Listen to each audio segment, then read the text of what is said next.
belleza.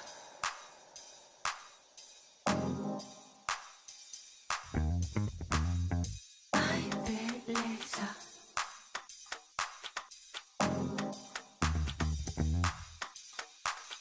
Ay, belleza, chiamami Carmelita. Stanotte poi sparisco, sarò come una bandita.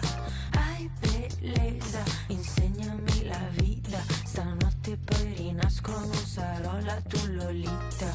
Dice oro che cola, i sogni fanno la ola. Bevo luce colada e non penso più a nada. Disco vaniglia la la la. Bevo luce colada e non penso più a nada. Disco vaniglia la la la la la la la la la la la la la la la la la la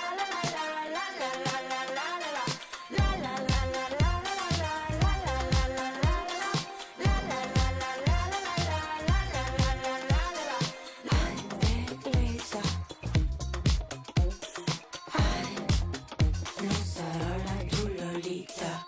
Ai bellezza, non ho più tempo per te. Ai bellezza, torno al mio Olimpo, baby. Ai bellezza, questa è la dance floor per me. Ai bellezza, se sto lontana da te. Dice oro che cola, i sogni fanno la ola. Bevo luce colada e non penso più a nada. Disco vaniglia la la la. Bevo luce colada e non penso più a nada.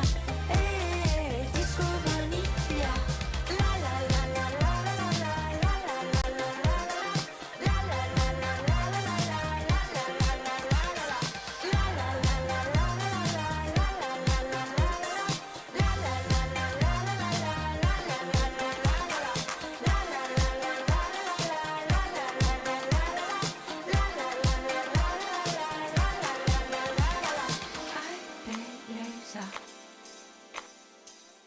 Ai bellezza, non sarò la tua Lolita.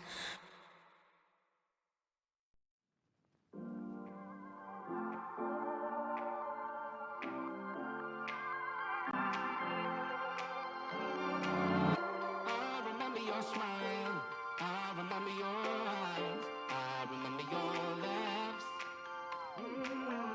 I can see that you're down, trying to find your way round, try relax and unwind. One step at a time, said I don't mind. Slow pace, no race, I promise you there's no finish line. Backlash got stuck, but it's all fine. Little by little, we go strong, just give it time.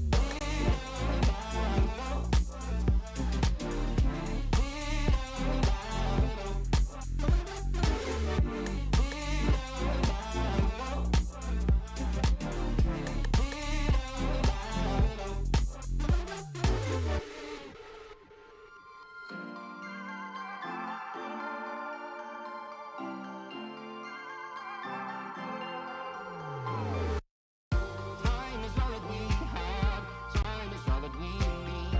Have some faith and you'll see. I remember that smile, I remember those eyes, I remember that laugh. One step at a time, said I don't mind. Slow pace, no race, I promise you there's no finish line. Backlash got stuck, but it's all fine. Little by little, we go strong, just give it time.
like you. Love me the way you do. Ain't nobody love me like you. Ain't nobody love me like you. Ain't nobody love me like you. Ain't nobody love me like you. Love me the way you do. Ain't nobody love me like you. Ain't nobody love me like you. Love me the way you do. The way you do, the way you do, the way you do. Touch me the way you do. Oh, ain't nobody love me like you. Ain't nobody love me like you. Love me the way you do. You do.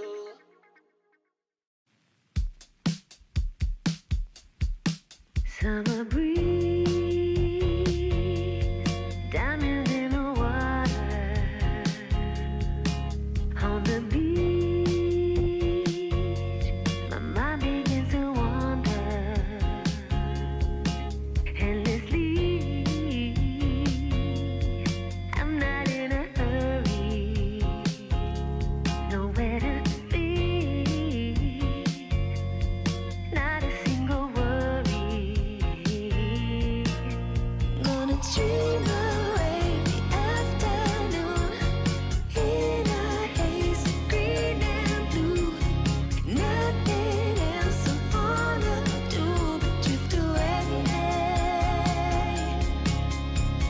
Neon mountains on a cloud, up so high, don't look down. Drift away, drift away. In the grass, everything is alright. So relaxed, staring at the pink sky, endlessly. I'm not in a hurry, nowhere to be, not a single worry. Gonna dream away the afternoon in a haze, green and blue. Nothing else I wanna do but drift away. Neon mountains on a cloud, up so high, don't look down. Drift away, drift away.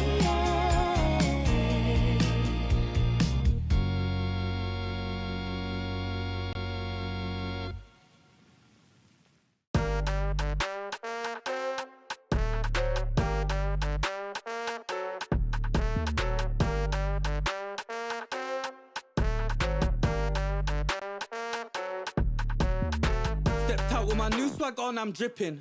If you wanna chill with a hot boy, come my way for a minute. Come my way for a minute. Step clean any day, won't see man slipping. But you might slip on a drip, man. Tip up the sauce and spill it. Tip up the sauce and spill it. Best cut drop, cause the clock's still ticking. Just check the way man stepped. Know that I dropped it different. Know that I clocked it in it. Know that I got this in it. No, you can't stop this winning. I came for the top spot in it. Came for the top spot in it. Came for the top spot. Soon I'ma get right there, I'ma step right there, got a bot.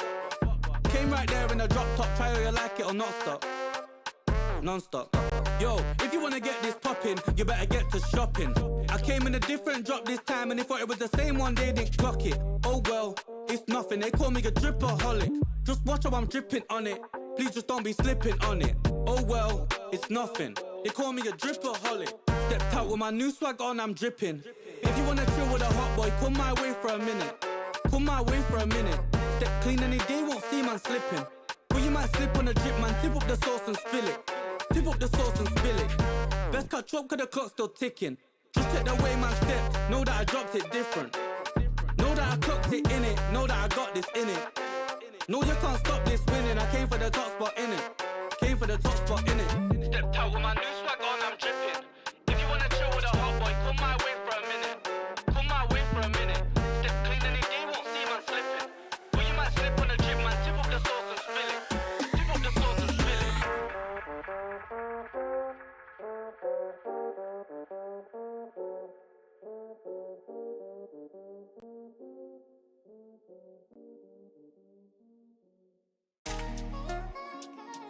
Yo, ND. See the boy self-made. So I don't watch face. Yo, look. See the boy self-made, so I don't watch face. No way, I just do myself. On my feet all day, there's a see that pay. And my boss Arteta Mikel. But you know about nights in the rain, no pain, no gain. Gotta stack that highlight shelf. Came in the game, no name, no bust down chain. Just me in the world. Men lie, women lie, but money don't. She a bad bee with a lady man. That's a honeycomb. You got my bell when I got your bell. Don't wear, that's a funny phone.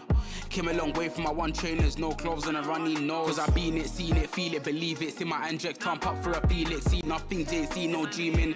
Show only team that I'm teaming. Music therapy need it, I'm feeling, I hear it, I feel it, I write it, reveal it. Start don't stop till it's mission completed. Chart don't drop till they feel it, deleting. See the voice of me, so I don't watch face. No way, I just do myself. On my feet all day, they say see that pay. I'm a boss, I'll tell me go. Well, you know about nights in the rain, no pain, no gain. Gotta start that high, that shelf. I came in the game, no name, no bust down chain, just me in the world.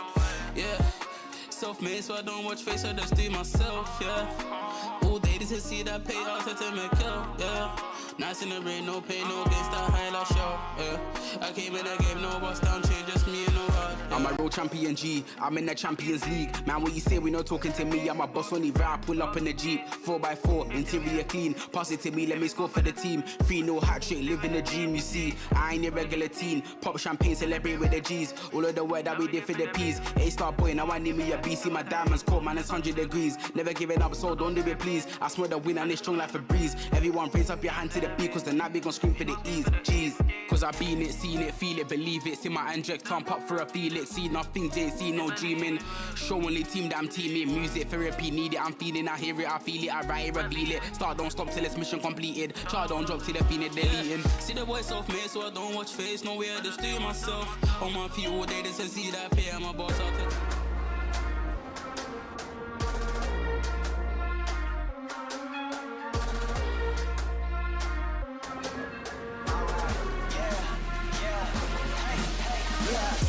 Won't stop going till a player on top know it. Rooftop penthouse suite. If you really want it, gotta own it. Fight through it, we was at the lowest. Blood, sweat, tears, the components. Riding all year, now's the moment. We are not friends, we are opponents. Yeah, I'm coming for mine. Yeah, I'm making a play, the game on the line. Yeah, I've been on the grind. Yeah, I jump in the spot, I made it my time. Yeah, look in the sky. Yeah, the stars align, no shade to shine. Can't stop it already. Emotional work and devotion, we put in this time. Look. You won't stop.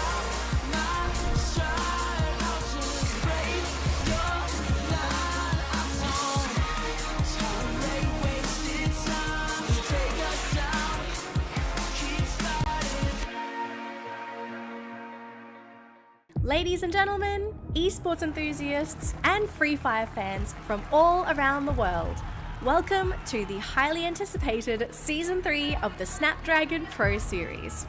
We hope you've been holding onto your seats because what you're about to witness will blow your mind. But before we dive into the heart-pounding action of Season 3, it's me, Danielle, and let's take a moment to reminisce about the incredible journey that was Season 2. Season 2 brought us unforgettable moments and showcased the extraordinary talent of the Free Fire community. We witnessed underdogs rising to the occasion, legends proving their tenacity, and the fiercest battles we have ever seen in Free Fire history. Season 2 started off in September 2022, with at least 600 teams participating across the Asia regions.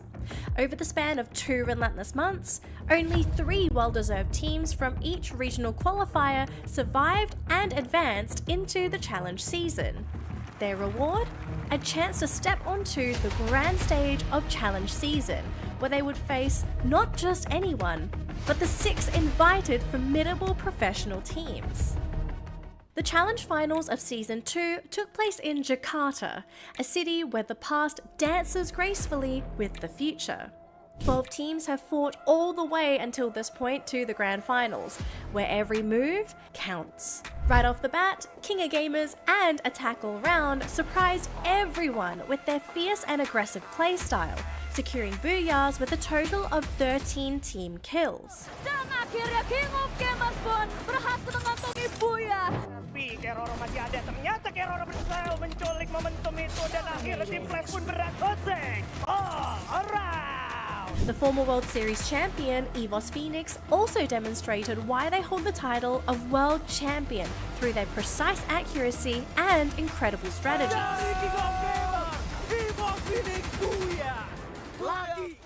They also ended up being on top of the standings by the end of day one in the Challenge Finals. Things were not looking good for the other teams. The Thailand teams were unbreakable. Or so it seemed, at least up to this point. The last day of the Challenge Finals delivered unforeseen upsets that we could never have predicted. In the first round of the day, EVOS Divine, the home crowd favourites, redeemed themselves and secured their first booyah of the tournament. The Indonesian teams carried on the momentum, whether it was the electrifying energy from the home crowd or a surge in confidence. They began to play with unwavering determination. Capitalized on the tiniest mistakes made by the opponents, they showcased a level of skill that left us in awe. In the series' ultimate round, First Raiders Eclipse clinched the day's final booyah, amassing a remarkable total of 16 team kills, making them the team with the most booyahs and team kills throughout the series. However, due to higher average placement and kill points, Saudara Esports rightfully claimed the top spot on the leaderboard, edging ahead of First Raiders Eclipse by just 5 points. Saudara Esports, the underdogs, have proven that with sufficient confidence, anything can indeed happen. As we embark on Season 3 of the Snapdragon Pro Series, the question remains, will the Thailand teams maintain their dominance, or have the tides of time shifted the balance of power to Indonesia? The answer lies ahead. The Snapdragon Pro Series powered by Samsung Galaxy is brought to you by Snapdragon Elite Gaming, Samsung Galaxy S23 Ultra, Monster Energy, and DHL.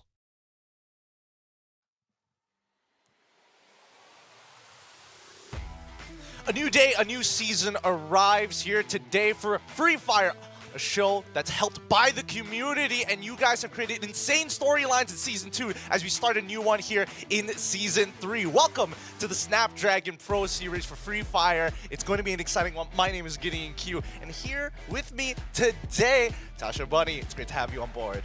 Hi, welcome guys. Hope you guys who have just joined in, make sure to like and share the stream because we are gonna serve you guys amazing gameplay from our Free Fire players. And before that, we gotta get to know the players, how they actually went into our open final first. So let's take a look on the format video. Welcome to the Snapdragon Pro Series Free Fire Season 3. It'll be an exciting season ahead with new teams battling it out with returning teams for a spot in the challenge season and ultimately the championship title. This season will have 3 exciting phases: the open finals, the challenge season, and lastly the challenge finals. Kicking off with this open finals, 4 regions will be having their own battles at the same time over the next 3 days. The 12 teams that qualified from the open qualifiers will get their chance to test their skills amongst themselves and against 6 invited teams who played in the previous season. These 18 teams will be shuffled and grouped into 3 groups and put into a 3-day brawl where each team will face each other twice. That means teams that weren't able to perform well during their first encounter have a chance of redemption on another day against the same teams. The teams that prove their strength by achieving the top 3 spots on the leaderboard will advance to the challenge group stage, where they will face the qualified teams from the other regions and 6 more invited teams from the previous challenge season. And that's the open finals of the Snapdragon Pro Series Free Fire Season 3. There's no doubt that we will witness exciting high-level gameplay from the teams this open finals. Stay tuned to watch them get them booyahs and fight for their spot in challenge.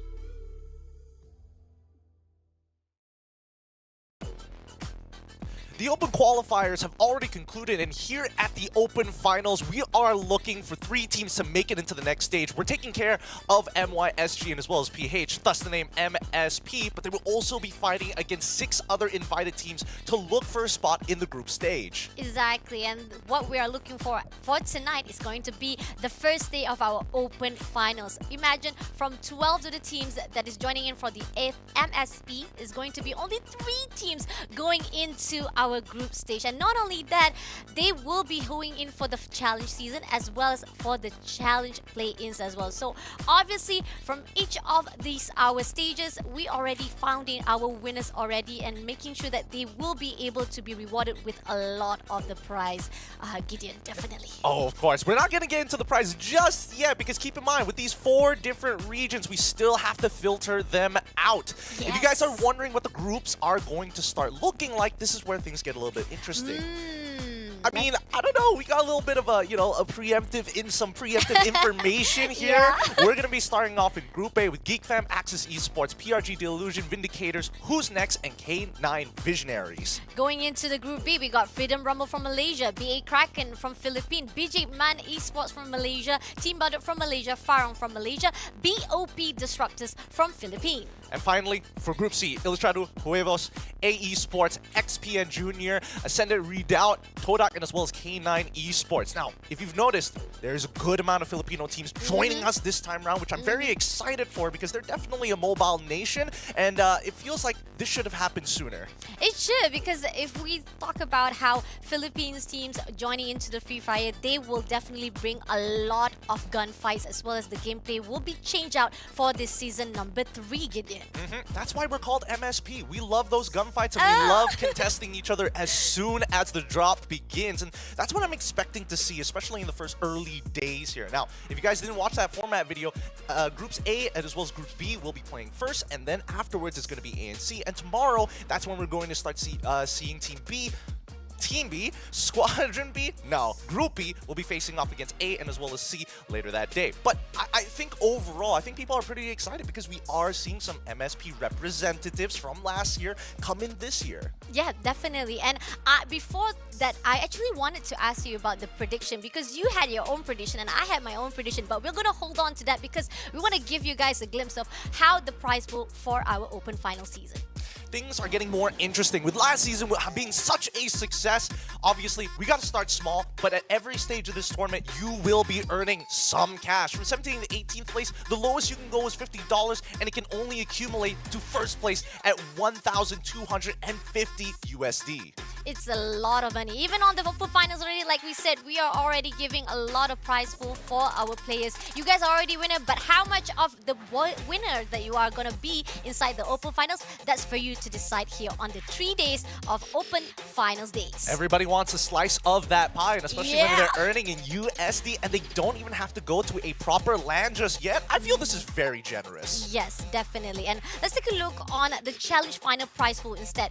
Just as we saw it on the Open Finals, there's more coming out for the Challenge Final. As we see on the 11-12 place, we got 1,350 to be given out, and throughout till the end of our first place, we got $13,500 to be given out for our champions. That's a lot of money, Gideon. Wowza, the pie just gets bigger. I wish corporate jobs would be more like this, right? You're starting payout. It's like, okay, it's all right, but when I come into the office, I'm expecting 13,000 at least in terms of USD. But these are big prize pool, and it only gets bigger because at each and every stage, if you look at the left side of the screen, 45,000. Let's make that even bigger. And I mean, I think that for now, with the teams playing at the very beginning, it's going to feel a little intimidating because some of these teams are community teams and haven't played in a professional setting just yet. Agree. Some of them probably, there are some teams that are actually haven't been inside the season for quite some time. They are coming back soon, and there are also newbies, and this is what we call underdog stories. And you saw how it was when it comes to the video of the recap. A lot of the underdogs managed to actually topple over those who has been inside decide the season. But on the other note, I do think that I want to ask your opinion. With that a lot amount of money though, like what would you do if you are the champion of the Free Fire? If I was the champion, reinvested in getting a proper house, you know, some good chairs, some AC, some good Wi-Fi to make sure that I can that's keep true, doing though. this and Yeah, double it up. exactly. Most of these teams who are looking to get into this, Free Fire is one of the better games because it's not like it's a test of skill. Yes, it is a test of skill, but anything could happen. And if the pieces fall in the right place, you might be getting, I don't know, maybe a bit of a flight to Bangkok. I don't want to go too much into it just yet. Oh, are we spoiling things? No, we're not going to spoil just yet. But so far, let's just spoil out the point system. I know you guys are already accustomed to it, but we need to talk about it for you guys to be aware and be reminded. For the first place, as usual, if you get the booyah, you got the 12 points. Going all the way to the down below, you will only get 0 points. And as a tiebreaker, you got to make sure that you know that we will make sure those who get the tiebreaker will be recounted as the numbers of the booyahs first of all. And if we see that they have the same number of booyahs, we'll take a look on the total kill points, and for the last off to finish off the tiebreaker to see if the placement of the last game to be determined who will be the winner of our open final. We are going with the Free Fire standard here, how all of their internationals have been played out. The point system, very, very important, because keep in mind, if they want to start changing things, and especially if there was higher points for the kills, I think very different playstyles for amongst the teams. But since it's only one, there is going to be some importance on at least trying to make it into that top 5 to secure some good points before adding on the kills. Now, in terms of schedule, here is what we're going to be playing. We're going to go into a round of Bermuda, then Nextera, then Purgatory, then Alpine, and then rinse and repeat for both A and as well as B and C. Yeah, definitely to see that that there's going to be the same repeat maps going into our schedule. That's going to give a really good glimpse of what the players are going to look forward to. Especially on every single maps, there's different gameplay to be played out. Whether it's long range or close combat, that's up to you to decide. Because Bermuda is a different kind of map. There's a way that you have to actually conquer for the map landscape itself. Nextera is a new map to be introduced for this season. So I'm looking forward to see how they actually play it out, because those who actually just started out on Nextera, they know that it's a very beautiful map, but you gotta be very tricky on it, because some of those who actually already played it out, they say that it's one of the easiest to be camping out. Do you agree on that, Gideon? Well, to a certain degree. I think there's a lot of interesting, placements of the POIs. It makes it very, very easy for teams to, you know, go out of their way to do some crazy stuff. I mean, we've seen EVOS do some cool things with it. I'm gonna save as much as I can because I'm really excited to see what these teams are willing to bring to the table. But before that, we're gonna take a short break, but we'll be right back with the gameplay to be started out. So stay tuned, come back soon for the game to be started out. The Snapdragon Pro Series powered by Samsung Galaxy is brought to you by Snapdragon Elite Gaming, Samsung Galaxy S23 Ultra, Monster Energy, and DHL.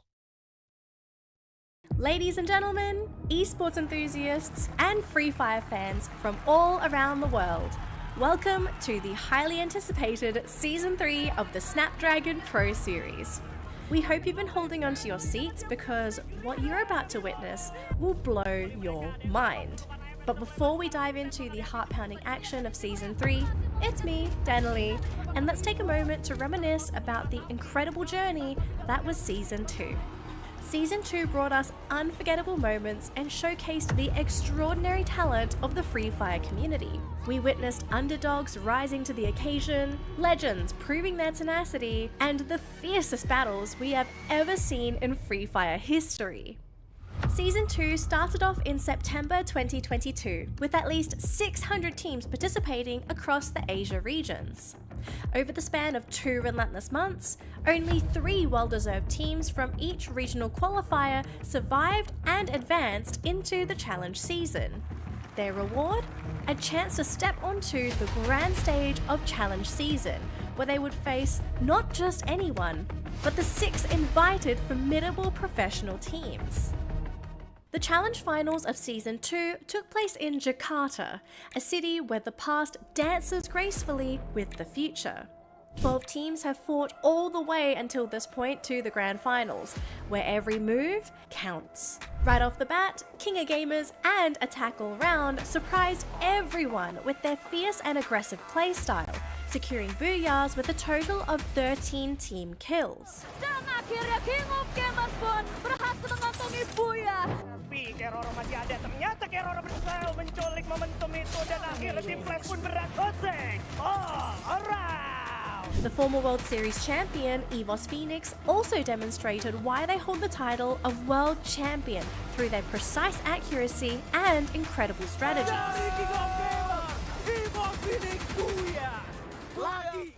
They also ended up being on top of the standings by the end of day one in the Challenge Finals. Things were not looking good for the other teams. The Thailand teams were unbreakable. Or so it seemed, at least up to this point. The last day of the Challenge Finals delivered unforeseen upsets that we could never have predicted. In the first round of the day, EVOS Divine, the home crowd favourites, redeemed themselves and secured their first booyah of the tournament. The Indonesian teams carried on the momentum, whether it was the electrifying energy from the home crowd or a surge in confidence. They began to play with unwavering determination. Capitalized on the tiniest mistakes made by the opponents, they showcased a level of skill that left us in awe. In the series' ultimate round, First Raiders Eclipse clinched the day's final booyah, amassing a remarkable total of 16 team kills, making them the team with the most booyahs and team kills throughout the series. However, due to higher average placement and kill points, Saudara Esports rightfully claimed the top spot on the leaderboard, edging ahead of First Raiders Eclipse by just 5 points. Saudara Esports, the underdogs, have proven that with sufficient confidence, anything can indeed happen. As we embark on Season 3 of the Snapdragon Pro Series, the question remains, will the Thailand teams maintain their dominance, or have the tides of time shifted the balance of power to Indonesia? The answer lies ahead.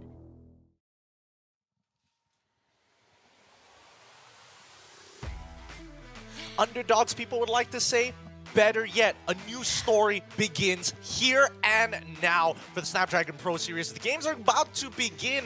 Once again, my name is Ian Q, Tasha Bunny, here at the desk to take care of you guys for our first map, Bermuda, where these teams are going to battle it out between Groups A as well as Group B. But in the meantime, we would like to thank our sponsors for making all of this happen, because it's very difficult to get this off the ground without the Snapdragon Elite Gaming when winning matters. A chipset that's making sure that your game doesn't tear in the middle of combat.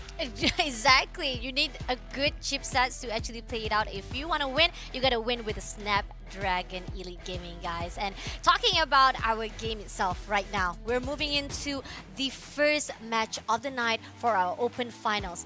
Gideon, your thoughts on our A team to fight with the C team? Ooh, A team to fight C team. It's really tough. It's tough here because, again, I'm looking at a number of these teams that are interesting, but at the same time, are they going to try something new here at the SPS? Because, again, SPS is notoriously known. You're not going to play your usual playstyle, especially in the earlier stages of the tournament. You might as well try and start fragging out early. I agree. I definitely agree on that part, especially when it comes to Bermuda. It's one of the OG maps. Definitely, they already know every single angle, every single place, or even the loot item, or not on even that, to actually snipe out and hide out for any surprise attack. And that's what I always see when it comes to Bermuda. You don't want to be on the open space. You don't want to go in too early on to fight on, especially if you know that you don't have the gunfight to go in. You might actually be sent back to the lobby too early on, Gideon. Yeah, I mean, the bodies of water definitely make it very difficult. It's not like an Alpine, which is, you know, a little bit more where I feel a little bit more comfortable with, maybe even a Kalahari sometimes, but then again, we're not going to be playing Kalahari in this map rotation so far. Which I'm so sad we don't have Kalahari though. There's some of the teams that perform so well on Kalahari. We saw it on the previous season, but then I think because we realized that too much of the power coming into the map itself, we're giving a chance for Nextera. Let's see what people can do on the Nextera, since it's a new map to be given out already on the Free Fire. Curious enough, it looks like we're going straight into the game as the drop has begun. Team's going to be spreading out as much as they can. Let's have a look at the drop zones. So far as we can see, the map or the flight path is moving in from the top to the bottom. Everybody's gonna go in for their own place or even their own land spot, their home base to begin with. But who will be landing on the same spot? We got ACC spot on the north side. We got Farangs going into the right side of the map. Somehow nobody is actually meeting with each other just yet, but maybe in between we do see there will be a pattern coming in, Gideon. Yes, soon enough there will be a pattern. Looks like Geek Fam is just south of Clock Tower as of right now. Let's see how, as this is going to be a hot contestant, and contests can be very difficult. It really is RNG. You got to pick up your gun, and you got to start backing up your partners fast. Ooh, shots coming in, but I don't think it's gonna hit. But he does hit someone right there. Not gonna get the knockdown just yet, but KRN Lee. Oh, the first blood coming in from Ninja. And moving into Nathan at the moment right now. Nathan also will be trying to be taken out, but unfortunately will not be get down just yet. Gifam is gonna go in all out now. Close combat, Charlie in. Now left with Unknown, the last man standing coming in. Can he maintain? Nope. Nope, we do see there's going to be the first team to be sent back to the lead by the Geek Fam himself. Nicely done. I mean, really lucky on some of the weapons here, but also very good decision making overall. They're not looking to take down, secure the kills on the downs. They're just looking to wipe out the entire squad. They know nobody else is there. And, a little lucky on the weapon drops as well. Yep, agree, definitely. And now moving in towards the side of TB at the moment. Oh, wow, triple kill coming in from Ninja's side. He is indestructible. He's very on fire right now, Gideon. Yeah, that was great shot. Great shot coming in from Ninja as well. I mean, a lot of the glue walls were deployed to try and slow him down, to not give him that angle. But still, Ninja securing those 3 points is going to be huge because each one of these points is just going to shoot them up in the placements. Oh, coming in from another team right now. We got Aces trying to shoot down with the close range. Can he get it done? I think he managed to knock down and make sure he got the one kill for the Freedom Rumble at the moment right now. Nicely done. And going into the side of Snake at the moment right now, he's quite far away. I think he backs away from the fight indeed because he knows that there's only left with 3 players left and hopefully he might be able to revive back the teammate. With that being said, that means all the early contestants have been done for now. Let's look at the POIs on the map because if we're talking about UAVs, it's only revealing FRU as of right now, but soon enough he's going to need to be able to revive his teammates, which is pretty nearby if he keeps heading to the western side of Kota. But in the meantime, let's have a look at what Farang is doing. Again, one of my predictions, I feel like they were supposed to come out of this with no issues whatsoever. I mean, Jimbal, go frag out, do your thing. Yeah, definitely. He's one of the top players inside our community of Free Fire itself. He is very well known and he's actually trying to wait out. I think he's going to do a surprise attack. That's a sneak attack. Beautiful sneak attack coming in from Jabal.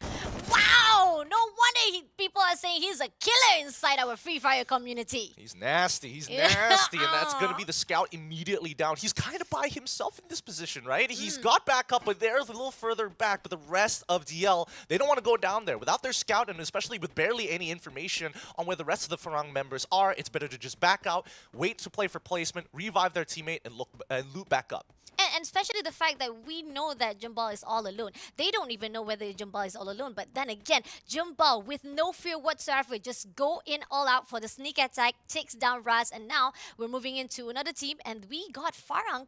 Probably will be meeting with another team, which is WNX, which is from the team of Who's Next. All right, so now keep in mind that teams have many varying strategies when it comes down to Free Fire. You could be an outer circle player, you could be an inner circle player. It kind of depends on your overall play style. Knowing Farang, they're fighting for peak right now. And you can see that WNX, they might not want to just stay on top of that peak. They don't know whether the circle is going to pull away from them. And if it does, it could mean a really, really steep downhill, literally downhill from peak, getting shot from every single angle. As there's not a lot of cover to play with, only with trees. And even so, it's still pretty painful. Agreed, especially on the fact that our safe zone is still quite big, so not much of a need for them to even push further to the front side or even to the center of the map itself. So everybody is just playing safe. As you said, Ninja though, Ninja, we do see how he has managed to do in for the triple kill. He's doing in for the long shot, but back again, we do see that VDR has backed off. They do not go in for the fight yet. They're just waiting for the right time to actually get the party started. On the other note, going into Who's Next, they were the one who wants to chase after Gigfam, but now it seems they back away from the fight. Gigfam has not been spotted out. Gigfam still maintain inside their own commute area at the moment right now, but somehow they're not going to go in for a fight at all. This is very, very smart coming in from WNX. The first time they engaged with Geek Fam, they already knew that they were there. They knew that they were contesting, so they were a little bit slow. So they wanted to quickly bum rush, get a couple of picks, and maybe close out that fight. But now that the UAV has actually spotted out 2 teams, VIS and as well as F coming in from the southern side, they know they're in a compromise. And yet they back off from the fight. So this is still a little bit slow pace from every single one. They did meet with each other, but they're not going to push in too further on because there's a little bit of the passive aggressive. They want to know whether or not is there a chance for them to win the fight or will it go backfire. Then that's a good part. You have to find a balance of whether or not you will be able to fight off or it's going to actually backfire you instead.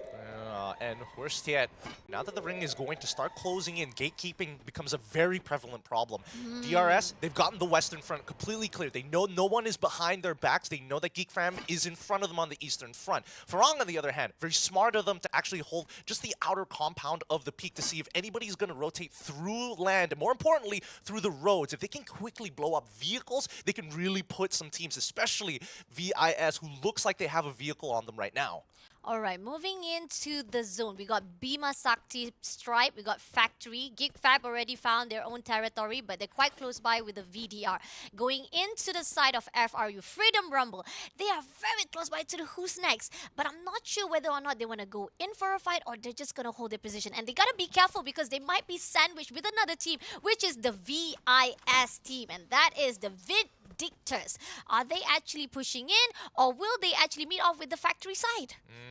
I don't know about this. Getting into engagement now could be really, really dangerous. I think you would have to kind of wait for the ring to kind of fully close in, make sure that your backs are clear before you even start considering these options, right? But it looks like we might actually see the first engagement here. VIS versus FRU. Vindictors inside the Factory. Oh, they know. FRU is quite closing in. High ground goes out to Eagle. Eagle, as his name itself, he is giving in the view, the bird view for the team is. And Ace making sure that the drone will not be able to give any of his location. But somehow, we know that for a fact, Vindictors does not even need the drones anymore. They're pushing in closer and closer. But FRU, are you ready for the close combat? View right in front. Kyo quite far away though. But somehow, we do see that 2 players going in. Twix is coming in to actually climb the fences closer and closer, but somehow they not managed to actually peek out to the side of FRU. They're gonna throw the grenade, and that's the best part. You gotta go in for the lethal damage first. Give a little bit of juice to the side of FRU, and that's gonna give the glimpse of how you're gonna open the fight. Now going in for the close range fight, grenade going into the side of FRU. The ice wall is going in, but somehow nobody is pushing at all. Somehow Eagle managed to actually score away. Shots coming through, and in the end, Toby will be taken down first of all. 3 players going in for the side of Vindictors. Can they manage to fight off? They were the one who actually want to close into the side of FRU, but now they're losing their teammates. It can be very dangerous. They already walked into a crossfire knowingly. They wanted to block off that crossfire as soon as possible, but fall into the fine line of sight of 3 members. And FRU, they got to back off here. They've already lost 2 of their members. If they want to play for placements, it's definitely possible, but not without a chase. Oh! Ooh, grenade coming in now. Kyozo. Kaizo will be knocked down as well. Left with Ace as well as Ryu as our Freedom Rumble suffers at the moment right now. We got Gayfam coming in for the 3rd party. Oh no, this is a sandwich. You become the burger patty inside a bun. And now Gayfam shuts down FRU. They're closing into the side of Vindictors. Oh, FRU. Wait, they managed to actually save 1 member unintentionally, but he's in the middle of all of Wrong, and that might just mean a clear elimination here. Wait, let's have a look at it. Let's have a look at it. Oh, he's down. He's down and out already, and now Geek Fam, they know. They've taken out a team. They've done all they needed to do. They just need to back up and kind of wait. They are closest to the circle. They just need to make sure that VIS can't get in it.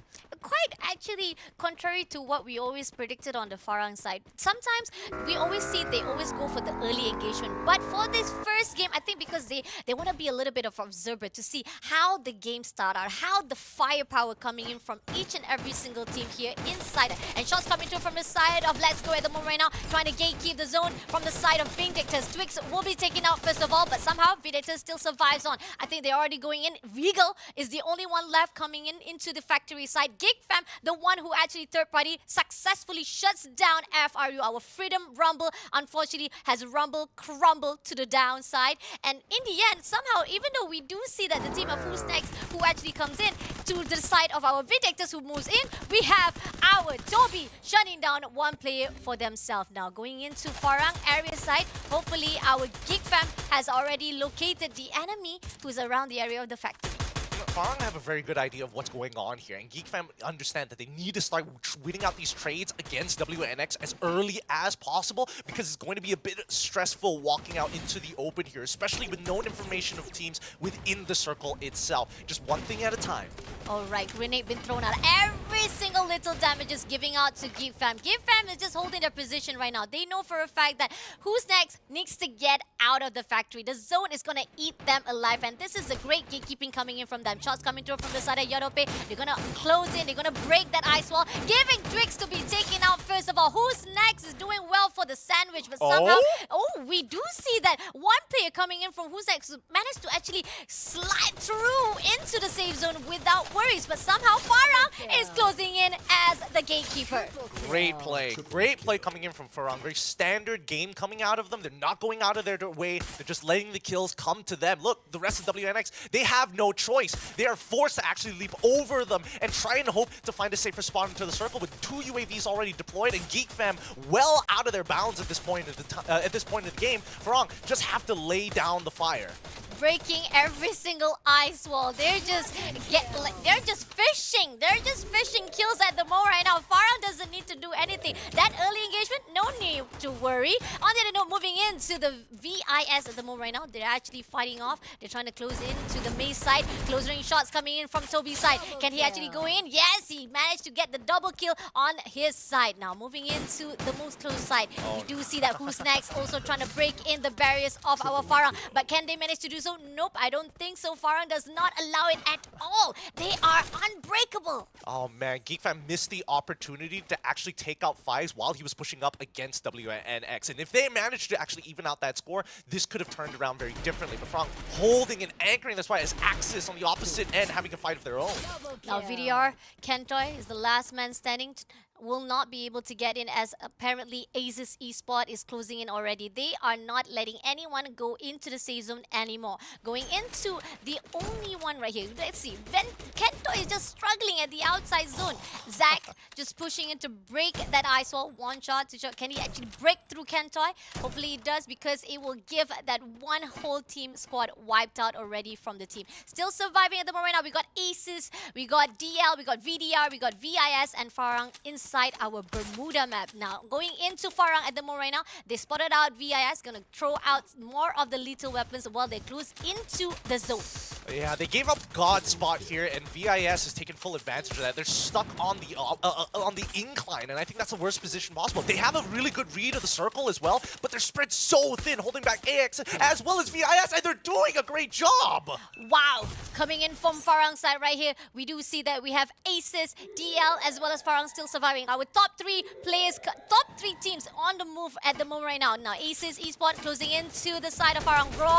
Roy gonna shut down to the players of Farang.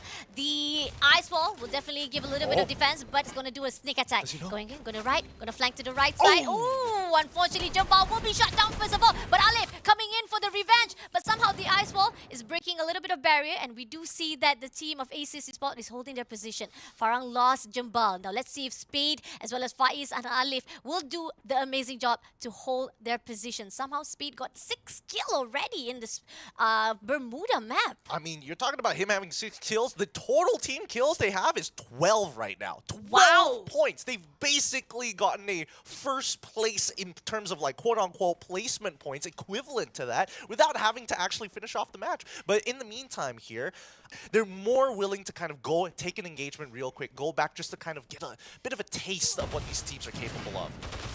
Coming into our games at the moment right now, left with Aces eSport with Farang at the moment. Faiz as well as Alif. Speed trying to fix up the armor, all of the health that he's needed at the moment right now. But Aces is giving a lot of push, a lot of the damage coming in, and they're struggling at the moment right now. And Speed will be taken out first of all. Now left with the whole entire squad. I think the Farang squad has been wiped out. The Booyah will be given out to the Aces Esports. Nicely done coming in from Axis. They saw Farang being spread thin. They knew that the high ground was immediately taken. They just needed to clear off their backs from the last remaining teams to get those placement points and then finish off the round when everybody's all damaged. All thanks to Geek Fam taking out a single member Farang, making it a 4v3 almost immediately. Nicely done by Axis Esports. I mean, despite the connection error and stuff, but we do see how it was. When Asus pushes into the Farang side, they lost Jambal already and they lost all of their rotation. They didn't know how to go in for a fight with Asus. We thought, especially on the fact that we had one more player to go who was still surviving, which is the DR team. But then again,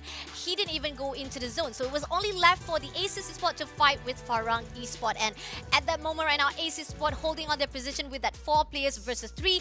The numbers definitely stacked up for Asus Esports. Absolutely. But you can definitely see that there is an understanding of we don't want people by our backs. We also want to make sure that we secure the very last kill. Like, if it's one member behind your back, obviously you're a little worried about getting shot there. But at the same time, think of it as free placement. As soon as you take out that squad, boom, I get more than just 1 point in terms of that kill. It's also extra points by getting the placement up. So, again, these decisions really, really matter when you start moving into Zone 3, and especially when you're in Zone 4. That's where it could really make or break a team. But then again, which part that we realized that even though the early contest or even the early engagement, that's not actually going to promise you an early of Booyah itself. Because we did saw that VDR Ninja, oh my lord, with that triple kill. That was the first engagement that we saw for our Bubunda. But then again, VDR, as they wanted to go in, Farang Esport hold that position, say like, you do not have the pass, my friend. You will not be going through into the safe zone. They gotta pay a tax. They always gotta pay a tax. It's just another security detail. They're occupying the space. They didn't want this. It's basically an open air prison for them. So they can't really do much about it but revolt. But in the meantime, I think, you know, for a lot of these teams, I feel a lot of them are testing the waters, right? I'm expecting them to be a little bit more aggressive on these plays, or more so, even if they are playing on towards outer circle, eventually you're going to need to make a call to actually take a fight, which came a little bit slower than expected. So I think as of right now, we have a good taste of what Bermuda starts to look like. I want to see what happens when you give them a bigger map, more play area, more play space to actually make those decisions. Oh, that's coming up next on the Purgatory. But then again, Nextera is not really that big, but the part that we already talk about is that it's a new map. It's a different kind of gameplay. We've never seen it before, and this is the whole entire team that's managed to actually get the Booyah in the first round. Let's take a look back on the recap of our first game of the night. First match, as we started out with Geek Fam, managed to shut down the first team. They were the one who were able to sandbag the first team. Moving into the VDR, they're going in for the side of TB, and we had triple kill coming in from Ninja. I mean, VDR was really gassed this game, right? After taking out that first squad, they basically need to play for placements, score as many points as they can, especially once you start making it into that top 5. That's when you really want to put your foot on the gas. But with these early contests come early problems as well. Teams who have been, like WXM for an example, they came in to actually take on getting thirded by Geek Fam all of a sudden, and even for VIS, they were like, wait a minute, where are all of our free kills? We put in all that work into FRU, and they managed to escape because of it, falling into the hands of Farang to secure the very last kill of that squad. Quite sad actually. That's the part about our game itself. The Free Fire, you will not be able to be safe at anywhere side. Maybe you're thinking about going in for a fight. In the end, there's going to be a sandwich coming in out of nowhere. Now, going into the match summary, we got 53 total kills. We got 32 total headshots, but the highest kill coming in from Farang Spade. That's what I was talking about. Farang Spade was with the highest kill at that moment with 6 kills. Even though despite Jambal is very good with the Russia side, we know that he's very popular with his own gameplay as well as skills, but Spade did manage to get a lot of kills, especially with that little damage. Absolutely here. I think, you know, Spade is the perfect person for this role. He's playing more of an anchor. He's looking for people who are down, securing those free points for his teams, letting the rest of his team, especially for FiZ, right? It was pretty interesting when they already held the peak. They sent FiZ down to continue to gatekeep and managed to try and book him out, which eventually died off in partnership with Aleph because of Geek Fam. So I think that's one of those things they need to start reconsidering, right? Instead of pairs of 1 and 3, they might want to go for a 2 and 2 once you start getting deeper into the zone, 3rd, maybe 4th ring. Yeah, and another note that we should have talked about as well. Do you know that the stats given out the highlight to the Farang only, because the highest ass is also coming in from Jambal. So they too managed to actually topple and become the spotlight for our match summary. Going into the top weapons, it seems that AWM definitely is a popular weapon. Who doesn't want to use AWM inside? It's coming in from Aces Esports with 13 kills as well as damage 7,510. Farong managed to use the other side of the weapon, but somehow I think that coming in from Aces Esports, they definitely go in for a fight. They have the really good engagement, despite we do see more of Farang trying to close in for the gatekeeping. But Aces Esports, they do not wait for anyone. They go in for a fight instead. Exactly. Their decisions seem to be a little bit more precise, and I think they got the easier side. Like, I don't want to give them too much credit, because again, the situation kind of forced everybody down on the southern side to really take a lot of punishment. Yeah. But they did a very good job farming for information on the top hemisphere of the map itself, and they even knew that the people on the northwestern front had already moved down south into Farang's territory, so they knew that they were completely free. All right, coming into the round 1 standing, as we see that ICC Spot getting the booyah, definitely making them the first place with 25 points. Farang, second place with 22 points. K9 Visionary at the third place with the 14 point. Gifam 11. Vindicators with 10 points. And Who's Next at 9 points at 6th place. I feel a little bad for WXN, I'm not going to lie. You know, I think they definitely had a position where they could have maybe pushed in and brought attention and forced fights against, well, cause fights that happen across the northern hemisphere, but it just got a little unlucky there. But that's just map number 1. Yeah, that's just map. Don't worry, we still have 3 more days to go. This is just the first game, especially the fact that, like everybody say, it's just how you want to dip into the water, feel the feel the coolness. Is it good for you? Is it warm enough for you? And then once you feel that it's good for you to go in and dive, that's when you strike all out. And I think, you know, overall, once we get into the smaller maps, I'd be excited to see how aggressive some of these Filipino teams are actually going to be. But in the meantime, we're going to thank some of our sponsors here for making everything happen here at the Snapdragon Pro Series. Snapdragon Elite Gaming, when winning matters. Consider getting yourself a Snapdragon Elite Gaming chipset. Again, its processing power is what gives the difference to some of these players. You're never going to have to worry about, oh no, my phone's a little too hot. You're never worried about, oh no, my frames are tearing. None of that, no more. And if you're considering, hey, what does have a Snapdragon Pro Series chipset inside of it? The new Samsung Galaxy S23 Ultra, because you can share the epic and level up your own gameplay with a singular phone. You don't need anything else, but if you are considering them, well, get a Samsung. Yeah, exactly. You want to take a picture? Also very beautiful as well. So 2 in 1. Game and taking pictures. And not only that, if you are thirsty, what better way to quench that thirst with the Monster Energy? And it can also unleash your beast. And make sure to also visit the website as well. They've done so much for us, and of course, we're not going to be able to get those Monster Energy drinks if it doesn't get delivered to us with the help of DHL. Thank you, DHL. You can level up your career with DHL itself. You can find your job. Just go check them out. They're pristine. You know, you never have to worry about your packages coming up weirdly crumpled in a way that probably it shouldn't be for something as fragile. If you're maybe getting a Samsung Galaxy phone, you probably want somebody who's going to take tip-top condition of it. Exactly. I mean, thank you again to our sponsors. Now, going back to the game itself. Now, first match of the night is done, and we saw how amazing they are, but they still have a long journey to go for them to be the top 3 to move into the challenge season. Now, we have our second match coming up next, so please... All day to see that pay out to tell me kill, yeah. Nice in the rain, no pain, no gains, that highlight show, yeah. I came in the game, no bust down, change, just me in the world. We are the champions, we are the champions, we are the champions. Yes, we are the champions, we are the champions, we are the champions, we are the champions, we are the champions.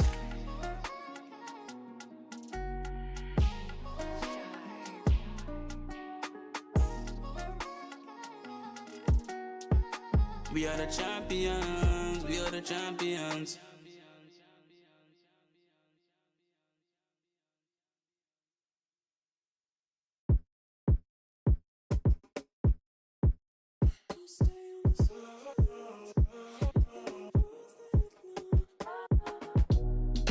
Come on, turn the lights out.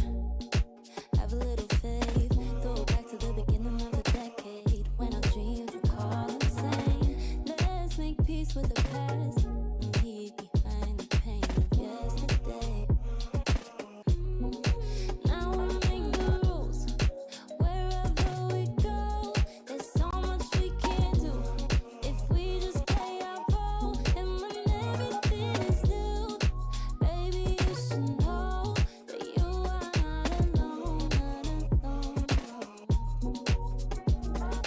You don't need to react, it's a matter of fact. We should stay on track. The world ain't ours, yes, so we should take a step back. Oh yeah, you know me, singing all my thoughts in the song for free.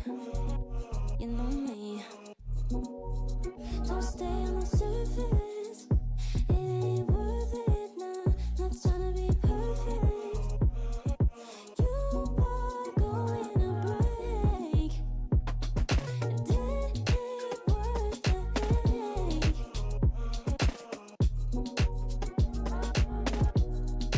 Come a little closer. Don't be afraid. I'ma tell you all of my secrets. So don't you be ashamed. They won't be on your own, babe. Yes, I made mistakes. Don't stay on the surface. It ain't worth it now. Not trying to be perfect. You are going to break. And it ain't worth the headache.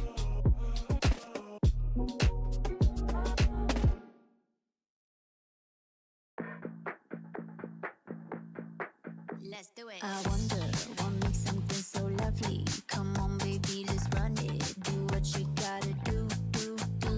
I wonder what brings around that comfort, that warm and fuzzy feeling. Like, let's do what we do. Cause he not that different, good love on the limit. I got my hand on the button and I'm hitting the limit. I'm at the top of the mountain and you can tell me the different. Now let's do it. 2, 3, let's do it. Oh yeah. What? Let's do it. Let's run together. Let's run together.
And now with the first map already done, taken over by Axis with the Booyah, Nextera is up next for both squads in Group A and as well as Group B. And hopefully we get to see some performances from the other teams who weren't invited.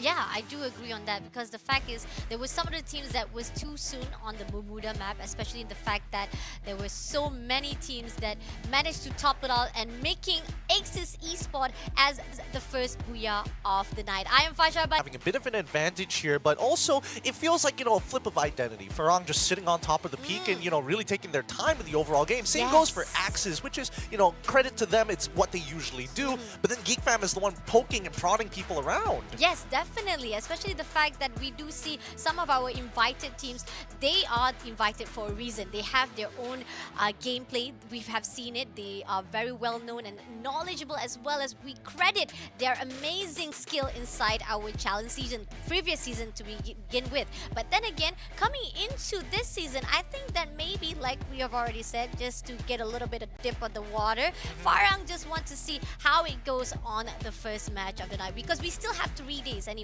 This game is going to be on the Open Finals, going to be 3 days all round, so everybody is just taking their sweet time to get to know each other. I guess. We'll see whether that's going to start evolving as we go, but this time round it's going to be Nextera, a place with, again, very, very centralized areas. The POIs are definitely covered in a lot of structure to play with, but between the structure to structure, there's definitely a little bit more space to actually work with. Vehicles going to be pretty important. Controlling those POIs early especially can give a huge advantages to teams who want to play a little bit more aggressive. Oh no, we made a mistake. No worries. We can cash you back in. We control the we control the shops. We control the revive points. Totally fine. Let's do it again. Agree. And we saw how it was when it comes to Bermuda. It's early engagement, early contestant, but then it's going to be a slow pace on the center of the game itself. And then moving into the smallest safe zone, that's when the fight is just over the hazards every single way. But Nextera, this is another thing. When it comes to Nextera, it might be a little bit too slow. They might actually get a little bit of tactical inside the gameplay. So let's see how it is when it comes to our A versus B, or our group of 12 teams coming into our first day of the game itself. Now, Nextera, I'm thinking it's gonna be slow pace. I've seen it before. No, seriously, I mean it. I've seen it before. It's the same as Bermuda, but it's gonna be We'll be right. Taking a look on the flight path going in to Nextera. Let's have a look. It looks like the flight path is going for a traditional end-to-M, east-to-west situation, going with very good horizontal here as the teams start deploying out. Now, the real question is, where is the final circle going to be in? And identifying Godspot in a map like this can be very, very brutal, especially if it's on the western hemisphere of the entire map. If it's on towards the eastern hemisphere, it's not so bad, but it's more barren, especially when you're coming out to the outskirts of Rusttown. Now, as they start collapsing in, we see Axis top west side of the map. We do see that there might be some early engagements here happening on the eastern side. Yep, and it seems to be like who's next coming in with the Kraken. Kraken can be unleashed, is it? But somehow Let's Go will be taken out. Yeah, exactly. Kraken is being unleashed, but Unknown also being taken out. And right here, Lee coming in for a fight, going in for the dash a little bit, but not managed to actually take down. But that is going to be the first match. Shinon will be shut down first of all. But nevertheless, we do see that Kraken also lost Nathan in that process. They're contesting at the northern side of Intellect Center, but somehow they're contesting at the northern side of Intellect Center, but somehow we still place. This could be very dangerous. They've already secured themselves at least 1 kill here, which is not too bad. But like on Kraken's end, they've already lost 2 players at this stage of the game. Do they still want to continue actually fighting against WNX? I don't think so. And as you can see that Lei is just holding their position right now. Gonna surprise attack. Shinon will be shut down. Now getting in for the double kill. Can he make it? He goes the ice wall, but no! The ice wall will not be able to shut down his kill. Unfortunately, Lei will be taken out first of all for this Kraken. Can we see another? Oh, we do have 1 more play to go for Kraken. Only Gal is the last man standing. Moving into another area, we got TB, Team Badut at the moment right now on the high ground. We got Luki trying to be a little bit Luki out, but somehow it seems that Fix will be the one who shuts down right down below. Good pincer maneuver here coming in from Team Badut to try and clean this up. FRU are on the run. After everything that has been going so well from this stage of the map, they are on the run and they're getting chased down. Here, Four Eyes gonna actually do a little bit of long range, but somehow Ryu is holding his position. And if he stays that long right at his own position at the moment now, Luki will get that kill. Now going in for the close range, there you go!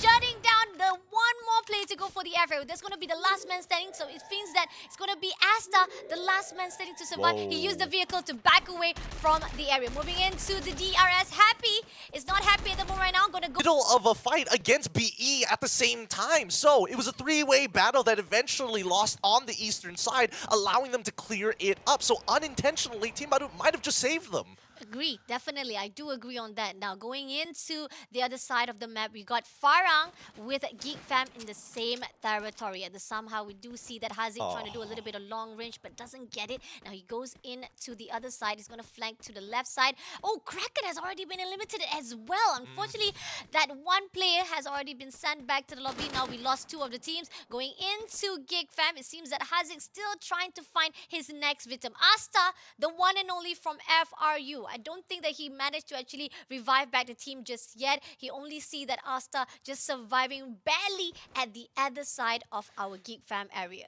Interesting. I think he only brought back one of his teammates, because if I remember correctly, three of them died. Sorry, two of them died initially, and then one of them stalled so that he could get away.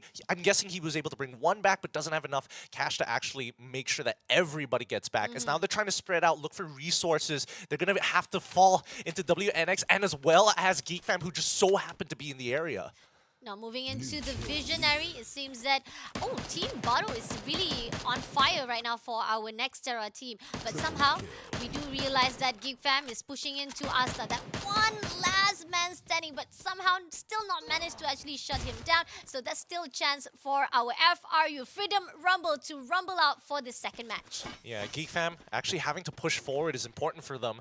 Because right now, we don't know where the next circle is going to be. And if it pulls towards the right side, they have pathways. If it pulls to the left side, it's totally fine. Farang actually having a much better time down in the southern hemisphere. They made sure to scout it out really early on. And of course, Team Badut playing on the outer regions, finishing off that last kill onto DR, if I remember correctly. And now, DRS. And now they should be pushing in towards the intersection of the ring soon, unless they know that Kryzo is nearby, and I feel like they know, but just in case, let's send Luki into the circle first. Now, going into the Aces Esports, it seems that Aces Esports has already spotted out Geek Fam from the bridge itself, but somehow Geek Fam gets a little bit of that damages, so they decided to back away first. They realized that a little bit of gunfire is not going to do cut for them, so for a fight, and that's good because the fact that we have another team right across their area, which is the team of DL right there, just holding their position. Somehow, if DL goes in for a fight, it's going to be a three-way. So this is good. This is really good how they actually started out. They realized that you're not going to go in for the early engagement. Yeah, but I'm interested to know why Axis. I guess they have a rough idea. They're hearing the shots from Farang down in the southern half of the map, so they decide to go upwards, cross the river, and actually take this fight against WNX, knowing that nobody else is there other than them. They know that Geek Fam was gatekeeping anybody who would jump the bridge, so therefore it's safe to assume there's only one other team on that side of the map. Now, here's the thing. Like I said earlier on, when it comes to next Terra, there's going to be one team that wants to hold their position. They want to have their own territory. And that's what we are seeing from the WNX. Who's next holding their position here? And Aces Esports saying that we're going to break your territory. We're going to actually dominate here to make sure that you will be taken out earlier on. And that's what we're seeing from Aces Esports. Somehow shots coming through, but still not enough to take them down. And Zone somehow is moving into the Mortar Ruins. And it seems that VIS is already inside. Farah will be able to go in closer, but hopefully it will not be gatekept by our one and only DL team. And that's why they have that 2-2 split happening right now, right? Or onto the directly south side and then the southwestern side, just to kind of poke and prod to see how much coverage does DL actually have. However, Axis here, I was really questioning the decision moving to the top, to the northwest side, especially contesting for Intellect Center, right? Because there's only 3 ways out of it. Well, technically 4th if you consider swinging through the water, but those bridges are very dangerous. Like Geek Fam was holding it at one point, and on the top side, it was also VIS holding that top route to get back in. But now they're spreading out. They want to make sure that they have a secure place in the ring rather than gatekeep their opponents. They know that a majority of the teams are coming in from the southwestern side of the map. Yep, going into another team, we got Beijing Man. This is the one team that we weren't able to see a little bit of highlight for themselves. Hopefully, they will be able to redeem. Going in for a fight, it seems that Chess Man will be taking out one player from the side of Beijing Man eSport.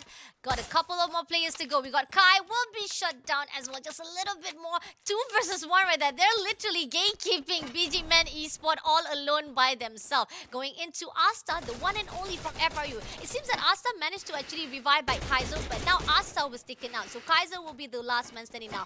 Toby going in for the last man standing. That's it. It's going to be the one and only Beijing Man last man standing, which is the Vegeta. Vegeta is quite far away from the side of VIS, so he will be holding his position. But Kaizo, ooh, lovely snipe coming in from Chessman VIS. That was a great headshot. Great headshot. But now, Farang getting involved in this battle down on the southern side.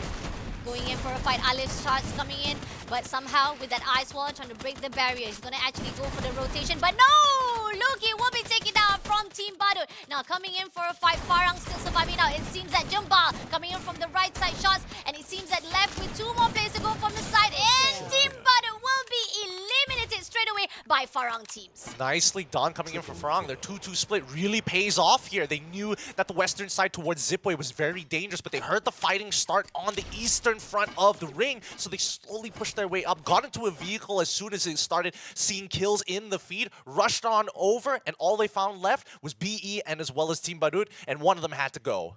Now going into the safe zone at the moment right now, and as you can see, everybody is already holding their position. That's the territory that I was talking about. Aces eSport found their territory, and the zone is like only near to the side of Vegeta, the last man standing. So that's gonna give BJ Man a little bit of a health point for himself. He's the only one left here to be surviving, and he's already inside the zone. But VIS is coming closer, and we do see that Farang is also coming into the safe zone as well, and they're holding their position for the safe zone itself. But Aces eSport, on the other note right here, they're quite far away from the safe zone, so it's going to take a little bit of time of journey, and hopefully they will not be gatekept. That slick shot coming in from DL side somehow will be moving into the territory of Vegeta. Will they meet with that last man standing, or will they close in without even realizing that BJ Man eSport is right there? But moving into the side of Geek Fam, they're fighting off with Who's Next while they're trying to get into the zone. Who's Next is just holding their position, but they want to open that place so that they can be able to get into the zone. Shots coming through from the side of Chessman. Chessman will not allow it somehow. They're moving into the side of our teams from Farang side. Twist slowly goes in for the grenade, but Ice Wall coming in, but it seems that Chessman will lose Eagle in that process, but lovely shots coming in from the side of center to give that process. But Farang on the other note is doing such a great job. Jembal just shutting down every single one of the players inside this area. I mean, right now, it looks good for Farang, but keep in mind that their backs are exposed in DL. They're slowly creeping up on this. They smell blood, and they want to be part of this fight as soon as possible. But it's quite slow from DL to do a rotation, and it seems that Farang also lost their teammate. Faiz will be trying to pick up the teammates. VIS left with Chessman, the last man standing. DL coming in for the third party. There you go. There's not third party like a third party at the moment right now, and Grenade coming in, and it seems that they know that this third party will be successful. Grenade been thrown out, and Fita will be going in for the flank right now. Shots coming through from the side of Faiz. Faiz will be taking out a little bit of the connection error coming in from our observer, but it's okay. We'll be seeing that from the side of our DL, who goes in for a fire. Farang. Jumbal is the last man standing at the moment now. Alif will be taken out, and there you go! DL, the beautiful side of that third party was just successful. Wait, is Chessman still alive? Yeah, Chessman is still alive after harassing, and after the rest of his teammates end up dying. He buys enough time for DL to actually commit to the third party, and better yet, Geek Fam from the top side wanted to be a part of it, getting punished by WXN. But then again, we do see that Farang still surviving at the moment. Despite they were being sandwiched, they were able to hold their position at the moment right now. Shots coming through from the side of Who's Next is going to meet with the Geek Fam. Hawkeye with the dash side will take down first one player. Moving into another side of our Aces eSport, we do see that Geek Fam right here holding their position. They're just not going to go in for a fight just yet, but Who's Next? They're going to go in straight away to meet off with our Geek Fam. Somehow, there are patterns coming in right here. We got two teams moving into the left side. We are seeing that our DL is holding position to the side of our Aces eSports. And Farang were able to get at least somebody back off the ground and able to escape it. 2 members of them still alive at this time. And at least for PRG, they're doing a pretty good job so far, but the ring continues to pull even further towards the northern side, which means that, well, for Aleph, it's good for him because everybody else has to rotate and he can just take his time. Yep, definitely. And Give Fam is still trying to shoot down to Jimbal. They're trying to give a little bit of the engagement-wise because they want to know for a fact that there's one player holding their position now. Who's next? I swear, Jimbal, he's looking for Chessman. He's like, Yeah. where is this guy? Yeah! He keeps knocking my teammates with that darn car. He's got to go. Yeah, he's gotta go because that was the reason why Farang lost most of their teammates. Only left with Aleph, and they were actually separated because of that engagement. Now, they don't even know how to actually regroup themselves because they are scattered from one end to another end. But right here, we do see that DL pushing into a-esport, throwing as much of lethal damages coming in. But Vita, as the closure right here, as a rusher, coming into the close range fight. Shots coming through, 1 shot, 2 shot. Ooh, double kill coming in from the side of Vita. And Aces Esport will be eliminated by our DLD Illusionists. Nicely done, nicely done. Now they get to walk back into the ring, and Chessman, still alive somehow, falls into them. DL will be able to secure at least one more kill as high ground on the top of this building is already being contested for. Top 4 teams still surviving. We got Gig Fam, we got DL, we got WNX and Farang.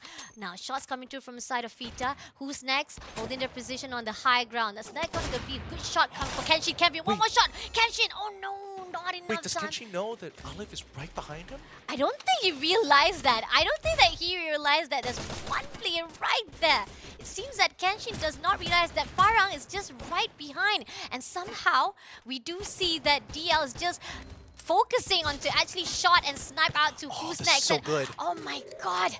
A very good sneaky Aleph is just right behind, but who's next? Holding their position, gonna go in for a fight of close range with DL. Shots coming through from the side, and shots takes down one player from the side of our DL. How many players left to surviving? We do see that DL still holding as a position, and it seems that who's next? Coming in for Aleph. One more player to go, and Aleph will be taken out by Farang. Nicely done by who's next. Farang is out of the game now, left with top 3 teams. We got DL, Gig Fam, as well as WNX. All right, it's been looking good for DL, but they've already lost a member. 3v4 against Geek Fam right now as they go into full engagement. Oh, 4 versus 4 at the moment right now. And it seems like shots coming through. Yasta managed to take down one. Let's Go will be taken out as well. Yasta, come on, go in for a fight already. The zone is going to close in. We'll be able to take down one player, but somehow, Yadope as a whole position for the who's next. It seems that they're quite actually separated. And it's 1 player versus 3 at the front side. Yasta holding the position, trying to go into the side of Shinon, but our Delusion will be taken out easily. So this is top 2. Who's going to get the booyah? Kans with that long range shot. Beautiful shots coming in. Going to take down Yadope as well. Now Kans going to refix his health just yet. But Yadope just holding this position. Zone is closing in. Who's next? A little bit of the holding position at the moment right now. But Gfam knowing the position, they're going to go in for a fight. But no! Beautiful shots coming in. Now left with Kens. 1v1. And Kens just a little bit more. No, that Icemore's going to break it out. But now he's going to chase after it. And no! Who's next? You're not going to be allowed it because we will give that booyah to the side of Geek Fam for the second match. Oh, they were so close, but Geek Fam are able to close it out in the end without any resources, without any more glue walls to work with. It's just difficult. It comes down to weapon choice. Having a sniper rifle can cost you these early small CQC events, and it just worked out for Geek Fam so well. Congratulations. They take the second booyah of the day. That was amazing. And like I said, it was waiting for the right time. Next, Sarah, is just, you gotta wait out for the gameplay because everybody is just holding their position. They don't want to go in for the early engagement. They want to see who actually moves into the zone first of all, and then they want to actually take it out. But that's what we asked about Aces Esports. You asked about it. Why they want to actually push into the northern side when they know that who's next is already making themselves very comfortable at their own territory. But then again, they pulled back. They decided to say, oh, they realized that the safe zone was moving into the right side of the map, so they decided to back off again. So I think that that was a good decision, but then again, questionable as well. Yeah, I definitely think it wasn't exactly the smartest choice to actually get into an engagement of that sort, unless they wanted to really commit to the fight, right? You go there, you wipe them out. Sure, at least you have a POI to actually look for a revive or something, but then again, once we look back at it, there's no shop, there's no revive on that side for some reason. Usually there is for Intellect Center. Kind of strange. Maybe it was just outside of the ring at that point, so you can't even use it. Well done overall, because the decisions after that is what led to at least the top hemisphere being controlled by GeekFam at the end of the day, right? Because GeekFam making sure that they were able to actually get on top of the, what do I call it? It's more like a silo, I guess. The incline. It was heavily contested by both WNX as well as GeekFam. And I think, WNX realized, okay, this is taking up too much of our resources. Yes. We need a restock. We need some kills. Let's go down bottom side to the southern side of the map of the ring. We could probably make something happen. And unfortunately, they leave one member out of fear that GeekFam might actually sporadically just jump down from God Spot and look to actually clean the rest of the bottom side down. I mean, yes, the high ground was actually giving a lot of advantage, but then again, you have to realize that you are on the spotlight. Everybody was sniping towards you, and that's why WNX had to back off. They realized that that spot was just giving too much open space for everybody to just snipe you out. Going into the recap at the moment right now, this is where Kraken unleashed their Kraken to fight out with Who's Next, but unfortunately, they lost 2 of the plays, and that's the reason why they ended up actually losing 2 earlier inside our next Terra. It was so very close as well. So very, very close. And that's why, these very small clutch moments are important. Those active abilities, sometimes even passives, could actually make the difference in these sectors. Now, especially for the earlier stages of the game, the contestants, nothing too crazy, nothing too out of the ordinary. We didn't get to see, that big clutch at the very end. But for the other teams, especially during the mid game, is where it got really interesting. Like Farang actually taking out Team Badut, who actually, honestly, considering they played the first 2 rings really well,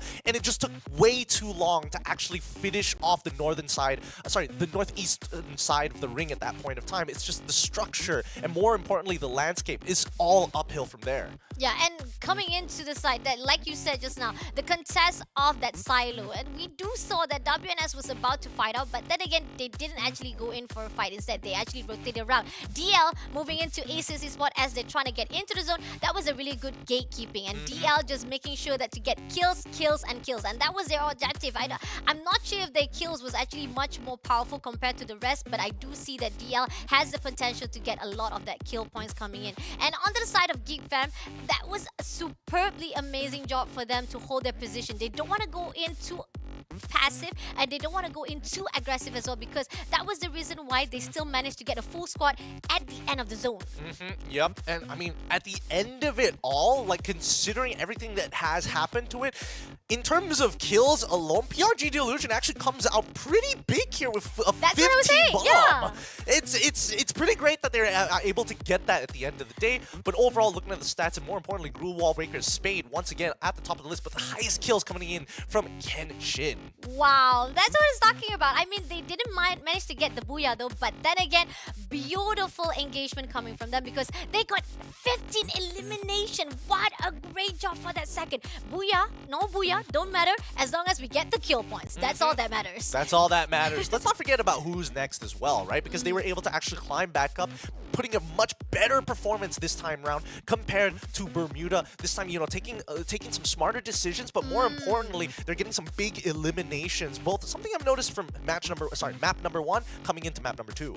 Yes, agree. Because the fact that Who's Next, they always know where to go. They always make sure that where you are going will actually give you guys a good glimpse of the teams, and they want to make sure that they don't go in all out straight away. And that's the good part. You don't want to go into all out. Going into the top weapons, as usual, we do see that AWM as the popular weapon, MA2B as well as MA2B for Who's Next as well as GeekFam. So pretty much most of them are using the same skills as well as tactic inside the game, but what makes them different is how you use them. Going into the top 3 teams, you got PRG The Illusion. Look at that damage, 9,420. I think that's the highest so far for our second match. Yep, highest so far. I'm just surprised that out of the 4 headshots, one of them was an AWM one.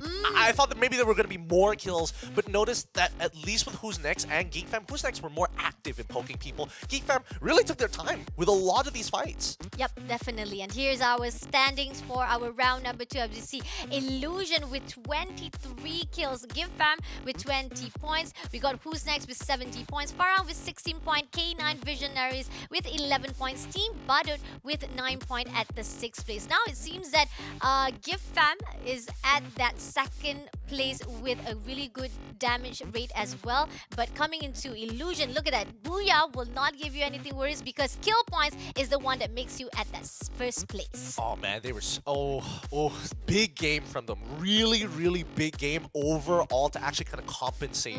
And that's the thing, right? Teams who want to play for kills have to walk away with a big number. If they're able to hit those double digits, it's so worth their time. Anything less, you're bowing out of the tournament very early on. It's about consistency, especially in these rounds. And I think right now, Geek Fam is on a very steady pace. Yep, definitely. Great job coming in. But Farah, on the note, I think they're still Mank is not doing so well. But then again, for the 4th place, it's still good for them on the 2nd match. Yeah, I still think it was a little unlucky overall. Yeah. Like, it took so much time to clean up that fight. And at the end of the day, it's about making sure that when you get into these engagements, you clean it up as soon as possible because you don't want to overextend or be in a situation where the fight drags out and you have no escape path anymore. You're only forced to keep moving forward. Yep, definitely agree on that. And the fact that you realize that Nextera is an open space. The safe zone is literally an open space. Not a lot of the angles that you might be able to actually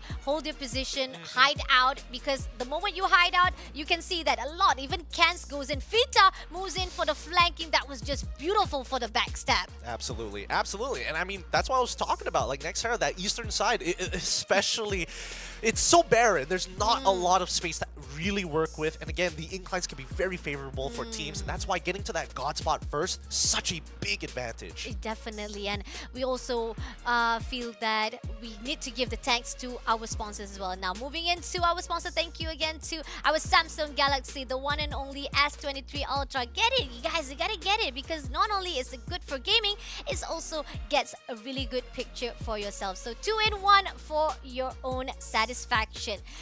Coming into the game itself, Gideon, what do you think is going to happen on the 3rd match? First match and the 2nd match is already done. I think they've already got to know each other. We've even got to see some of the players manage to actually get a highlight for themselves. I was happy that at least for the 2nd match, BJ Man Esports engagement was already been put out, but somehow I feel like the gunpowder coming in from them is a little bit too low. Do you agree on that? It's hard to say for now because a lot of their fights that we've seen thus far has a lot of been just like early contests or at the very least, you know, walking wrong space, wrong time. Somebody, their scout, usually gets popped very early on and you're forced into a 3v4, which usually isn't the best, especially in the earlier stages. There's not a lot of resources to play with, right? But as we come into Purgatory, I think this is where we might actually get to see a little bit more of them because there's more time to make those decisions on moving into the ring, or better yet, depending on their overall playstyle for this particular map, it could be more inner-ring priority. Agree. And definitely we know for a fact that going into the flight of Purgatory is even more bigger, and it's even actually more for the sniping of our players itself. Flight coming in from the left side of the map to the right side. It's a beautiful map. You don't need to worry much slicing through the map of our Purgatory. But who will actually jump on the same spot? It seems that we have our DL team, who is our winner for the for the 2nd match with that great kill points at the Mount Villa coming into the... Most of the time, you don't want to land way too close. There is a lot of play area to actually utilize, a lot of structures, and now you start your buddy system almost straight away. You never want to be caught in an isolated fight. Right here, a-esport fighting out with the Kraken team. 2 versus 1 at the moment right now. Zach sticking together with Red Face at the moment right now. Climbing the ice wall, going into 1v1 at the moment. Shots coming through, and the team has left the area, and Luffy has already been surprised. In half by Axis. Really nicely done. They did lose a member though. They should be able to get a revive pretty soon. We can see the POIs towards Brasilia is still open, and they can actually utilize that later on. Let's have a look at the rest of the teams here. Oh, my god, Hawkeye! He was trying to actually revive the teammate, but then somebody was shooting him down. It was coming in from our team, FRU! Oh my god. He's got a oh no! Nappies! Why Nappies? Look, FRU have been having some tough rounds. Just let them have it. You know, this is that mental reset that they were waiting for. This might just be their game. But keep in mind that the last remaining member of WNX, Yat, is still alive. He wants to go towards that revive center. However, Farang has a very large spread over this island, keeping control of Quarry, keeping control of Marble Works as well. Now, Kraken left the area before they were fighting with a-esport. Now they're moving in with DRX. Here, G trying to actually shoot down Lee. Still quite far away. Backstab coming in from the area. But somehow, we do see that 1v1. Oh, Lei will be taken out straight away. And now, we do see the last man standing coming in from the Kraken has left the area. They wanted to actually spread out, but somehow our Kraken has lost their teammates again and again and again. Now left with Unknown and Nathan to survive it out. They managed to be revived back into this round number 3. And VIS is still pretty nearby.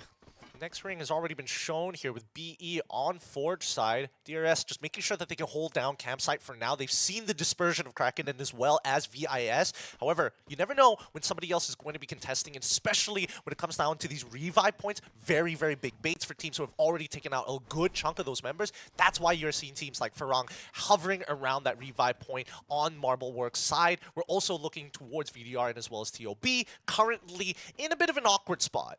I mean, like, okay, for now we do see that TB, Team Badut, quite close by to VDR, but I don't think that they will be meeting each other just yet, especially from the fact that Team of Aces is spawned inside the zone. I think it can be pretty dangerous here. I think that Geek Fam, since they're still in the ring, it's better to just hold at the edge of fire, especially Fire Brigade. That bridge is, you could die. So it's either you get a vehicle to zoom across as quickly as you can, or you hold until the next ring is revealed.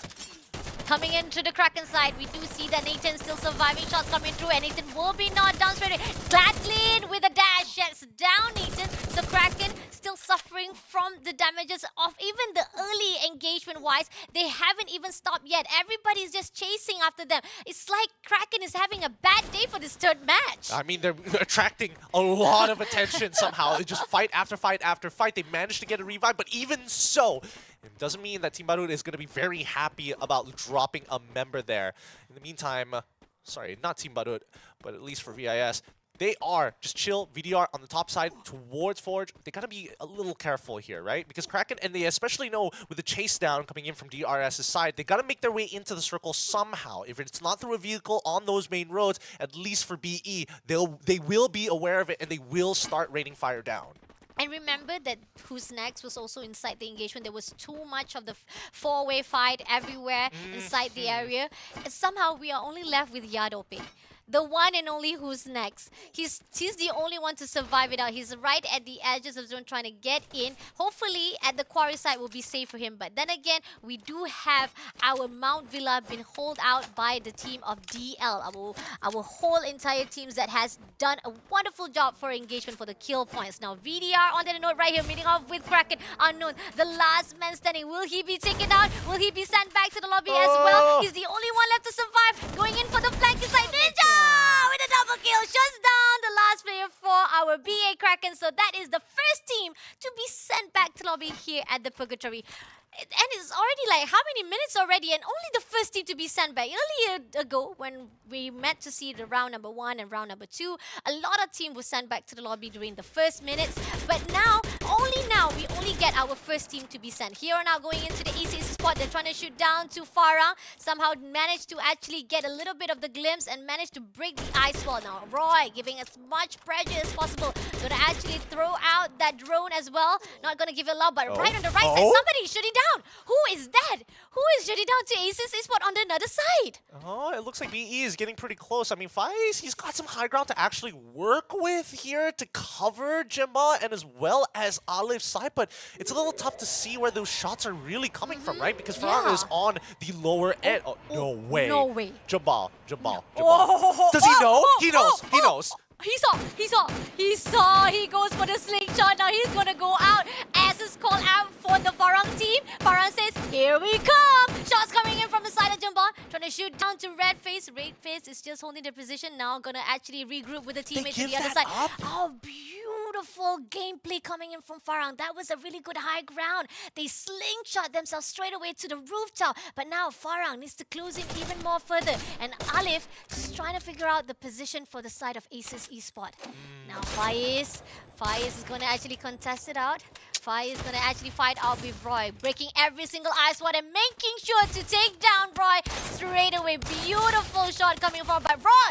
Oh no, Luffy as a backup at the moment right now, trying to revenge back for the teammate. Can they do so? But Ace is on the other side. There's two more players to come out for Luffy's side. Luffy putting all of the ice wall for the defense-wise and moving in for the rotation. But Ali trying to shoot down to Luffy, and there's 2 versus 1 right here. Jumbo also gonna cut him out and making sure our Luffy will be taken down. Oh, so quick, so soon, too soon, in a matter of fact. But now, we looking, the UAVs have been dropped instantly. They start realizing, oh man, BE is closing in on our position. Farang have already lost Spade, who was supposed to anchor for them to slow BE down, but he ended up having to take a 1v4 by himself, and now BE controls the central side of Brasilia, in the middle of the ring as well. They will have to deal with a lot of pressure coming in from all ends, but they have the high ground, or at the very least, they have full vision of everybody else. No way! Aces Esports, they just came back from the dead, but here on out we got VIS, the Visionaries coming in for the third party. They would talk they were gonna be safe, but here Toby coming in for a fight. Dash it off straight away to the side of our Aces Esports. 1 versus 1, left with Zach. Zach trying to survive it out. Can he make it sure? Can he will be taken out? Eagle takes on Zach as well. Aces Esports, who else to survive? No one anymore. Aces Esports will be taken out by the one and only Visionaries. Oh, nicely done coming in from Axis. Let's see the rest of everybody else currently right now, and especially for VIS, kind of in an awkward spot, right? They have to deal with Farang down on the southern side, but if they keep looping around this hill, they're eventually going to meet and come into contact with VDR. Again, a lot of harassment, a lot of bullets are coming out targeted toward any member. Their presence needs to be shown here. They need to show that they control this area. Now, who's next? We did saw how Geek Fam fight it out with who's next, and it was won by Geek Fam himself. Can actually who's next redeem themselves? Somehow, we lost a couple of players from the side of who's next, and we do see that Hawkeye still surviving now. Darwis is just holding their position at the moment right now. They did not actually realize that there's one player who stepped away and managed to actually score. But Hawkeye, unfortunately, this is going to be a sandwich for you. And running away from the side of Give Fam will only be met out by Farang. And shots coming through from the side of our team Farang. Faiz has already spotted out Hawkeye. Gonna go in for the close range. He's just gonna go in.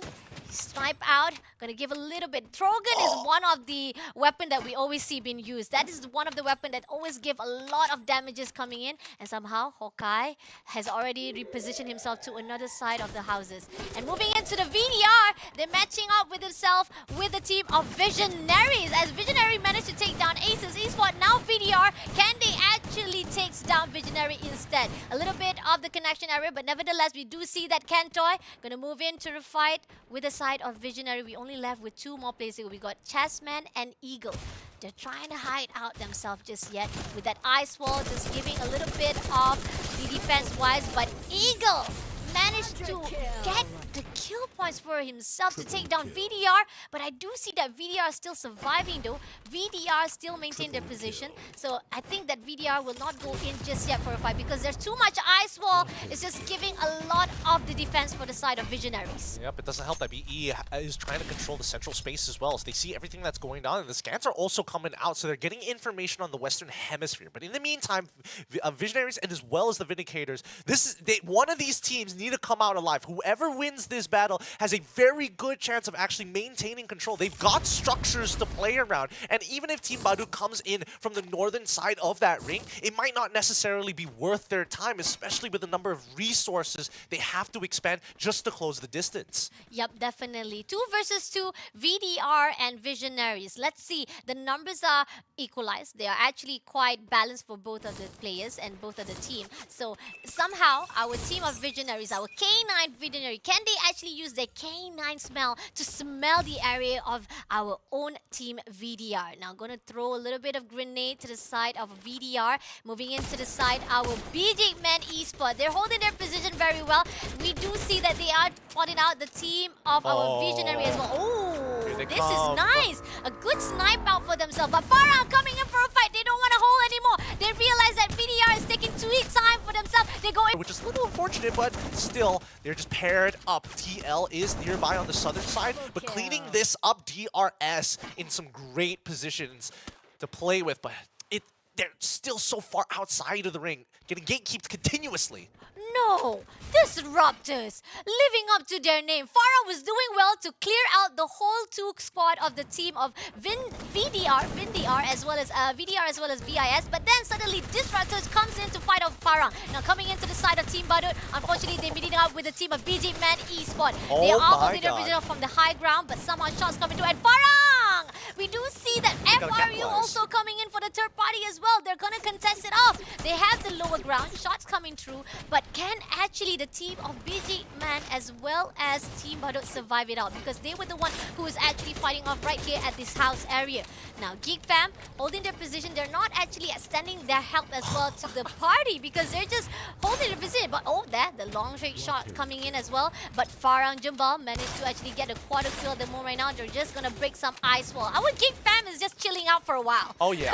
Oh yeah. They're not worried about their backs at all. They're not worried about the center of the ring. They just need to make sure that FRU don't get into it. They've got great structures to play around. But keep in mind, this top side is extremely dangerous, right? Team Badut taking an engagement against BE, that was already dangerous. They lost a couple of members already because of that. But this gives an opportunity for Farah. If they get into another engagement again, and if it goes well for at least Team Badut, that means Farah has a clear pathway in. Snake might be in some trouble here. Alright, FRU finally closing in to the side of Geek Fam. They know that this is the house. They need to break in. They throw a lot of grenade, but somehow the team of Geek Fam still surviving out. Now, Farah on the left with Speed Jumbal is here for the safe zone. This is interesting to see it out, but Geek Fam is not moving an inch at all. They're just saying that this is our home. No one can break it off. FRU on the other note is not going in as well because they know that it's going to be like a snake trap if they go inside the house of Geek Fam. Now moving into Team Badut, moving on with the Farang team. They have lost a lot of their players. Now left with Flix as well as Yas. They're trying to push in. Farang is going to close into the side of Team Badut. Can they actually finish it out? Zone is closing in as well. It's going to be painful for Farang's side, but Farang managed to break through and now left with one more player, but Team Badut will be shut down by Farang as well. Okay. A bit of a grief coming in from Team Badut. They could have waited a little bit longer and gone through the windows to play for topside, but now BE, they had Godspot, and now it's slowly crumbling away. Now B Venzetta going in to actually fight off with the team of Farang. Jembal is just holding on his position. Just one more play to go and Farang will be eliminated by our BJ Man eSport. Left with the rest of the team right here. Who's next also will be eliminated by Geek Fam as well. Moving into the 3 teams that still survive. We've got Geek Fam, we've got FRU, we've got BJ Man. Now Geek Fam, they're not coming out of the house at all, and this is just giving the opportunity for FRU just throw a grenade as much as possible. But BJ Man on their note, they're holding another position on the other side of the house. I'm surprised that FRU have been alive for this long. People, only Geek Fam have been paying attention to them, and FRU aren't very happy about that as they continue to bombard that top half. As BE, they've got more space to play with, and especially with Vegeta actually pretty nearby. He's got to make sure that FRU don't wrap around towards that left side of the map to actually capitalize on this, because this is an uphill battle. Yup, definitely. Now, FRU still holding their position. A lot of grenade been thrown out by each of the team, whether or not it's from Geek Fam or from the side of FRU. Our Freedom Rumble is not going to go in, but those double grenades is going to give a lot of damage to the side of Freedom. But BJ Man is coming in for FRU. They're going to wait no longer anymore. They're going to go in for the closure for the side of FRU. Now, BJ Man Kai coming in for a fight. Shot down. One more player to go. It's going to be the side of the BJ Man who will be taken out. Are they going to be able to push in? It seems that BJ Man left with one more player to go from the side. Oh my god, BJ Man coming in for a vessel for FRU, but Geek Fam is now ready to fight out. Rumble straight away to the side of BJ Man eSports. And they take the fight. They've already found one. Huge kills coming through. Can the rest actually clutch this out as they swing by? Oh, FRU will be shut down and giving the third booyah to the side of our Geek Fam, who has been very comfortable. And then they just say like that. give us the booyah for the third match. They really took their time with this Yeah. one. There's nothing that they could have done wrong at that point of time. As long as they don't get griefed, it's totally okay. They watched their backs. They made sure that they actually have very comfortable spots. Not too hot, but enough to show presence. And that's how GeekFam has been continuously getting these consistent points and now finally paying off with a booyah. But it's quite slow though. I do feel like it was quite slow. GeekFam was just too comfortable to a point that I thought they were going to fall asleep inside that house. I don't know. It feels like they're going to fall asleep inside their house, but also no, they're walking away with 13 kills this game. So not only are they coming up with 12 points from being first place off of this booyah, but they're getting an extra 13 because everybody else just was out in the open and free farmed for them. Yep. And we do see that Aces Luffy. That was amazing. I was expecting that DRS was going to actually do a surprise attack, but Luffy was the one with the 360 spin and just shut him down straight away. That was beautiful spin coming in. And Napis, naughty Napis from Freedom Rumble. Hey man, I mean, to be fair, they got what was coming to them after, you know, doing a little bit of BMing. At the very least, BE was like, no, none of that. Right, we're only going to give you third, nothing more. As they run out and grief them. I mean, my pity is definitely coming from Kraken side because from one place to another place, seriously, they were chased out from one team to another team. They cannot get any peace at all. I feel like every time they tried to run away from any engagement, they ended up meeting with another team and then they would crash out straight away. Yep, they would never get the full reset, right? Yes. And I'm talking about a reset of not only do they get the revives, but they're able to loot up after those revives. They never got that time. Somebody else would immediately start punishing them as soon as the revives started to come through. And this is where BJ Man eSport BE just push into the side of FRU. But little do we know that one player from FRU, Asta, managed to skirt away from the fight. He actually sneaked out from fighting with BJ Man eSport. He left the teammate like, bye guys, sorry. I want to get that number 2 point. And that was when GameFam spot that last man standing, shuts down and making themselves the third booyah of the night. And highest kill to the side of Farhan Jabal. He was always the ace, the assist, but now coming into the match number 3, he managed to be the highest kill. Going into the assist side, we got Geek Yasta. Yeah, really nicely done. I mean, overall, I think, you know, with the amount of times that we've seen teams just poke at each other for the longest, it's expected that the total damage numbers are going to be a little bit more inflated this time around. However, coming in with the highest kills coming in from Jimball, that one was a little surprising. I thought definitely from Geek Fam's side, they were probably going to farm a little bit more, but I think it's a lot more spread out compared to just invested in one guy. True, definitely. It was just team effort, definitely, because like we said, they managed to survive full squad. They did play it safe. They were just peeking through the window side to just get a little bit of sniping, 1 shot, 2 shot, and then just tease a little bit and maybe steal a little bit of the kill points. But on the other note, Farang, we do see a lot of engagement coming from them. From one team to another team, they managed to actually wipe out for this match number 3.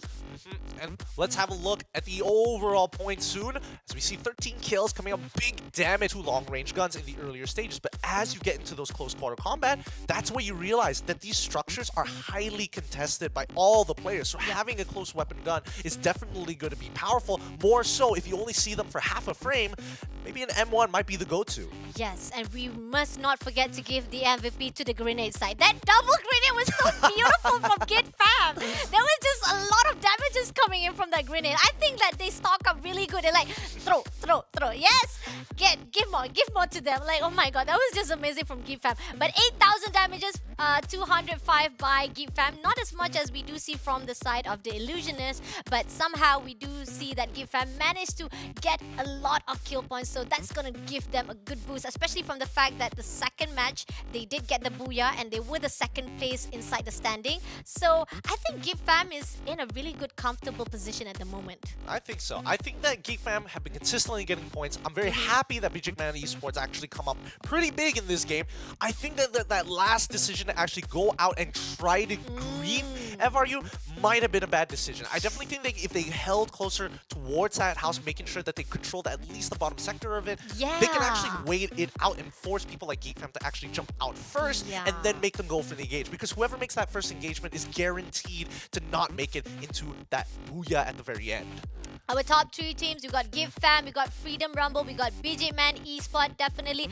Especially the fact that we are able to see BJ Man Esport manage to actually do a little bit of engagement with that 8 kills. Who Snacks at the 4th place, Farang at the 5th place, Team Badut at the 6th place with 6 points. I'm surprised. Team Badut, I mean, like, they were at the high ground. They were actually already on the rooftop, but it seems that they didn't manage to actually even fish any kill points because they were ended up being fished out by another team from the lower ground instead, even though they got the high ground advantage. Yeah, and I think it was interesting, right? Because Team Badut, they made a very interesting call. I think this is one of those make it or break it decisions that a lot of teams are too scared to do. And so far, I'm seeing a lot of similarities between Team Badut as well as Farang. Both had the same idea of, okay, the only way we're going to make it in is if we secure one of these buildings. Yeah. And we have to take a risk. If losses occur, we have to start playing for points afterwards. And that's what we saw from Team Badut. They try and take that structure. It almost goes well, but they lose 2 members in the process, which made it slightly easier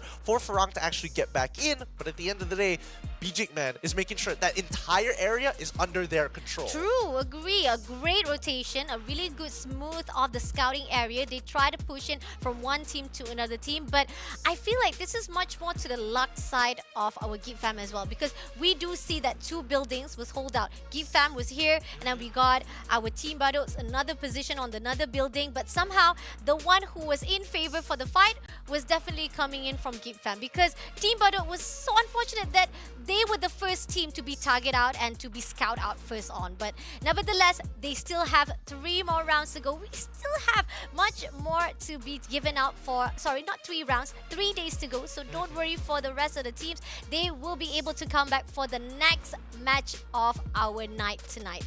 Gideon. Yep. Remember, we still have 2 more maps here for Group A and as well as Group B as we're moving towards Alpine. That's going to finish off that set. And then eventually we're going to jump into towards Groups A and as well as Group C. In the meantime, we're going to take a short break. And when we come back, it's going to be more Free Fire action. I just got Don't let them ruin your vibe. No time for rumination. Let's leave it all behind. Take a flight, aviation. Want you, girl, by my side. Let me show my appreciation. I want you here with me. I'll miss your body, baby. No, I cannot believe that you're still single, lady. Wishing I could retreat. I want you here with me. Be my lover, be my Jovi, be my woman, be my lover, be my Jovi, be my, the only one I want, be my preliminary.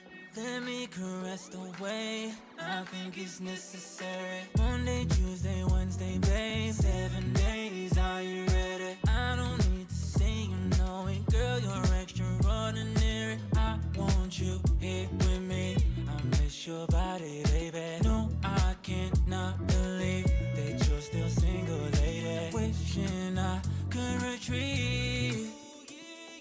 I want you here with me. Be my lover, be my trophy, be my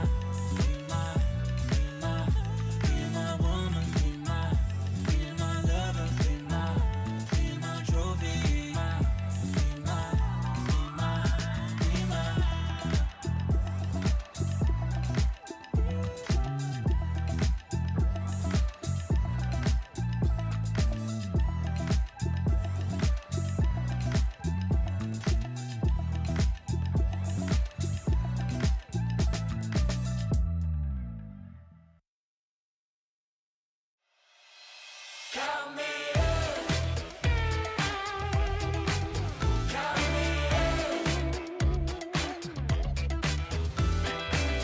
That new sensation welling up in my chest.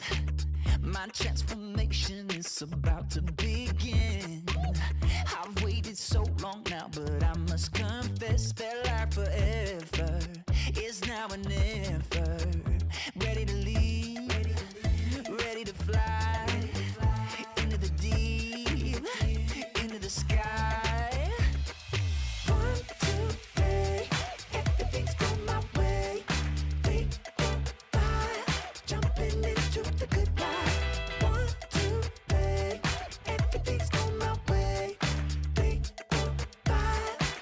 stepping into the good life.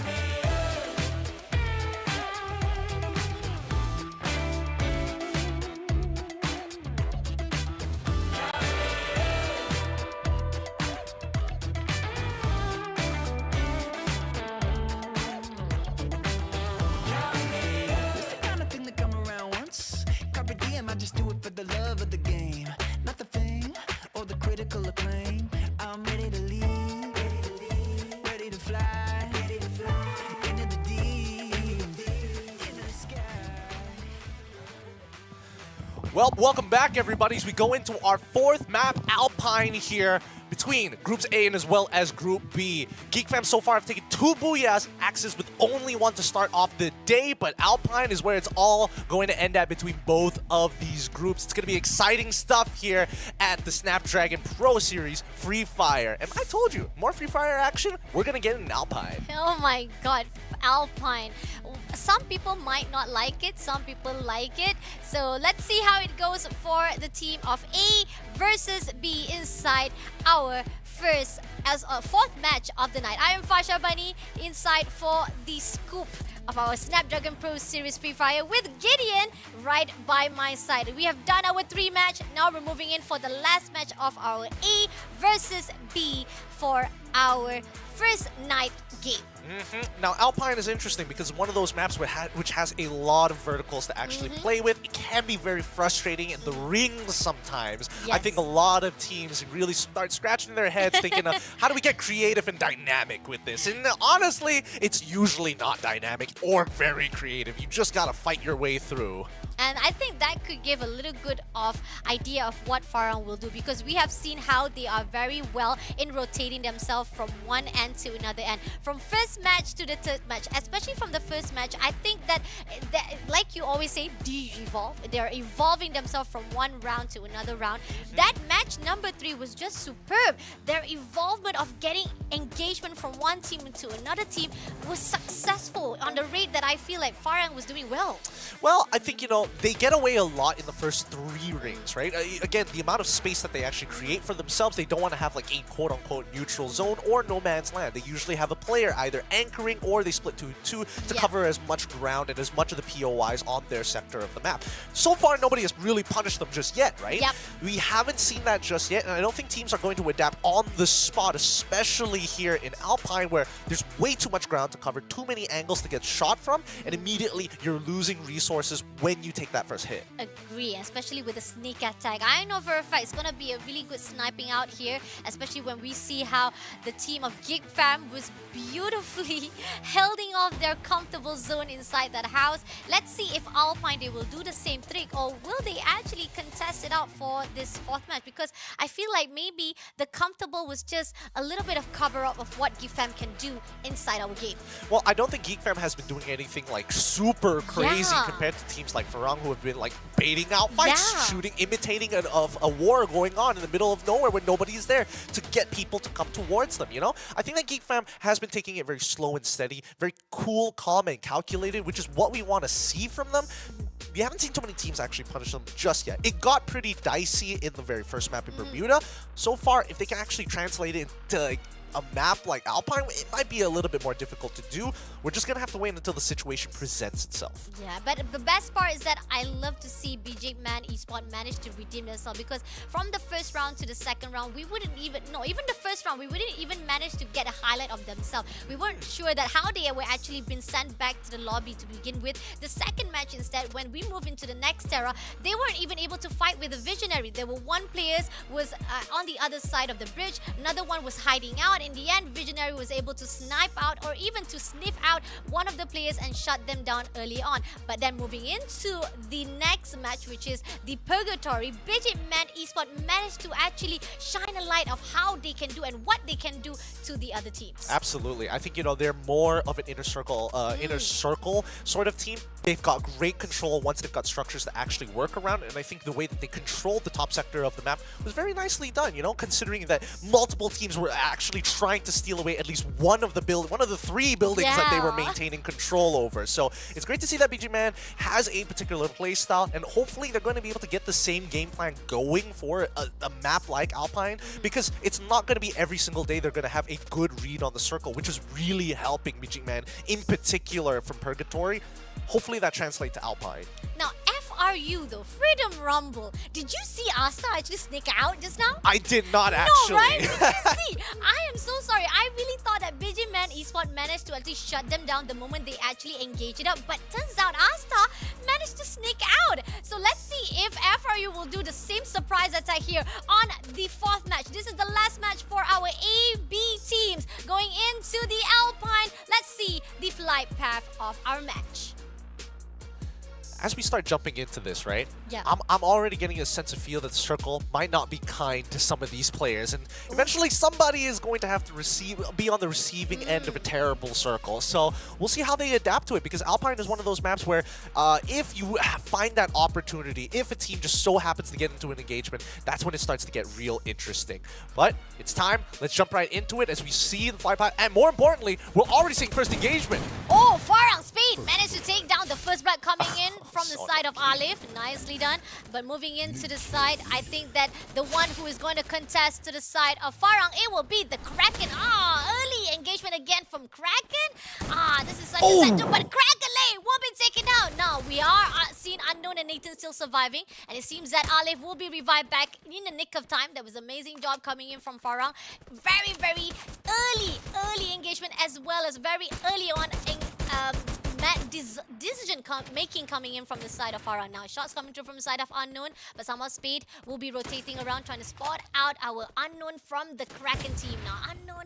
Oh, but somebody coming in, and shots coming through with a sneak attack. Nicely done, Unknown, but somebody is actually shooting him down from the window. Can he survive it out? Can he clutch it out? He's all alone right here. He's left all alone to survive for the Kraken, but somebody coming in from the window side shuts down Kraken Unknown. So now our Kraken Unknown will be left all alone, as we are left with Nathan, the last man standing from our B Kraken. Yep, and it's totally fine, right? He finds a drop. Great for him. He's going to pick up as many credits as he can. He's going to get a free revive. This was all planned. You're just fighting for the KP. They got 2 elims out of that. They gave 3 over to the side of Farang. But at the end of the day, you're going to get your teammates back. The question is WNX going to capitalize on this, right? Because we're seeing this POI. We're seeing that Nathan is like, okay, I'm going to need a little bit more. It feels like somebody might be nearby here based on how we dropped earlier. So let's just take our time with this. Let's calm down for a second here. Coming into the side of Team Badut, they're meeting off with the team of VDR. Jans managed to take 1 player down, but Will Rain be able to rain down on the parade of Team Badut? Grenade in the hands. Just waiting for the right time to throw out. Can he actually break? Oh, he did break to the side of damage of TB Jans. And now pushing into the side of our Team Badut. Shots coming through from the side of Ninja. Jans just a little bit more. Might be knocked down. Ninja is just chasing after him from one end to another end. 2 versus 1 right here. It seems like Jans will not be pushed out. This break, the ice wall will not be defending him. Instead, Jans will be taken out by the VDR team. Wow, great team effort coming in from our team of Vindicators. Interesting.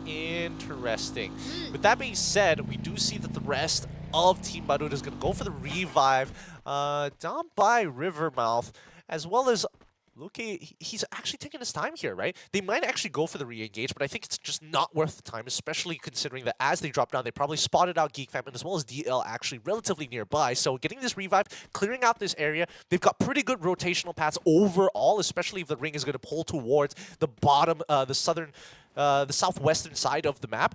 They have options to play with. I mean, the retreat was just in their favor. That's really nice for them. They know for a fact that you're not going to go in for the early fight straight away. You have the potential to actually just revive back the teammates. So why not just take a few moments to just enjoy the map of Alpine for a while? Moving into the side of the slingshot, we do see that Farang is getting pushed in to the area of our most center side of Militia. It seems that we do feel that maybe there's a possibility that Farang is just holding their position. They don't need to worry much because the area side is not actually covered with any enemy. Coming into the side of BG Man on the other note, they are going to actually meet off with the team of DL. On the other side, they got Team Badut. So hopefully the team of DL will not be sandwiched now. BE Vegeta, are you ready to fight off with the team of DL? 1 shot, 2 shot, will be able to knock down Mando first of all. But on the other note, we do have a couple of more teams to go for the DL. Now Razi is using that ice wall. Now going to go in for the the close range. Razi will be knocked down as well. Now one more player on the other side and another player on the left side as well. So Kenshi trying to shoot down to Export, but Export will be taken down by Razi instead. But now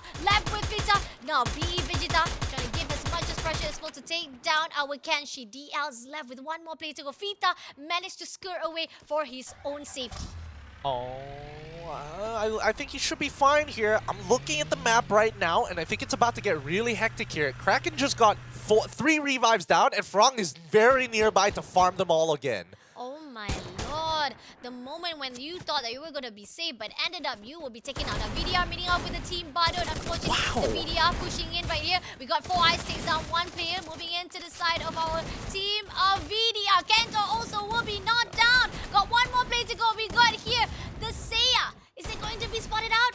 4 eyes. Use your 4 eyes to fight off with that last player from the VDR. Seiya coming in with that ice wall, but somehow managed to knock down Seiya as well. So VDR left with the side of the team. 1 more play to go. Will they actually get a knockdown? Somehow takes down as well the rest. But oh, coming in from the left side, TB have to be careful. Gonna put on the ice wall. Shots coming through from the side of Ninja. Ninja trying to make sure to get the clutch, but no, Ninja will be shut down straight away. So Vindicators will be sent back to the lobby by the team Badut. Okay, Team Badut finally closing out that fight. They were holding a bit of a vengeance against VDR, getting their revives and actually re-aggressing. Not fighting in Blueville this time, but actually pushing up in towards Fusion. Speaking of which, what happened to Kraken? Are they still in this or they've been knocked out? No, they still lost 3 of their members, and despite that, it looks like 1 is still alive somewhere. But in the meantime, let's have a look at WNX right now, because they're very, very close to Visionaries on the northern side of the map. They've already been spotted out. They're in the red zone, so they're going to need some cover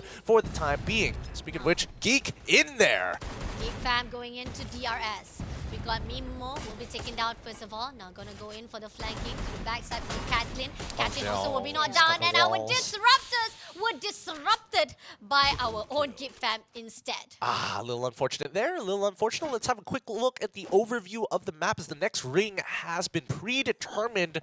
Ooh, a little closer to the northeastern side, ever so off center. But that's going to be really tough for Team Badut right now. It's in the middle of a fight, but let's jump back to WNX up against their opponents here. 1 man down. Yadope trying to snipe out, but on the left side, we do see some shots coming in from the side of Yadope. Yadope gotta be careful right here. You might be able to snipe out, moving into the side of Team Badut. We do see that Team Badut meeting off with the team of VG Men. They still surviving out at the outside zone. Throws the grenade inside the ice wall, giving a lot of pressure. This is like a deja vu from Jans though. Jans holding in a position inside the ice wall, but it's not going to do anything because the grenade is going to give a lot of damages. Right here, our BG man holding the position at the outside. They're just going to actually fish out the team Badut from within. And now going in for a fight. 4 eyes will be knocked down. They're trying to revive back the teammate, but shots coming through. The ice wall will actually defend them, but somehow we got a-esport will be knocked down yet again. Now we got Team Badut still surviving at the moment right now. They're trying to actually hold their position, but our team of BE is getting more and more vicious. They're actually more impatient. They're just trying to break all the barriers from the side of our Team Badut. Can they go in? And they did manage to go in. The shutdown of Jans, making our next team to be sent back to the lobby is going to be Team Badut. As much as we would like to see that at least for BG Man, they walk out of that fight pretty darn well, getting into that ring is going to be even worse. They are on the furthest side of the map to actually reach it, and worse yet, they're going to have to deal with at least... Oh wait, the Kraken is still alive. Nathan is still there. He's got Lee with him, but DL very close by. Hopefully they don't get farmed again. I mean, the rest of the Kraken members coming in from the southern side, Rivermouth, already have spotted out one of BG Man's members, and this might force a fight. Ooh, look at that shot, Genshin! Beautiful shot, taking down Nathan straight away. That was a good snipe. I mean, I'm gonna say this is not a good night for Kraken though. Shots coming through from side of Unknown, not trying to stay down, but managed to actually get that 1v1 win. And Unknown will take down our BE Xbox first of all. Xbox also is not a good night for him. Every time he tried to do the 1v1, he ended up losing every single time. But BE, not to worry, we still have 3 more players to go. We got Vegeta, Kai, and Snake. On the note, Kraken, they also managed to survive 3 players, and they're trying to get into the zone. Now, Vegeta, now going into the zone, will that be easy for you, or will you be gatekept by Kraken instead? Despite that that you were doing well to take down Team Badut. Like Gideon said, you are going to suffer a lot from that outside zone. Yup, Kraken actually scouting out the bottom half of Rivermouth. They know that nobody is there, so nobody has rotated in. They're not getting shot from their back, so now they have a clear pathway to actually get in towards the ring side. BE, they hear the vehicle, start moving up towards the northern half. And DL, they don't want no part of this. They just want the free high ground close to Militia, but not in Militia. Wow. Hawkeye been knocked down by Spade. That's going to be Farang Spade right there. And that's going to be an information coming in from the side of our Who's Next. Now let's see if Yadope will be moving in for a fight. Jimbal will be doing long range shot to the side of Let's Go. Somehow, we do see that Yadope is going to chase after Spade. This is going to be a revenge. They know for a fact that Farang is holding their position. They lost one of the players because they try to get into the zone. This gatekeeping from Farang is quite successful, giving a lot of pressure to the team of Who's Next. I mean, the ring has already pulled back towards the southern side, so they've only got 22 seconds to clean this up, or at the very least force WNX towards the western side, where, hold on, it's DL. It's DL in the middle of a fight with VIS in that side of the map, so now it's going to be a full commitment coming in for Farang. Okay, this is going to be interesting to see how it is. But I think that Farang needs to focus on the side of Who's Next, or else this is going to be tough for them. But yep, they are focusing on Who's Next. They say exam 1 player to go. Let's see. We got Shonin just holding their position, trying to give a little bit of the Tomper side. But somehow, they lost their teammate. We got Farah and Jabal managed to be taken out by Yadope. Now, at the other side, we do see the Alif trying to actually sneak attack. Oh, thank God Shinon goes into the building, but no! Not gonna be allowed to be saved out. Alif takes down Shinon straight away. Now, Who's Next? Still surviving with Yadope. Yet again, the last man standing. Every time we meet up with Who's Next to survive, it's going to be Yadope moving into the zone. We got Farang will be meeting off with DL, just like Gideon say, as they were surviving to fight out with Who's Next, they need to be prepared to fight with the team of DL, the Illusions. Yep, Yadope, he's just going to try and heal out for as long as possible. Hopefully he can get a little bit more points here, but at this point, unless he's got a vehicle, it's going to be really tough for him to get in. Unfortunately for Farang, because of that fight taking so long, DL actually having some great positioning here, but Axis in the middle of their own fight against BGMan coming in from the western side. Grenade been thrown out as much as possible, giving damages to the side. Now moving into Vegeta, Luffy. Ooh, lovely throw of that Trogan, but somehow will not give that damage side to the side of our BG men. And now breaking the ice wall, 1v2 at the moment right now. Managed to take down one player, but somehow Aces Man will be holding his position, trying to actually corner out for this ice wall, but doesn't manage to break it off. Now Man just holding his whole position, trying to actually climb the ice wall as well, and managed to actually take down another player from the side of our team of BG Man. And now Aces Luffy, that 360 spin again, takes down another player for the side of BG Man. BG Man now left with Vegeta as well as Kai. They back away from the fight, but someone a-esport says that nope, we're gonna bring the fight to you. Now Roy can smell the enemy, spotted out Vegeta, 1 shot, 2 shot with a shotgun, and making Vegeta will be shut down, and that is the end for the team of BG Man as they have been sent back to the lobby. Speaking of Geek Fam, though, they're just getting harassed continuously as FRU are still in full engagement with them, but it's going to be Kraken taking these shots. They're actually looking for these points and punishing them. Wow, okay, this is interesting. Kraken, despite they were having a lot of struggle this past few matches, but now they are doing their best to survive it out. Now Geek Fam just sniping out to the side of FRU. They're not releasing the shot just yet. They're just holding their position just yet. But now Dawi is, oh, sweet time, and taking out Dawi straight away. Just in the right time. Didn't need to actually pressure that much. They don't need to worry that much. And chase down Asta as well. And now they're going to go in. But somehow, it's going to be Geek Fam who has been eliminated instead. Despite they were actually sniped out, that outside zone was just too painful. Now moving into the safe zone, we still have DL still surviving, and they're just holding their position from the ice wall. Now FRU on the left side, I don't think they spotted out, but Aces Esports is pushing into the side of DL. Now shooting side to the DL, trying to break the ice wall, and they're at the center. This is not safe for them, especially from the fact that people might actually snipe them out. So they gotta be careful here. And it seems that Kenshin will be knocked down first of all by Roy. I think they're actually scouting every single area, Gideon. Yeah, they are. Kenshin gets knocked down by Spade, and now Axis has an opportunity to actually take full control of this very final circle here, as well as the northern side of the map. They know that at least 4 Kraken are on the bottom side. They've been harassing FRU this entire time, which leaves only DL, the last team left, on towards this northeastern side, which Axis can very easily handle here. Ooh, FRU has been sent back to the lobby, now left with 3 more teams. This is our top stream, Aces, eSport, DL, the Illusion, as well as Kraken. Now Kraken moving in, beautiful shots coming in from the Aces, but Kraken gonna slingshot themselves straight to the rooftop. Gal got the high ground right here. He's gonna spot out every single ice wall. Gonna give a little bit of grenade to the side of our Kraken.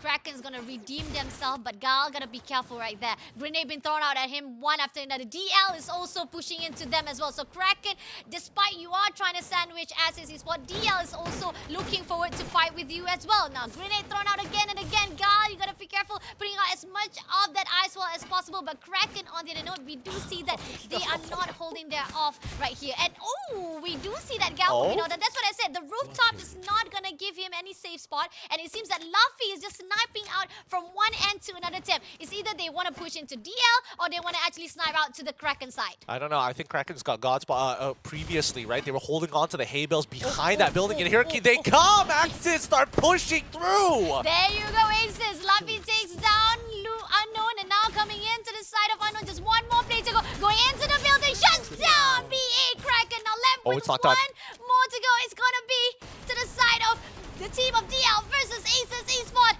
Somehow, our Aces Esports inside the building. DL just gonna push in. They're gonna actually fishing in to the side of our Aces Esports. Can they survive it out?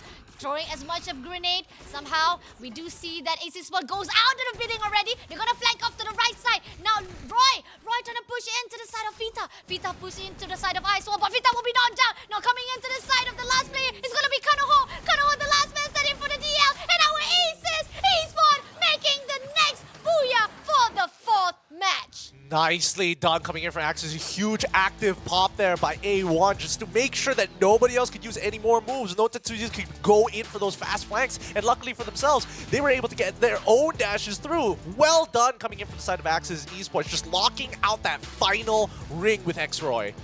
Wow.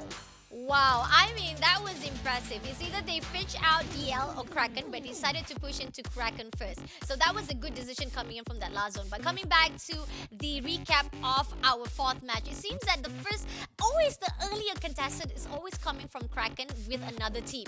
But they did manage to score away. This is a great job. I mean, past matches, we do see that Kraken did not survive till the end. But for this match, they managed to beat the top 3 teams at the end zone. But there was a lot of struggle coming into the team Badut. They were doing so well to take down the players, and they managed to take down Vindicators, but moving into the area, they were wiped out by the team of BJMan Esports instead.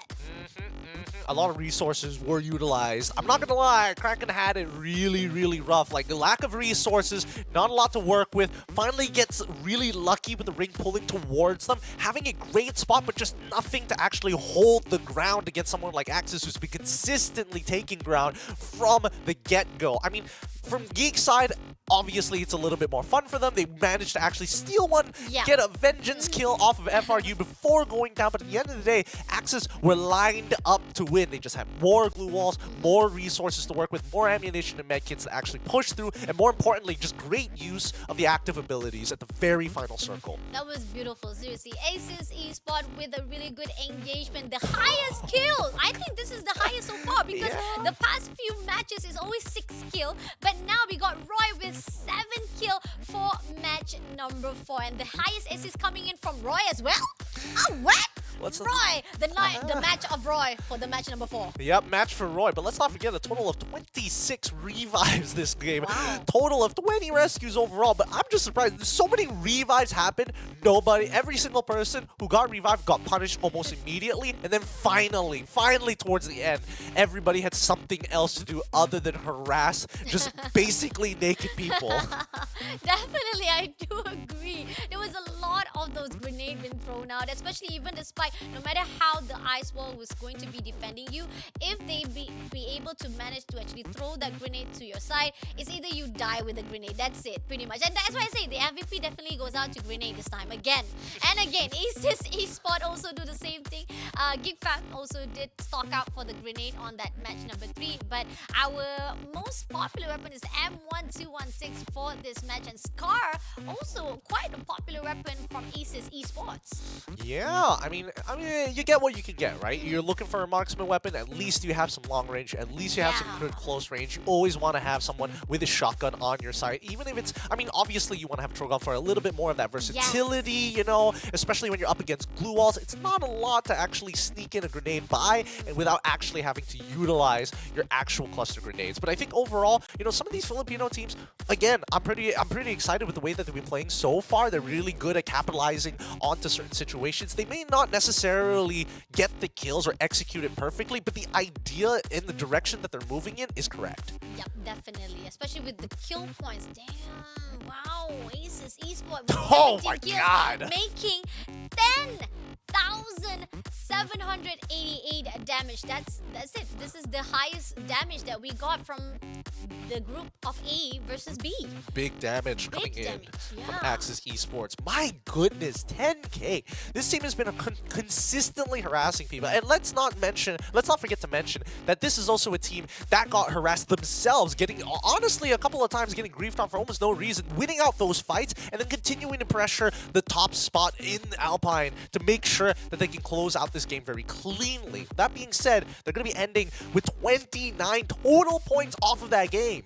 Wow, 29 points. Faram at the second place with 15. Third place, Delusion with 14. BA Kraken 13. GeekFam at the 5th place with 12. Also with the same number of points coming from Freedom Rumble at the 6th spot. BGman, I mean, we do need to give credit to BGman. A great kill points coming in, but unfortunately was earlier too wiped out at the third with the 3 points for the placement point. But nevertheless, Team Badut, yeah, look at that. 7 kills as well, but yet was taken out at the 9th place.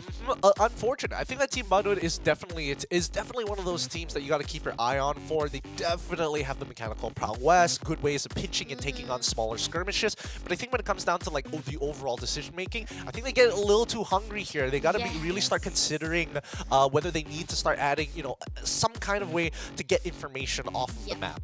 Agreed, definitely. Especially when they were actually been cornered out by BGman inside that house. There was no way out, definitely. Despite even they were using a lot of that ice wall, the moment they tried to get out of that window, BGman says, this is the end for you, my friend. And that was a great job. I think coming in from this 3rd and 4th match, I see a lot of teams that were not performing well on round number 1.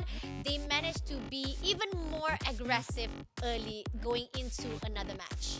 I think, you know, a lot of these teams are definitely warming up. They're realizing that, you know, these invited teams aren't necessarily superhuman. They're basically human, so they're more willing. They're not even looking at the kill. They're not looking at the kill feed to figure out who is the invited team and who isn't. They're just willing to take the fights, and that's good to see. But now let's look at the overall standings, because after these 4 maps, that's Group A versus Group B. Next up will be Group A versus Group C. Farang standing on top with 71 points. Big game, big map number 4 for them with GeekFam, who steadily continues to climb. Even with only 2 booyahs, 3 points behind Farang. Wow, this is amazing. That's why I'm talking about Farang. When it comes to engagement, they get it done. 43 points for themselves just for the kill. GeekFam at the 2nd place with 68. Aces Esports at the 3rd spot with 62. The Illusion with 49. Who's Next with 43. Freedom Rumble 38. K9 Visionaries 37. BGman Esports at the 8th place. And Team Badut at the 9th place. Vindicators, BA Kraken and BOP Disruptors has been pushed to the right side of the leaderboard, and we still haven't seen yet the Team C or the Group C to be actually given out their own gameplay. So this is going to be interesting to see what will be happening on Team C instead, Group C instead. I'm excited to see how much we're expecting out of them. I think that's where it gets a little scary when we start looking at some of the teams here in Group C itself. I mean, Ilustrado Huevos, hey man, I don't know, man. If you're unlucky with RNG, maybe the blue zone for yourself might be a reason to get into an early engagement. We don't know. We'll have to wait and see. But once again, for everybody out there, we need to thank our sponsors for making the Snapdragon Pro Series so cool. And obviously, we got to give it to Snapdragon Elite Gaming. When winning matters, they literally created entire space, even our entire set, just because winning matters that much more to these players. And we want to be able to give them that same experience. Thank you to Snapdragon. We also want to say thank you to the Samsung Galaxy S23 Ultra. You want to find a new phone? Get the S23 Ultra to spice up your game as well as to share your own achievement inside your game. Don't forget, if you want to unlock your true potential, to really show yourself who is the real beast, you can do it with Monster Energy. To unleash the beast within you, you had it all the time. Don't lie to yourself. And of course, DHL, thank you very, very much. If you're looking for maybe a possible job, maybe for a way to kind of boost up your career, to start things off after your graduation, level up your career with DHL. Go check out their website for more details. Alright, coming into the game itself, we are done for our 4-match. Wow, alright, that was amazing from A as well as B group. But coming up next is going to be the next team. So you guys better watch out. Don't go anywhere just yet. We're going to get a little bit of short break. But when we come back, it's going to be the next matchup. The 4 maps coming up soon.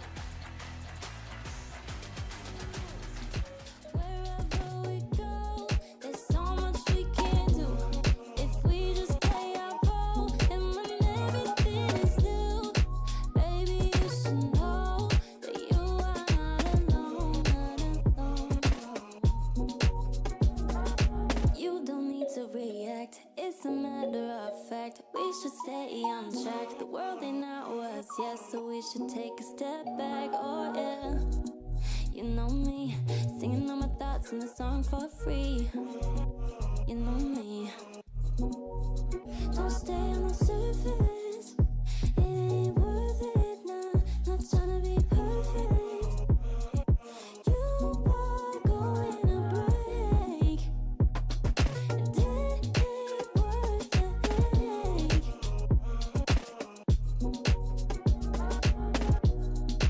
Come a little closer. Don't be afraid. I'ma tell you all of my secrets, so don't you be ashamed. They won't be on your own, babe. Yes, I made mistakes. Don't stay on the surface. It ain't worth it, nah. Not trying to be perfect. You are going to break. And it ain't worth the headache.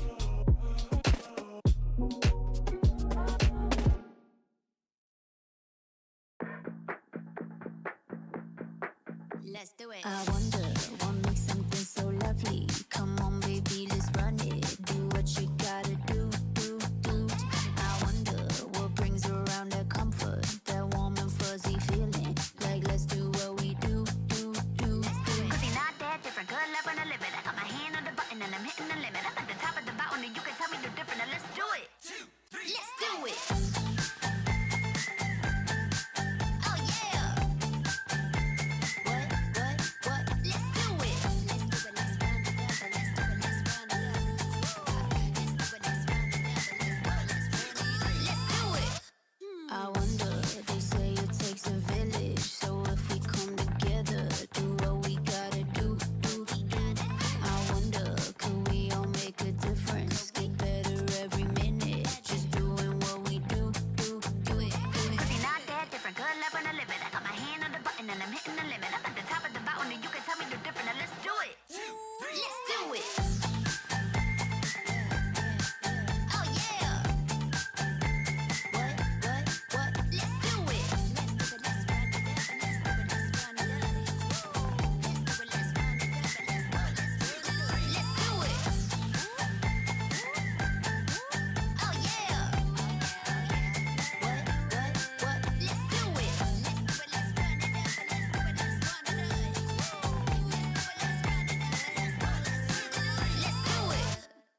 It's time for the second rotation here. As you can see up on screen, we're going to be starting off this second rotation with Bermuda once again. Looking at the past, Axis Esports has taken 2 booyahs, and GeekFam as well, 2 booyahs of their own. With Group B going to be sitting out for this one, sitting at the top spot. Farang with in second place GeekFam and in third place Axis Esports. So they're going to shoot ahead, but new competitors are here to take on that spot.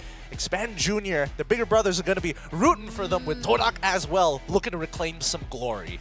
I mean, we're done. We're good to go for the B teams already. So B group, they're going to actually have a little bit of short break, but we'll be coming back for them for the day number 2. But now moving into A versus C. We're back again with the 4 maps that we have seen. Bermuda,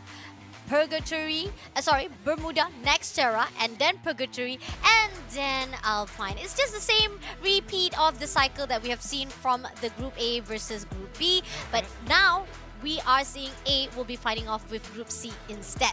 I want to see how this is really going to change things up. One of my favorite formats, and especially in Battle Royale games, is the way that Free Fire has been doing it so far. It really forces people to unleash their beast here, offensive monster energy. So keep in mind, if you're looking for a way to stay awake throughout these games, or if you're looking to up your own gameplay, get a little bit more aggressive, and get those points like Farang, maybe consider a Monster Energy drink. Definitely. On the other side, to only unleash your beast, you're not only going to unleash your beast at any other games, you gotta unleash it right here at the Free Fire Snapdragon Pro Series. Come on! There's a lot of prize pool just waiting for you, so come on out to shine your light inside the Snapdragon Pro Series. Now coming into Group A and Group C, we have already seen GeekFam, Aces Esport, The Illusion, Vindicators, Who's Next, and K9 Visionaries shouting out as well as showing their skills at that 4th match. But going into the 5th match of the night, we got Group C, Ilustrados, Guegos, a-esport, Expand Junior, ASC Redoubt, Toda, as well as K9 Esport joining in for our 4th last match. Yep, we know the names of some of the better teams here, especially GeekFam Axis, and so far PR The Illusion hasn't been doing too bad overall, but Who's Next has really been stepping up pretty often. This is their time because now they're going to see a couple of familiar faces here, but more importantly so, we're hoping that maybe for K9 Esports, or at the very least for Toda, they might be able to reclaim some glory for themselves. Agree, definitely. A shout out to Ilustrados Juegos though. Like, yes. Remember the scene where they had to fight on the finals? There was a hurricane at Philippines, but yet they strived on and they did manage to actually survive it out for that final season. So I really feel like that's the spirit that we want to see from all of our Free Fire. Not just from Ilustrados, but the rest of the team as well. Whether it's hurricane, whether it's all of the struggle coming in when it comes to playing Free Fire, yet you did pursue and you want to go in all out to fight on to make sure that you will be at the top. I think this solidifies the argument that people have been making of PC Master Race or all these mobile esports gamers. Well, these guys, they've got nothing on the PC Master Race. No. Can you play through a hurricane? Yeah! Don't think so. No. That's the difference here. And that's why a lot of respect is given over, yes, and especially for Huevos. I mean, the way that they play already is, again, a little bit jarring for some players. They're definitely one of the more, I don't want to just say aggressive. They're kind of hyper-aggressive. Yes. Even. As soon as you see it, wait, if I'm looking at it correctly, yep, they see a blue zone, they're jumping for it. Wow, they straight away goes out to the Mars Electric side, and we do see the flight path from the left side to the right side of the map. Most of the teams, we do see 4 or 5 teams going into the northern side. The rest of it is pushing in to the southern side. Now, moving into the Expand Junior, they're meeting off with the team of Visionaries, and coming into the side of VDR, they're actually pushing into the side of TDK. Now, shots coming to the side of Freaky. Freaky will be managed to take down one player. Now, moving into Melos, but somehow Toda. And on the other side, we do see that VDR. VDR is coming in right here. We got Raja. Raja gonna clear out straight away Zen for this take as well. And on the other note, VDR still have Fikri. I think VDR still managed with one more play to go, which is Melos. Yes, Melos, one more play to go, who managed to skirt away from the area of Toda, who dominates this area. But on the other side, Melos gotta be careful, because even though he is running away from the side of Toda, there's DL just waiting on the other side. and he's looking for a POI. He's looking for something to actually revive his teammates, but all of them from the Eastern Front has been taken away. Red is sitting on top of one. DL is about to walk into the next one, but also maintaining control over the Riverside revive point. And on the opposite end of it, even Razi is cutting off the western side. Ooh, this is interesting now. X-Ban is not moving an inch. They know that there's one team around the area. We got Visionaries. Will Visionaries be able to envision them fighting with a team of X-Ban Junior? It seems that 2 versus 1 here. Epons is quite far away. He's as a scout. He wanted to scout out from the other side, but somehow 2v1 at the side. Toby will be taken out, but somehow there's a good backup coming in from Visionary. Eagle will be helping out first of all, but X-Ban, knowing this information, will be taken out by Ipan. So I think X-Ban is already prepared to fight out with the 2 players still surviving, but Visionary managed to actually pick up the teammates, and now it's going to be 4 players versus 3. The numbers are definitely stacking up for the team of Visionaries. Now Twix holding his position. Actually, I think this might be a viable 3v4 situation, because right now X-Ban Jr. are within the structure in comparison to Visionaries, who are playing on the outer region, right? So they're making sure that they have no way into the structures, and if they play the corners correctly, and especially with 3 members, they can almost guarantee at least 1 pick. So now it's about how do you expose yourself, and that's why you can see that the Visionaries are spreading out a little bit more, looking at entry points to get the early pokes in, because once they force somebody to heal, they can start walking up. Now the glue walls start appearing, coming in for X-Ban Jr. They don't realize it. Oh!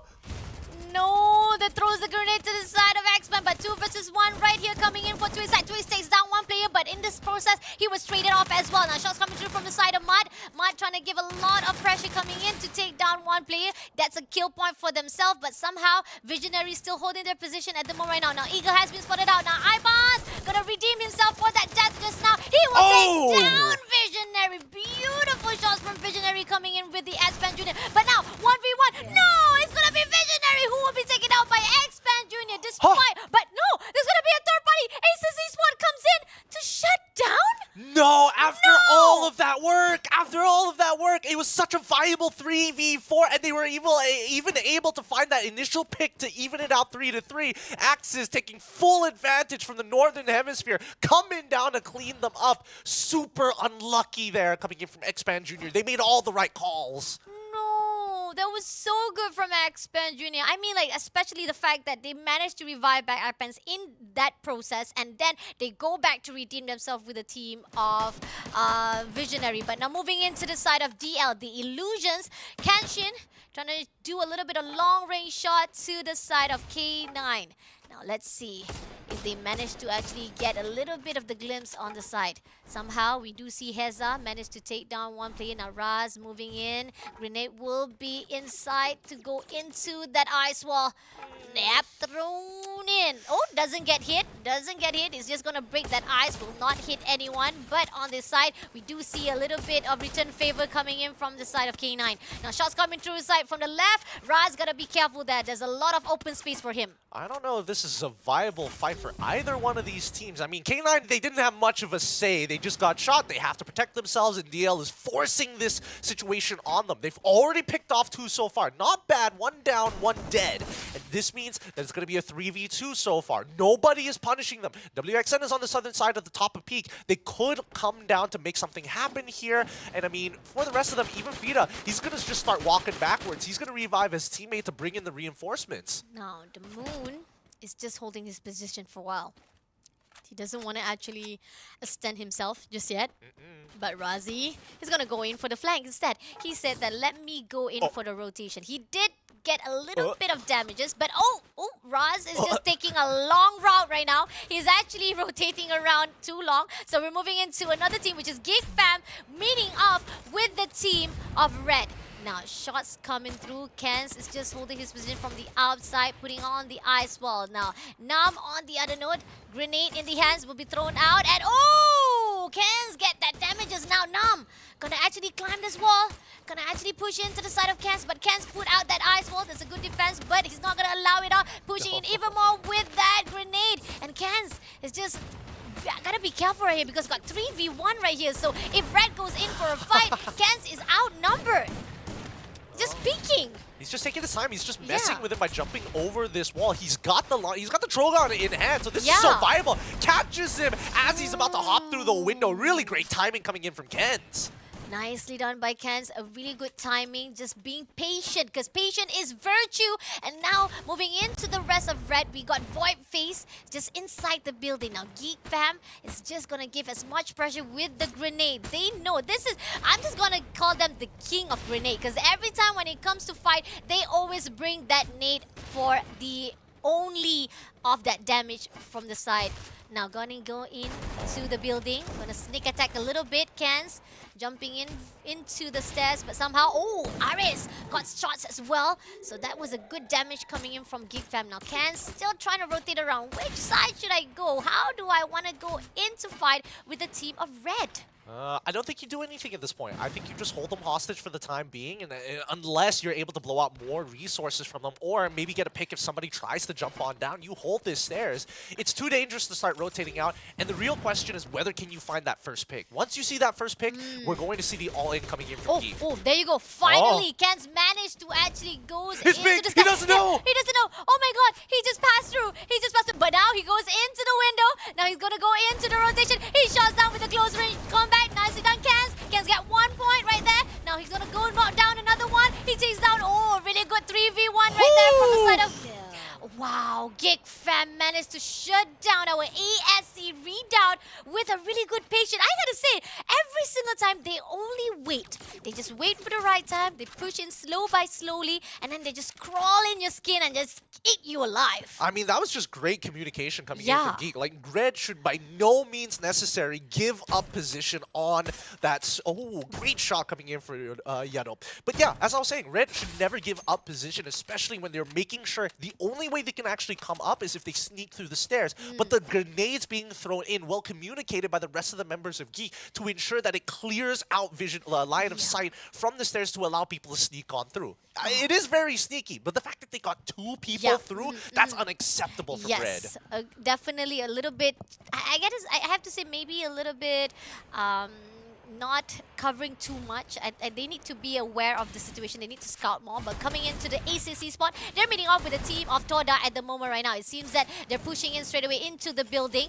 And grenade been thrown out after another. And Aces backs off a little bit because of the damage. Is giving a lot of pressure. Now Aces realizing that this is not a door that you want to actually knock on, because Toda is doing well to reposition, to actually position themselves and defend them well. So Aces is what saying that, okay, bye-bye, we retreat back. Just take a little bit step back, bro. Just relax. Chillax. Just a little. Come on. It was just a joke. It was just a prank, bro. It was just a prank. We just wanted to say hi, you know? Quick high five, do an ALS Ice Bucket Challenge. We're already nearby. But I think overall, Torak didn't have to fire a single shot. Just cluster grenade after cluster grenade. Really well placed as well. Forcing them back, flushing them out of the building first, and then quickly start collapsing down on towards that back line, especially towards the anchor side, to make sure that he at least feels threatened. Now, the rest of the teams, and especially from WNX, this is a tough situation to be. They do get some packaged weapons. That might be useful here, but how much is it going to matter? Especially since that Huevos is actually very nearby with a secret K9 member just sitting around. Maybe he can steal a couple of points here.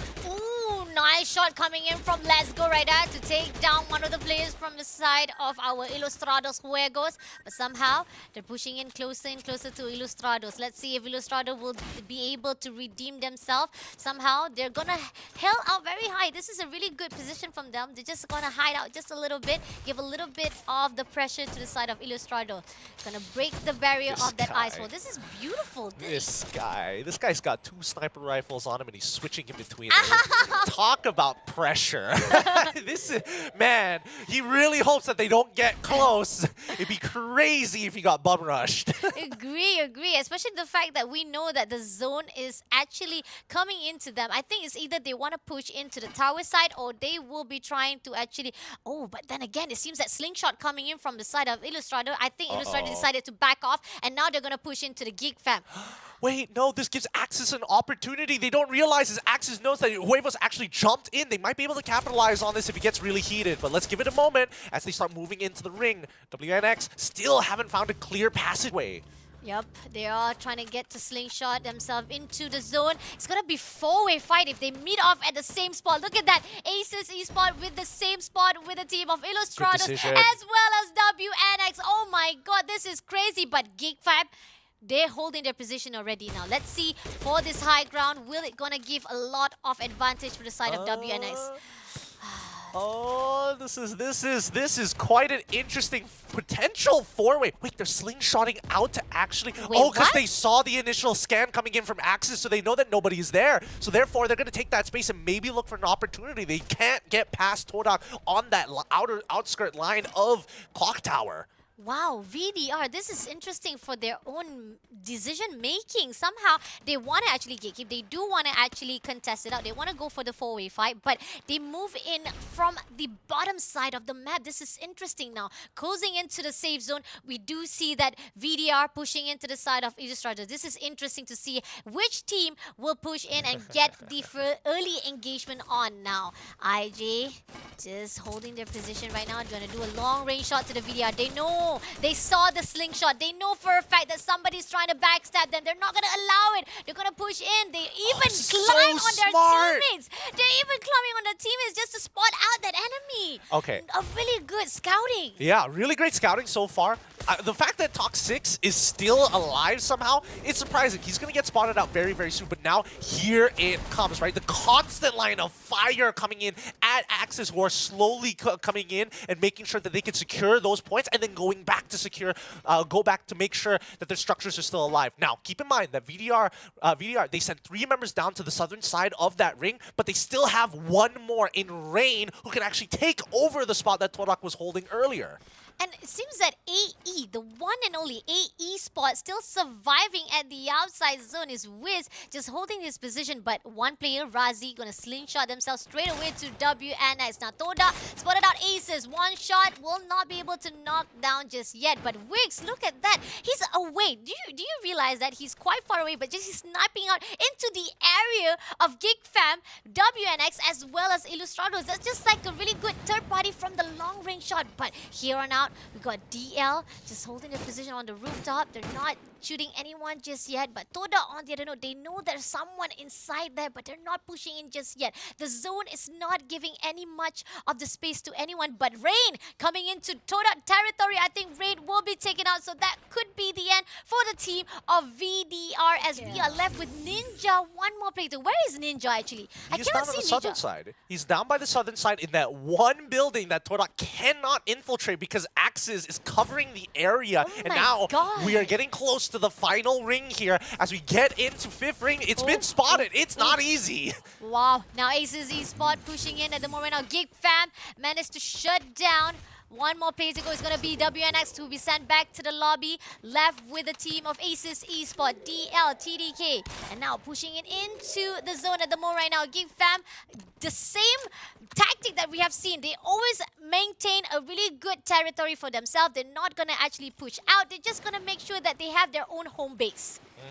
Now, Huevos, they're in a really awkward spot. They need to take out Ninja first, and then they have to play very patiently. They have to play until the very edge of the circle starts to close in to force Todak and as well as Axis deeper into that circle. They can't do anything other than... Wait, no, they let Ninja live, and now they're walking up to the wall. As Todak, they know that they're on Todak's side, is actually well exposed here with nothing to play but a simple barricade, defensive wall around the structure itself. All right, Illustrator's gonna fight out with Toda right now, but Illustrados, can they actually maintain a really good position? Grenade being thrown up. Beautiful grenade to the side of Zen from the side of our Aces team. They actually gatekeep from the other side of the building at the moment right now. Aces Esports, walls built out from every single corner, but Illustrados is actually going to ambush them straight away. Red face still surviving right now, trying to actually hide out inside this ice wall, but Roy gonna push in and somehow still surviving up for our Aces Esports. Double kill coming in from Roy's side. Illustrados is just doing as much damage as possible, but they are not surviving well. Got Brank as well as Brent 2 still surviving up for our IJ team, but our Aces Esports just damaging one after another. Now left with the one more play to go. Can Aces be surviving this moment, or will IJ be able to top them off? Oh my goodness, Geek Fam is getting a free game here. They might not necessarily be getting all the points in the world, but now soon they're going to punish everybody on the outside. Red's in a lot of trouble as AE is taking so much damage. Geek Fam coming in for the closure from the side of AI. Esports will be taken out straight away. Now Toda got Zen, who's hiding out between that walls. Now Can's just gonna peek him just a little bit, trying to do a little bit of jump shot, but doesn't manage to do so. They're just gonna actually try to tease them out, but Zone is not allowing them at all. A grenade will be thrown out as much as possible. This is just like fishing off, giving as much pressure, but IG Blank will be knocked down. Now Geek Fam coming in to fish out every single player. They're just cornering out every single team who has been surviving out. Left with the teams that's coming in, which is the Toda team, Geek Fam, and now Tribes will be taken out. Ken's doing a wonderful job right here. Gonna push in straight away, but look at that Vindicators. Our Ninja, the last man standing, was already taken out easily. Now moving into the side. Geek Fam just down our Ilus Huegos as well. Now left with Toda. Geek Fam versus Toda. Our Frickery. This is unlosable. And Aces Esports as well. Last four to take out. Now one more play to Toda also will be shut down. So the winner goes out to Geek Fam for the booyah of match number 5. Oh my goodness, they were handed a game by Huevos, who initiated a fight of all fights in a single structure, causing 4 teams to go into a head-to-head collision, while Geek Fam is watching this going down thinking, wait a second, we don't have to be part of this. We see Red moving all the way across to be a part of this, to look for some KP, and now we're just gonna get a free game. Beautiful, seriously, that didn't even cost them much. They just do a rotation from that rage off that circle zone, and pretty much they just corner out every single one of the players who was already inside. Coming into the recap, this is where Visionary started out with the X-Band Junior, and we thought it was done. We thought the X-Band Junior was already done. They were already happy to win over the team of Visionary, but then comes off our Aces Esports as the third party. I mean, Geek Fam, they, again, unfortunate for X-Band Junior. The way that Geek Fam has been playing has been unreal to a certain degree, right? A lot of these games we're seeing situations where they're making some really good calls, and obviously the ring definitely played a part of it because they got a little lucky, because they were the nearest, so they could get first access. But more importantly, I'm surprised the teams didn't try and punish them, didn't actually go for these early engages until we see Huevos decide, you know what, we're gonna start something. And that chain reaction was a insane number of people in one house. Yes, definitely. And I was quite sad of how the position of Aces is what I think they thought the house was going to be safe, but that's where it was a mistake coming from them, as most team coming in, Illustrados was already coming in to fight with them, and they were pushing in. They lost in the process as well. But coming into the stats, we got the highest kill from Dawis with 5, and then we got highest assist by Geek Yasta with 7. Ooh, we're also getting a total of 83 headshots in there. I mean, it's pretty hard to miss when you've got a shotgun, and that's also considered a headshot, but the fact that it's busted up to that number is pretty surprising. Yeah, definitely a good aiming coming in for this match number 5, especially the fact that the total Nona was 84, and total revival compared to the match number 4, like how you say that it was the highest total revival. Everybody was managed to be revived back, but here on out, not many managed to survive out for the match number 5. Oh yeah, I think, you know, especially for the teams in Group A, they've kind of figured it out where it's like, okay, revive points, we probably should camp them. We get free points just sitting around it, right? We don't necessarily be on top of it, but anybody who comes by is a free kill, and we'll take it every single time. But Geek Fam coming up huge with 18 kills, as well as Booyah from that game itself. That was a great job, Geek Fam. I mean, like, I think every time we see how Geek Fam engage, it's always luck on their side. Positioning is just so beautiful for them to just go in for the fight. Yeah, I think so. I mean, positioning is one thing, luck coming big time. I think they're really great on capitalizing on these opportunities, because at any time, they could have been part of that 4v4v4v4. Yeah. And they didn't. They decided, you know what? We know that AE is actually relatively nearby. We need to get that last confirmation. And as soon as they saw them slingshot over, it was go time. They had free angles. They took out AE first, and then everybody else was free game. Especially with Toda was already sandwiching. They were already focused on AE as well. So AE, I think that was unlucky for them to be in the center of all of that fight indeed. So putting them in that position was just making them as just a fish for them to be served inside a platter. But anyway, Give Fam with 10,873 damage for this match number 5. I mean, they break their own record again and again and again. I mean, Ian. if they're going to get handed these games, I say why not? I feel like out of all the decisions that have been made in this game, Geek Fam have a much better read once we start moving into the 4th and 5th circle. Torak, overall, I think the rotations, honest to God, have been great. They were holding down that large storm drain for the longest of times, making sure that nobody, even if somebody is by their backs, they can fight on 2 different fronts. And when they saw how intense things were getting towards the southwestern side of that ring, of ring number 4 as well as 5, they spotted Illustrados, they made sure that they felt pressured, and they forced them into the fight with Axis because there was no way they were going to cover that distance. Yep, definitely. Gifam as the standing for this match number 5 with 30 points. Toda with 16, a-esport with 13, Illustrados Juegos with 12, a-esport with 10, and The Illusion with 8 points. Gifam, oh my god, crazy kill points. 18 kills with that 12 placement point. Huge game coming out from Geek Fam, and that's going to shoot them so far up the standings. But it's not over yet.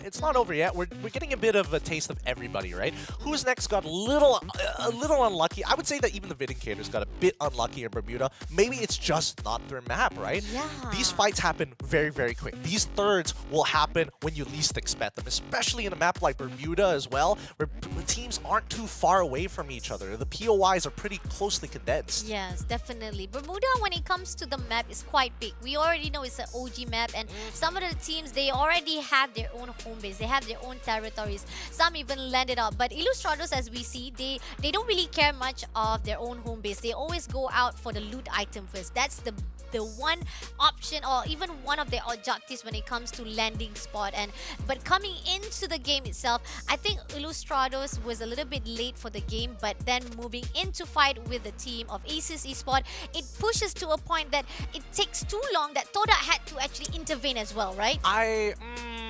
Too long is one thing. Yeah. Because being able to siege, especially on the lower floors, is very difficult to do, especially when you don't have the weaponry or the grenades to make that happen. And I think that Illustrados, considering their playstyle, very instinctual, because it's never the same spot every single time. It's all based on that blue zone. They contest it and then they feel it out. They're very instinctual, and I think their instincts are pretty correct on some of these calls. We're just going to see whether those end game situations that they catch themselves in, can they actually bypass it in these later rounds? And hopefully that's what we're going to see when we come back from this break. More Free Fire action just around the corner. We'll be right back.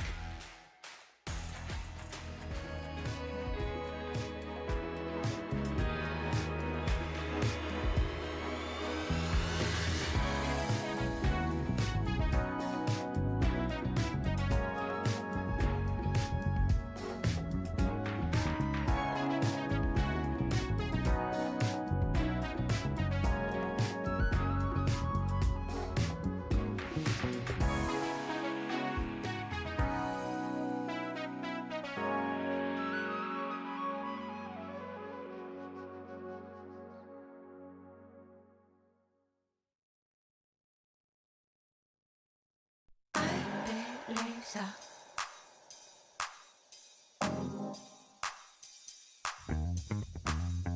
Ay, belleza.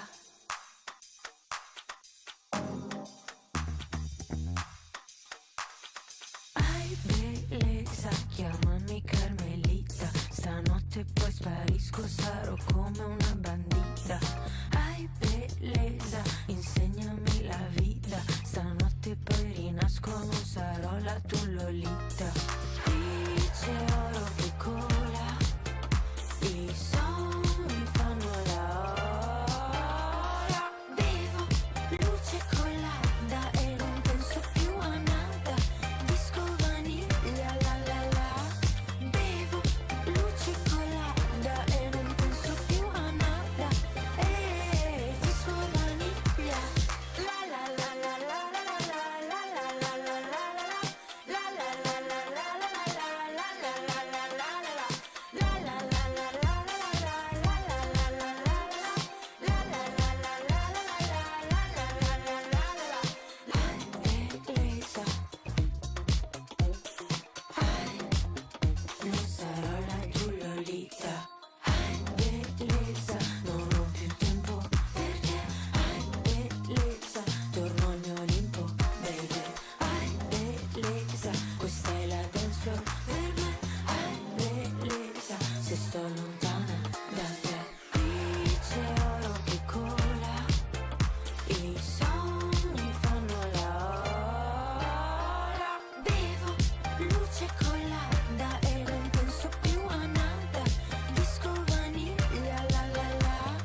Carola, tu Lolita.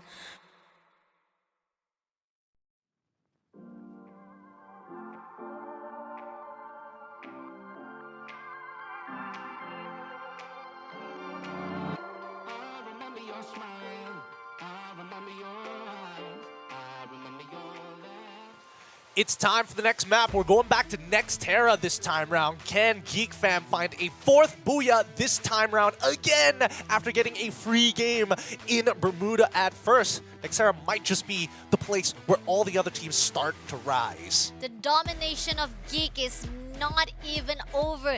They keep on pushing, keep on getting that booyah for themselves, making them very, very abominable as well as on top inside our Snapdragon Pro Series Free Fire Season number 3. I'm Fasha Bani as well as Gideon to cast out as well as hyped out your game for tonight. If you guys have just joined in, make sure to like and share the stream. Now moving into the next Terra, what will it be? This one is going to be interesting, considering how Bermuda and as well as Nextera play kind of similarly, right? You're looking to actually control the POIs over the map. It's not as terrible as something like Alpine, for an example, or even Purgatory, where they're very, very spread out. You can have multiple people start breaking up into little clumps, and then it gets really interesting. But I think for the most part of it, the fact that especially majority of them, I can't safely assume that a majority yet, but I would say at least for some of the Malaysian teams, they're a little bit more cool, calm, and calculated, right? They like to actually play off of the information first before going in it. They're not looking to jump in head first. They don't like to prod around. They don't like sending a single scout, which is a little bit different compared to Group A, where we're seeing, you know, especially Vindicators as well as yes, exactly. They also like to actually prod around a little bit before making the decision, and usually that costs them a member. Yep, definitely. And there's a difference of gameplay from each and every single team, but comparing how we saw from our match number 1 to number 4, Farang is always scouting out for enemies. They always do. That's how the difference coming in from our Malay teams. You said some teams like they always go for the sneak attack, they always wait around, but Farang doesn't do that. But coming into our A versus C group, it seems that the most engagement is always coming in from Geek Fam. Their most fire motion momentum from that match number 1 until this match hasn't even stopped out. Is it going to be burning out soon, Gideon? I don't know. So far, they've been having some incredible Ring 6, Ring 7 reads thus far. And I think, you know, the biggest one is from 4 to 5, and that's where it starts to snowball out of control. Because when they make assertive moves, you know that they are fighting for a reason. And if they don't win that fight, it's basically the game is done and over. But if they win, they come out with a 20 bomb on top of the Booyah. So something to keep in mind out, especially if they want to start targeting Geek Fam to slow them down on their continuous ascension. True. I mean, come on, give a chance for some other teams to actually get the Booyah. So far, everybody who managed to actually even contest that Booyah couldn't even do so because Geek Fam managed to survive full squad at the end of the day. And even the fact that the rotation was beautiful, the luck was always on the side of Geek Fam. Yeah, and I think, you know, it's a little bit of luck, especially for the earlier maps 2 and 3, but now that we're going into the maps 6 and 7 here, and especially this current, sorry, not 6 and 7, but 5th and 6, in this 6 map, I think especially for some of the Filipino teams, this might be beneficial for them, right? There is a possibility that we might see another third party coming in from Axis Esports, but I'm just going to, you know, throw the idea out there, see whether it comes to fruition. I love that thought. Yeah, seriously, because we do see that a lot of good fights coming in from the Philippine team as well, but yet they haven't actually managed to get the chance for themselves. And coming back to the Nextera, right? The second match of Nextera was actually... the winner was Geek Fam, right? Are they actually going to get the Booyah for themselves again? I don't know. Maybe if they do, it might be scripted. I think this entire show is scripted at that point. Oh my God. There has been a written line somewhere that nobody is telling us. We are not rigging it. This is not our fault. We are just a caster, my friend. I don't know, but it's starting to feel a little difficult to explain it because right now Geek Fam are looking very, very sharp. Even their 1v1s, right? Their 1v1s have they've been coming out on top as well. I think the Axis is by far the sharpest in terms of the way that they fight. However, when it comes down to some unlucky situations like Illustrado just griefing them out of nowhere because they had no choice and nowhere to go, it's just wrong place, wrong time. I mean, Aces Esport, I mean, we've seen them doing a wonderful job to actually get all the kill points with the engagement-wise, especially. But unfortunate for them when they close in into that house, that room, it was just too small, and then Illustrados had to push in. That in the nick of time, there's definitely going to be a gunfight. It's either going to be Toda who push in, or is it going to be Illustrados? But Toda was already eyeing on the side of AE, our AE spot, who was also been eyed out by the Geek Fam. So, I mean, we did discuss about it. You did say that AE spot was supposed to be farming. They were the one who's supposed to contest it out, but ended up it was inside the Geek Fam. Gideon, please give more of that juice of your idea on that thought. So the idea, I mean, we both kind of understood that when you are moving into that particular area, right? Especially when you're fighting on top of Clock Tower and then the outskirts of Clock Tower, especially with a brick wall kind of covering that area, is an extremely dangerous place, right? You want to be in a position where you can either play from the inside or you are playing deep on the outside by that wall itself. And I think AE, they recognize that. They saw, okay, Illustrados is on the kill feed, Torak is on the kill feed, Axis is on the kill feed. Wait, hold on a second. This is starting to look like a four-way fight. If we take on the outside, we could do something. And that's when you see them actually go for the slingshot.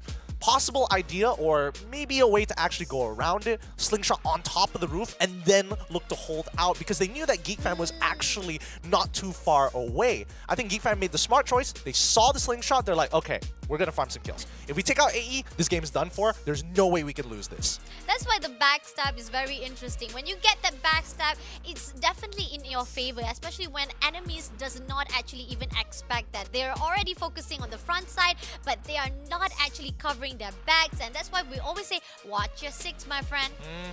Gotta watch those sixes, but more so, I feel a little bad for AE. They were harassed the entire time moving into the ring, and getting into that vinyl zone was tough enough. And when they finally saw the opportunity, they're like, ah, man, they look over the brick wall, they see just a million glue walls, and they're like, okay, this is gonna take some time. But anyway, moving into the next match of our match A versus C, we got our next Terra team, the Flight Path, moving into our B column, going into the area of our side. It seems that again, I think that the Flight Path is very beautiful for tonight, especially the fact that it's always balanced.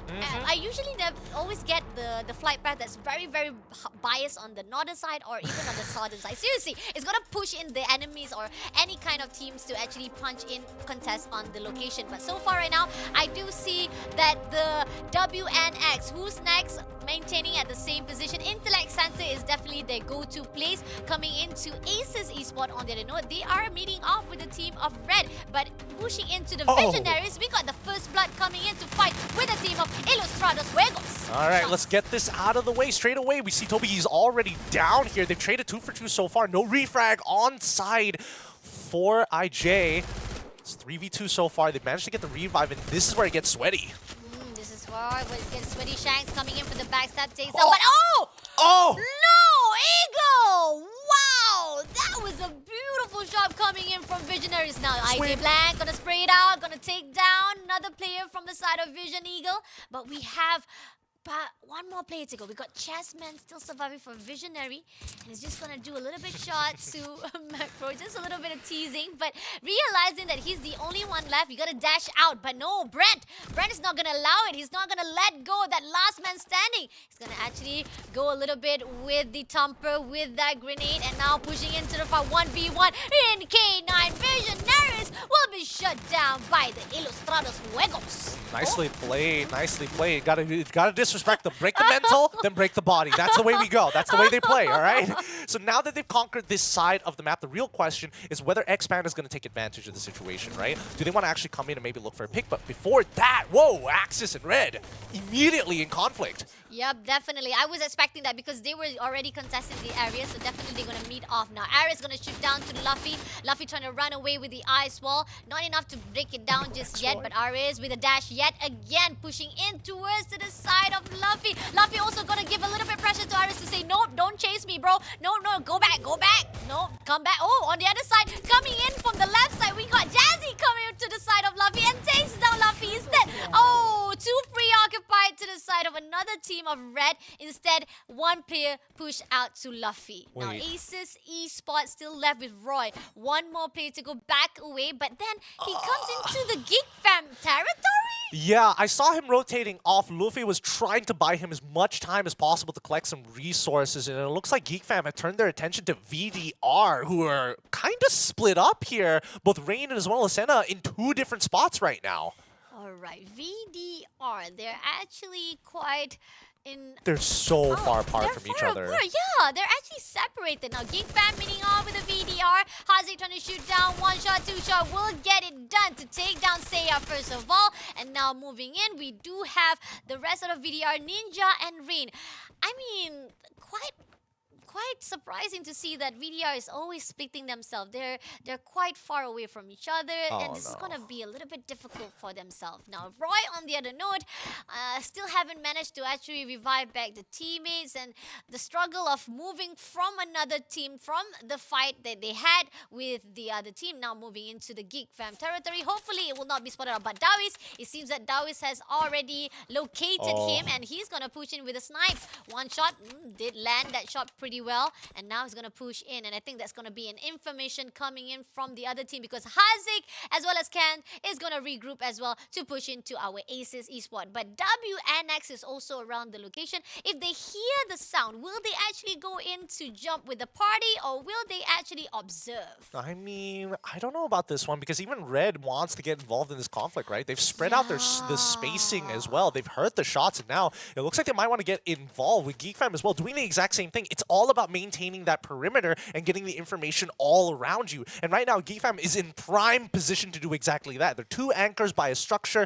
Haziq and as well as Yasta seeing this conflict and actually farming that third party. Now, WNX pushing into the zone. They're meeting off with a team of the Illusion. Fita will be knocked down first of all. Raz is still surviving right on the other side. It seems that our... Aces Spot has already been wiped out? What happened? Our Roy has been already killed out.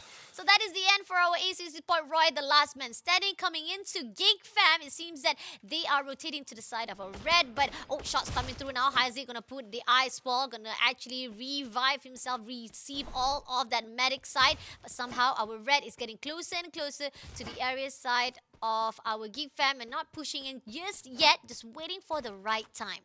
The fraggers are already down, and Geek Fam have punished them and pushed them outside of the ring. They don't want to lose their spot of Farmtopia here. If they can just maintain that area, that would be great, because they know that WNX were fighting them on the junction up top earlier. Red is still around, but eventually they're going to need to decide here. They're going to give up that space, allow JZ as well as Nam to actually make it back. In the meantime, they're just going to focus on their own gameplay, right? Don't give up the prime positions. Make sure that they're ready to rotate when the next circle has been given and revealed.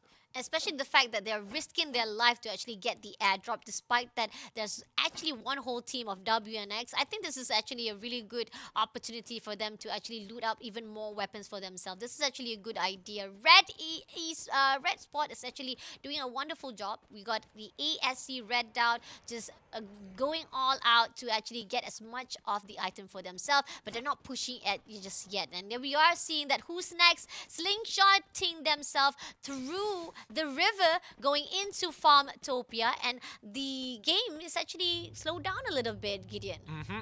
Again, Geek Fam just in prime position for these rings. It didn't matter where it was going to land. They were right smack in the center, so they could have decided to rotate it from every single angle. So really good play coming in from Geek Fam so far, but for everybody else, this is where it gets tough. VDR Ninja 1v1 takes down DL Kanoho. There's going to be one DL to be taken out. Now, Kenshin and Fita on the other note is quite on the other side of the map. They're actually scattered as well. Quite of the decision-making coming in from the teams or the players are just questionable. But now, we do see that VDR is butch in. We do see that K9 Esport Necro will get the kill point, takes down Seiya. But VDR still holds out with the 3 players that's still surviving. We got Rain, Ninja, and Melos. Now, the zone is closing in. That is the Siren, and Toda is actually quite close by to AE. Will they actually contest it out? Will they actually engage it out? Or will AE spell them out first? Ooh, this could be a tough one here. They're hoping that the ring doesn't pull towards that left side. It would heavily benefit K9 later on. If it pulls towards the right side, if it's on the southern side, it's pretty dangerous. But now, look at that. Look at the slingshot coming in from Illustrato. They're coming in towards that south side, populating it. Now 5 teams control the bottom half of this ring. Oh my god.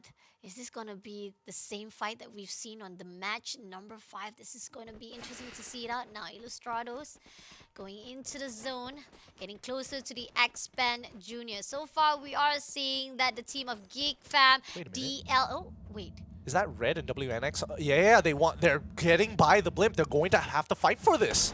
Oh my god. Red Esport meeting up with the WNX. Now long range shot coming in from Void Face as we see that they're throwing grenade to the side of our team. WNX pushing into Nam's side. Now moving knocked down first by Let's Go. On it, Let's Go getting the kill point as well. And now pushing into another Red. We do see that Aris is running away for dear life. They're not going to actually fight off with the WNS. They know for a fact that the numbers are stacked up for WNS and they are losing those gunfights. Yep. And GeekFam making a smart decision. They're going to scan the right side of Farmtopia in case Red wants to disengage. But now, this is where it gets too tough here. You're stuck between a rock and a hard place. It's time to fight it out.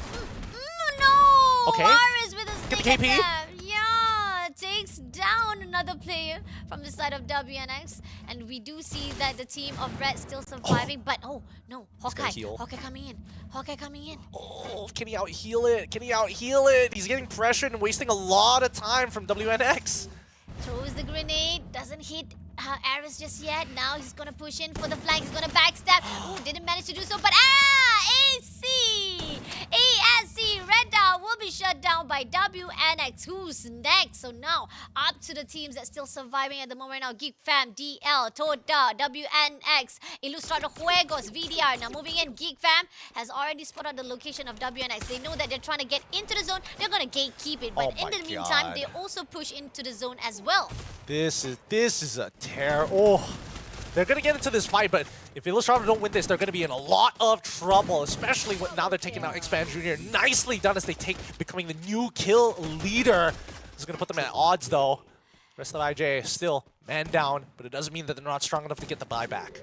Now, Expand Junior still surviving with Zin. One more play to go.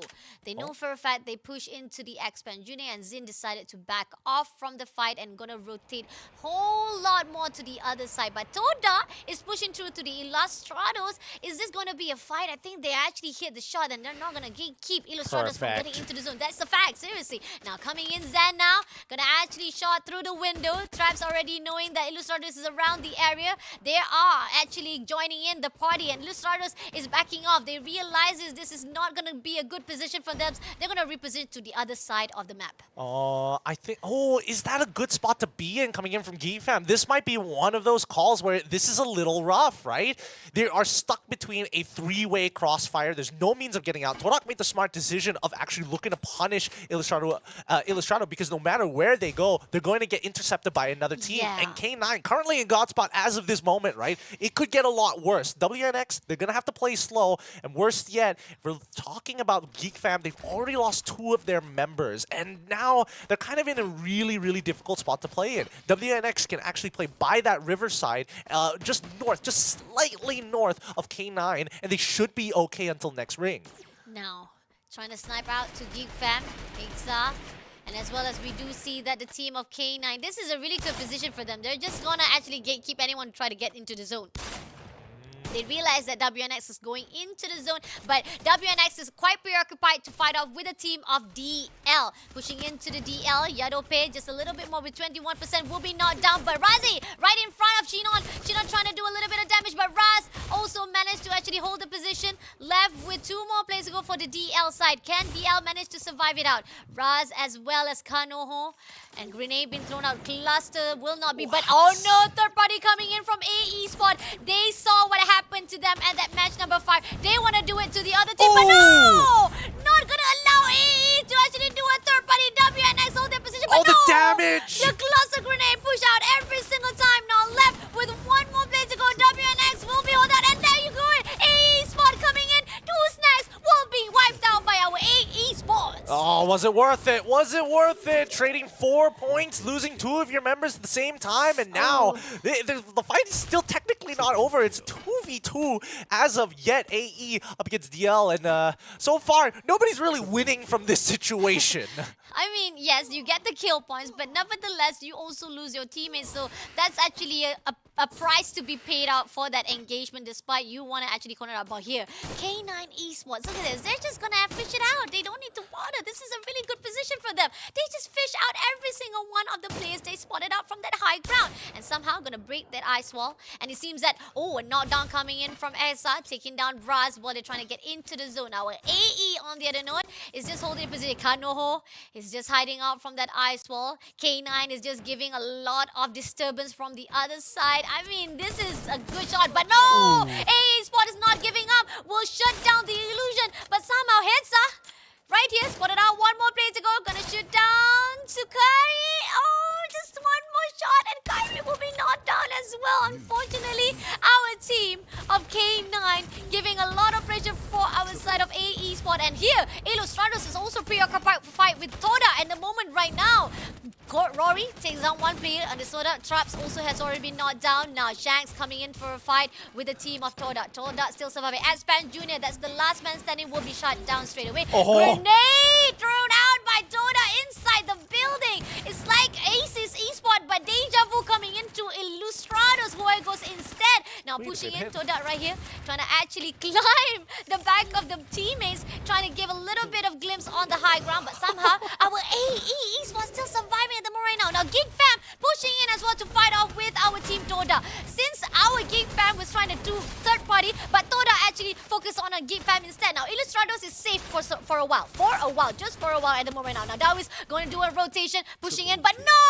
Geek Fam will be shut down by Toda instead. Now left with the top 3, we got our team of AE Esport, we got our Toda, our team of Illustrados Huegos, as well as K9, who has been playing safe for that position. Now pushing in, grenade been thrown now, Gideon. I mean, Illustrados, they need to grief the left side of the map right now. If they go for Todak, it might cost them everything. As AE and K9, both on the outer skirts here, they're going to get Rory just on the outside. They don't know that he's there. He's got one more member with him, and now they're starting to push out, making it difficult. They wanted to take the right wing for some reason. They know that AE is pushing towards left, and if they can force them there, they have to make them fight K9. I think Illustrados is just because both of these teams are just focusing on their own teams, like K9 with AE, the Toda with Illustrados, so 2 versus 2. And on the other note, AE, Kyrie, what a beautiful shot, despite they're losing their teammate earlier on, but now they're pushing into the side of K9. They lost the teammate at the moment right now. K9 still surviving, left with Tox as well as Necro at the moment right now, trying to push in, but Illustrados has shut down Toda.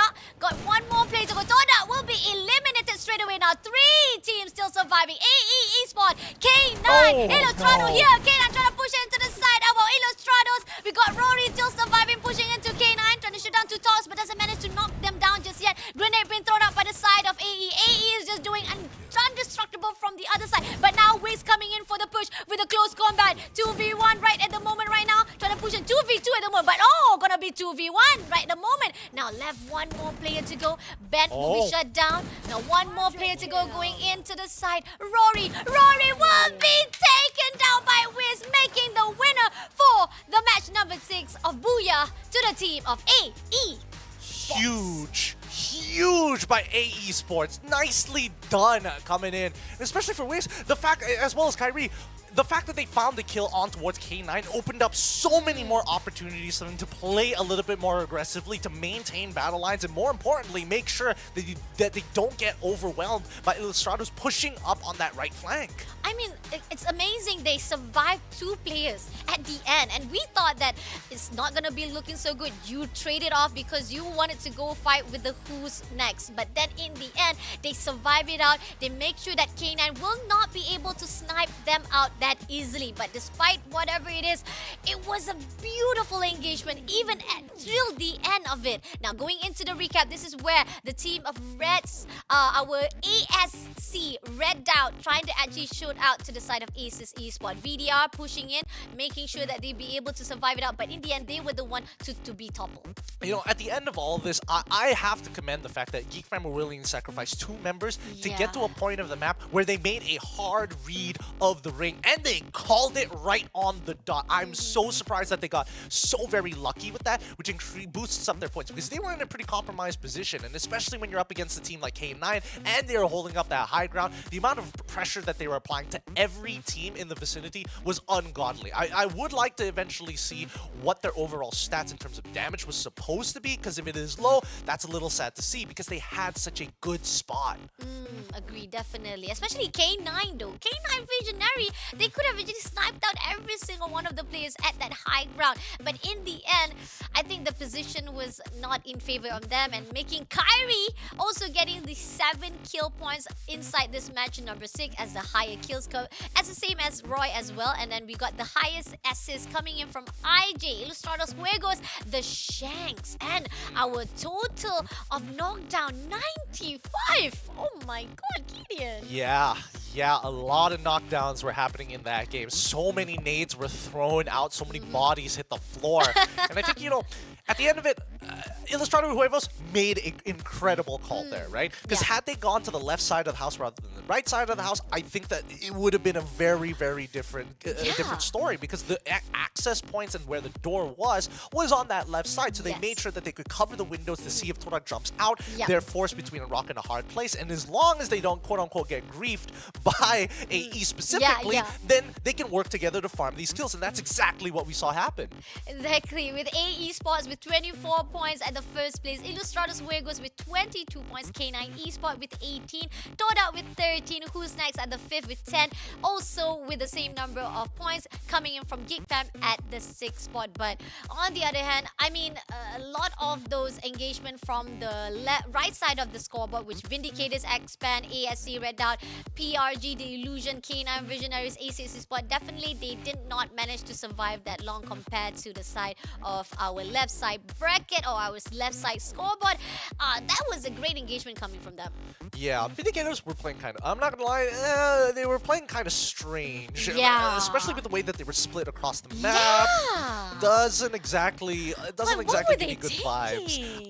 I'm not entirely sure. I think they wanted to grief as many teams as possible, and I think, you know, they got that off, but at the end of the day, you still need to regroup and you need to come in with a solid game plan, because I would say that when the ring pulled away from them, it was pretty unplayable, right? Understandably so, you need to reposition, but still looking for these POIs, especially in a map like Nextera, where it's highly contested for, there's not much you can really do about that. Yeah, agree. And I think that this is quite different gameplay that we saw on match number 2 of Nextera, because when we had Nextera, it was actually not a really good gunfight at the middle of the game. But coming into this match number 6, it's like every single section, every single angle of the map, we always see that people are meeting with each other. There was not even a pause for those gunfights. Yeah, I think a lot of the teams here, especially for Group C, know how to hold out for very long periods of time. As we're getting into like the 4th and 5th ring, we're still seeing at least like 7 to maybe 8 teams at times still around, whether it just be one person or a full squad of 4. So I think that's what's making it very, very difficult, because you don't have that type of information to work with. Agree, definitely. And there's a lot of information that we want to spill out for you guys inside here on Snapdragon Pro Series Free Fire. So please make sure to stay tuned. We're going to come back with the match number 4 right after this. Jumping into the good life. 1, 2, 3. Everything's going my way. 3, 4, 5. Jumping into the good life.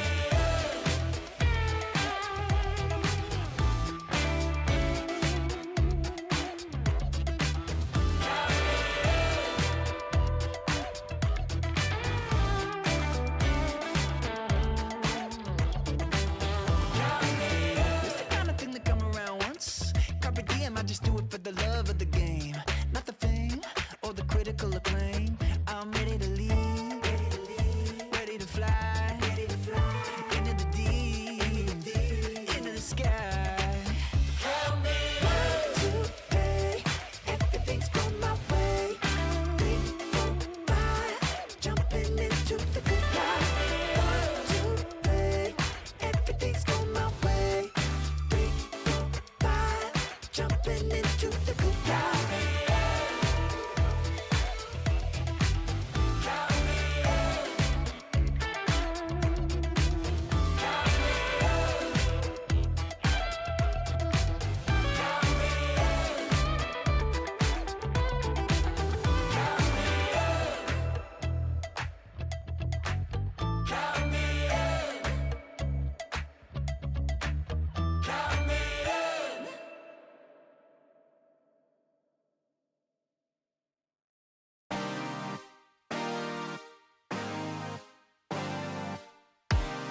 Unleashing the Beast with Monster Energy Drink feels only as good as our next map, Purgatory, happening here for all of these teams. Geek Fam unable to find the 4th Booyah, but it's going to be a-esport who took it away, and especially as a representative of Group C, it's good to see some diversity. I mean, like, we thought that it was going to be a domination of Geek Fam on and on and on again, but a-esport breaks the curse of Geek Fam always dominating every single map, finally making them the Booyah winner for that map next era. Now moving into Purgatory, we got the biggest map inside our Free Fire, and we know for a fact that it's gonna be a different place on our team, especially the fact that the gameplay that we saw during the Purgatory of A versus B was quite bizarre, especially the fact that it was actually very long time, and then we remember how it was when it comes to Group A versus B. But here and out, we are back with the Snapdragon Pro Series Free Fire Season number 3.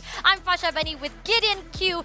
We're giving you all the hyped out for our day number 1. Let's see if we can crack another 20 kill score. By the way, did you know that I dropped out at 2 degrees and I was hoping to maybe get a job, but before I became a commentator, luckily, DHL, for all of you out there, in case you're looking for a place to actually kickstart your career, you can level up your career with DHL. Just find your job here at the esl.gg/link. You saw it, you know what to do. Just quickly hop onto it. I don't want to toot their horn too much because they're giving you an opportunity. The Effie Carrier, guys. Effie-Carrier. Don't forget that, okay?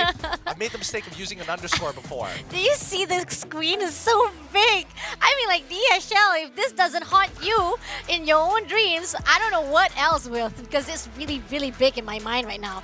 Anyway, moving into the overall standing, let's check out our whole entire game of our match summary. So far right now, we are seeing that the match from number 1 till number 6, Geek Fam still raising the roof with 108 points, Aces Esports with 75, Farang at the 3rd place with 71, Delusion with 62, Who's Next with 60, K9 Visionaries with 39, Freedom Rumble with 38, BG Man Esport with 34, and Ilustrados Juegos finally squeezed themselves right on the left side of scoreboard. That's the first Group C team to actually break in towards that top 10, other than AE Esports, who's not too far behind them yet. Yes. The other teams that I've been very excited for, especially from Group C, AE Esports, Todak, as well as K9 have been doing superbly well, and they're quickly overtaking, especially the lower end of Group A and as well as Group B.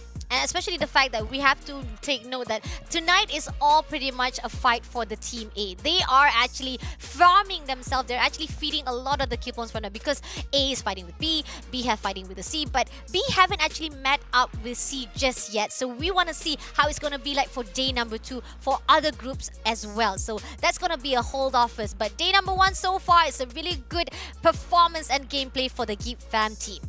It's going to be really difficult, especially if you're coming off some hot games like Geek Fam, to be sitting at a number 1 and then dropping it later in day number 2. So now it's about buffer points. How many points can you actually accumulate to keep yourself in that top spot and feel very safe and secure while you're up there? Exactly. I mean, anything can happen, just like what Ellie Golden says, and especially for the fact that even though you might be comfortable at that first spot, day number 2, things may happen, and it does happen. We've witnessed it before that people who was already comfortable at the top, it was actually a reverse back on the day number 2. And even at day number 3, at the end of the day, those who were underdogs, they maintained to able to push into the top 3. And remember guys, we're only looking for top 3 to push into the challenge season.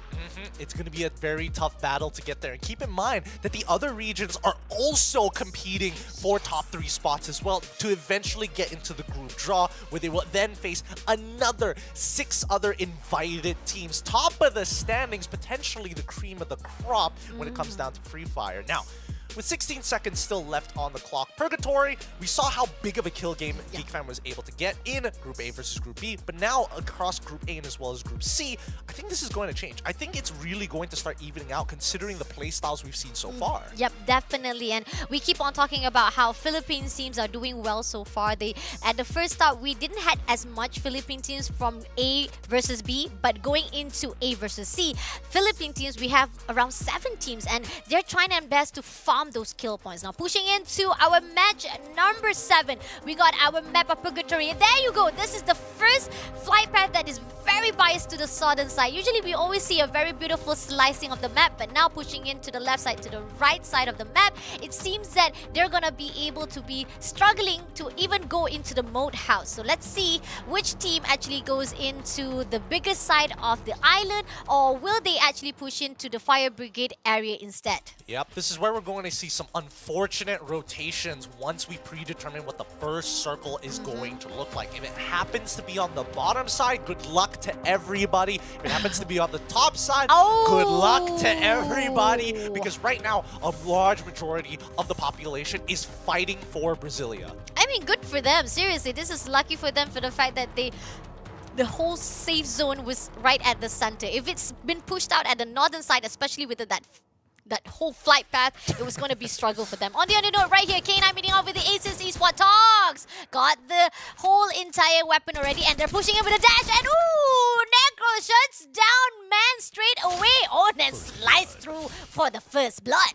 Nicely done. Comes in with Mac 10, really helpful to have, especially in these early engagements here. But what I'm most interested in is the three-way potential fight here by Brasilia between Red, VIS, and as well as Todak while this has been happening, right? Let's have a quick check-in and see what's going on. Now Zen trying to snipe out, trying to shoot down to our Visionary, but somehow it's not going to land any of those shots, and he's going to push into the second floor instead. And then they do actually trying to actually get closer a bit to the side of Visionary, but somehow I feel like this is a game of timing and patience to be out from the side of Toda. If they actually manage to actually break the area from the side of Visionary, it could be a win for them. But definitely somehow we do see that Visionary doesn't want to go for the early engagement. They're repositioning themselves to the other side. But here, Geek Fam meeting off with a team of X-Man Jr. X-Man Jr. takes down our Geek Fam Yastar first of all. Now 3 players still surviving. Ken's trying to do a little bit of long range shot from that tree side, but is that going to be good? I don't think that's so good, because 3 versus 1. Ice Wall is breaking him. He's going to be defending wise, and he's trying to survive it out. Kens has been doing well as our Geek Fam killer, but here on out, Zin will be the one to shut him down. Unfortunate indeed, but Hazi is going to instantly buy him back, as now they're maintaining Central to themselves. They've also got to worry about their backs with DL, looking to maybe even cross over the bridge if the kill feed continues to be this active, potentially, especially since they can identify it through the sounds. On the other end, I will say that Todak, especially in the position that they're in, avoiding VIS and as well as Red in that early engagement with the UAV passing by, it's going to give them so much information to actually make their way. They could still push on over to Fire Bridge and actually intercept Geek Fam and as well as X-Man, who are currently in this long-range engagement. Agree. And even though they did try to do a little bit of damage, but somehow it's still not enough. X-Man Jr. will not overextend themselves. They're just going to hold their position right here, and they're going to push into the other side. Now, Visionary meeting off with a team of ASC Red Down. Shoot it out to JZ. JZ will be knocked down first of all, and somehow Chess also will be shot out from the right side. Who is shooting out for Chessman? Chessman running away for dear life. Somehow it's going to be another side of the team of Visionary will be shoot out by the team of Red as well. Oh, from the other side. High ground from Voidface. A really good positioning from our team of ASC Redoubt. Yeah, really nice. Oh, JZ, he's still down. They can't get him up, and VIS, they can't finish off the kills. They don't have the angle for it, but it's too difficult to actually push up because of the overall positioning coming in from Red side. They're making sure that it is tough for them to move or gain any ground, with Voidface making sure that Overwatch is kept. JZ is eventually going to fall here, but I think this is the call coming in from Red. They're sending another member up into the high ground with 1 left just to slow down any kind of push, or at least pull them away, exposing their backs to the 2 members up on the hill. Now going into the team of VDR meeting off with the Illustrados. Huecos shooting down to Melos. Melos will be taken out with 3v1 at this instant. VDR still maintained with Ninja and Rain. Every single time I keep on looking at VDR, we are realizing they keep on separating each other. I'm still clueless on what they are trying to do. They space out themselves, I think, because they don't want to be cornered out too early on, but that's going to give a little bit struggle. Let's hope that VDR, the team, will be able to be revived back for the rest of our Melos as well as Saya. And close by to the area of the riverbanks as well, we got the team of Who's Next. but it's not that close to a point that they want to go in for the engagement though. I'm wondering whether or not they want to go in or they're just gonna actually loot out. But here on out, we got the red esport meeting off with the Visionary. Ew, it was actually the team. Oh! Hit and run, please somebody call the police. My friend, that was amazing coming in from our team of ESC Red Down. Now pushing into the side of Visionary, we got Rain. Unfortunately, was pushed out by the team of Illustrados. Now they're left all alone. And I think Nam is chasing after him with the vehicle, trying to spot it out, shooting down with that long range. One shot, two shot. Rain moves away with the motorbike. Oh, thank God he found a vehicle for himself. If not, he could have been taken out. Ooh. I'm not sure about this decision coming in from who's next, right? They're trying to get central circle. They're trying to fight anybody who, especially if they can identify the red members, they're going to push them off this hill, right? Yeah. The red members were able to get the revive, so that's totally fine for them. But the real question is where this next ring is going to be. Because had it been on that top side, that means that WNX are able to start gatekeeping people. Oh, VDR, they get the revive as well. Oh my God, on the other side, we got an Aces Esports right here, meeting off with the Geek Fam. Malaysia versus Malaysia. Yasta will be knocked down. Dow is also being shut down. Now left with Royal in red face, trying to give a lot of pressure as well from the Aces Esports. But no, they lost their team in this one. Now Hazi left all alone. The last man standing. He's going to actually try to catch it up. Can he go in? He takes down one more player to go. It's going to be the Aces Esports meeting off. But no! Aces Esports comes back and shuts down our last man standing. So that is Geek Fam been sent back to the lobby. Ooh, nicely done. Axis got eliminated early on in the last map because Geek Fam, now they get their sweet, sweet revenge. Let's see whether Axis has as good of a read of the rings like Geek Fam does and really take advantage of it. But keep in mind, north side, look at who's next fighting. They're up against red. Oh! Hawkeye! No WNX way! With that car. Hey, everybody's doing a hit and run right now for this match number 7. Pushing in straight away to knock down one player to get the kill point straight away by the team of our WNX Hawkeye. Pushing into our ESC Red Down. Left with Aris and Void Face. Now, K9 also creeping in slowly into the zone as well, trying to give a lot of pressure. So WNX, I think that you realize there's a lot of players coming into push as well. Now, unfortunately, Hawkeye will be shut down by our WNX. But nevertheless, WNX right here, still holding their position, will be picking up Red Void Face straight away. Somehow, our Red Face is still trying to survive it out. And on the other side, we have the team. And Aces Esports has already been eliminated suddenly? Yep, they've been eliminated because another battle is actually happening on the bottom side as, you know, X-Band are able to take out Axis on the southern side of that border. And now they actually have full control on the outer side of the hill. Now, this is where K9, this is a very important fight for them. They need to close this one out because whoever wins that top side will be able to get a great position on Brasilia. Now, coming in for a fight, WNX versus the K9 Esports. Can they actually fight it off? Now, pushing in, we do see that Yadope trying to actually shoot down to one of the players, but right down, but the backstab. Necro also comes in, takes down one player, and it seems that our Tox pushing into Yadope. Now, one more player to go for the WNX is going to be Demon. Demon is trying to push in. Can Demon actually takes down our WNX? Let's go, is running away for dear life, but no! Let's go! Will be shut down, so that is the end for the Who's Next team, taken out by K9 Esports. Nicely done, nicely done. And now they control that top side of the map, which is exactly what they want here. This is why they were putting so much effort into this all-in. They could have disengaged a long time ago, but now we look at AE walking in over the hill into Todak's territory. The UAV is going to spot them all, and they know exactly what's going on here. Now, Todak is holding their position inside that house. Now, AE Sports, not going to allow that UAV to actually scout them out, but I know for a fact Todak already know the information. And we saw how AE Sports did a wonderful job for match number 6. Can they actually do the same for this match? Now, pushing into the zone so far, we do see X-Pen right behind them, our X-Pen Junior. But I think they're going to rotate to the other side instead, so I don't think they will meet each other just yet. But DL, we got Kenshi slingshotting themselves from the other side of the riverbanks, pushing into the area. It's either they will be meeting with the Ilustrados Juegos, who is already comfortable inside the Brasilia, or will the team of Toda still pushing on to the team of AE Sport. VDR is also rotating around to the edges of the zone. So far, there's no fight just yet until the zone closes in. I think Kenshi should have waited for that drone to time out before Yeah. walking into it. Now, at least for IJ, they have all the information they need. They're starting to walk up forward. They know the last of their members are a little late. Whether it's from a slingshot, they probably would have seen them, so they can predetermine that they're swimming across that river. So they need to push them out of the structure right here, right now. Rory chasing after Kenshin.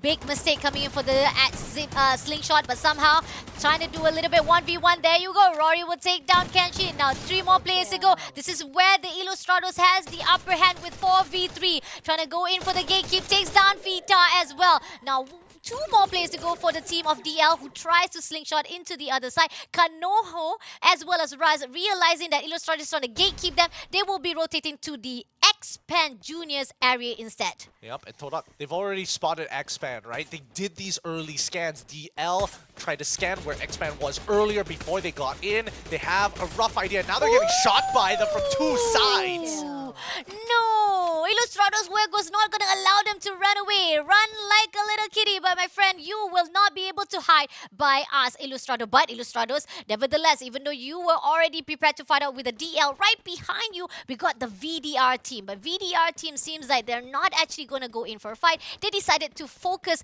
on the safe zone instead and decided to make their own territory here at the home base. I'm very surprised that Illustrado, they're playing like an outer ring team, right? They don't want to actually go for those inner ring structures and secure themselves a spot early on, because there's a very good chance that they're going to get pinched real quick. So it's better to kind of stick together. That's what I'm trying to believe in the terms of their philosophy. The UAV is going to spot all the members of the Illustrado, but that also means that Ninja has been spotted out too. IJ could look to push back up to look for some space, but they've got structures on their hand that they can play around. So it's a either or. It's a 50-50. It's either they play safe, take a structure, wait it out, be in between Expand as well as VDR, or take the fight with VDR, which they're doing right now. Yep, exactly. That UAV was just an opening for them. They're going to go in for a fight with the VDR. Rain takes down Brent first of all. Even though, yes, Illustrados wants to go in for a fight. They were the one who wants to bring the fire, but ended up they lost a couple. But Blank takes down another player from the VDR. Rain will be shut down. Coming in for a fight of VDR. We got Seiya still surviving at the moment right now. At the moment, we do see that Ninja going to process it out, trying to break the ice wall. And managed to take down Shanks as well. Now pushing into the ice wall. Gonna go for the jump shot. Can he make it over 1v2? No, there was a mistake coming in. He was too ambitious. It was too aggressive to a point that 2v1 goes into the Illustrados. Now we are only left with Ninja. Had to flee away into the safe zone. No, he whiffed. He was guaranteed a single knockdown there. He might have been able to clutch it out had he just landed the shots. Unfortunate. This Ilustrado Huevos is going to clean that up with no problem. The next ring is very centralized. VDR, and especially for K9, they've been having a pretty good time. After that one big fight, they're like, okay, we're just going to play replacement now. Did you see the pattern coming in from K9 Esports? It's like a Geek Fam. It's like the same pattern that Geek Fam has showed. It's just relaxing, comfortable. Do not go in for the overextending of the engagement. Just going in just to relax. Coming in for the Toda side here. Takes down one player. Zen managed to get triple kill the moment now, pushing into the AE. This is what we were waiting for. Toda to fight with the a-esport. And a-esport was taking too much time. Now Toda pushing in. They managed to already skirt out. It throws a lot of grenade to that ice wall. It's going to give a lot of damage. A-esports, you take your sweet times, but Toda does not allow it. Now pushing into the zone. Toda already knows this. They're not going to allow it. That cluster grenade going to give much more pressure for the a-esport to come in. With the high ground goes out to them as well. They're going to scout it up from that window side. Now a-esport, we got Razi will be knocked down as well. Kyrie still surviving inside that ice wall, but somehow I think Traps is going to trap him out. He's going to not allow it all. He's going to push in. He's going to use that as well. Wow, that was a good job coming in from Toda, and I think that the team of AE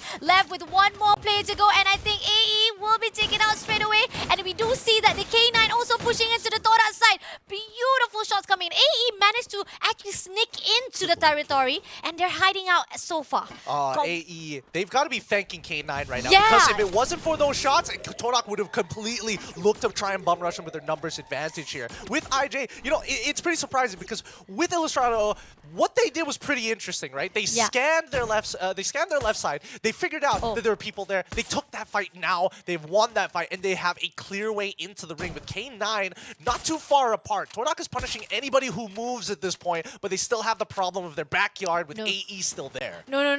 IJ has already spotted out with that UAV now pushing into the side of K9 as well as the team of VDR. Ninja is just hiding on. He's not even moving an inch. He's not even making sure that he makes even a sound, a voice. But somehow, VDR will not be pushing in. It's going to be K9 versus IJ. Now, eSports has already been shut down, pushing in now. Brand coming in for a fight, takes down Talks. K9 eSport will be eliminated straight away by the team of Ilustrados Juegos. Now, left with the team of Toda.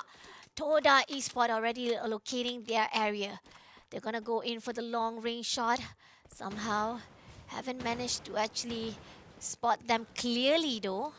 And it seems that our VDR Ninja, hear out, he's being Ninja. He's living up to his name. He is a Ninja. Nobody even realized that he's hiding out inside that house. And now, IJ will not allow it. They're going to push in closer to the side of team of Toda.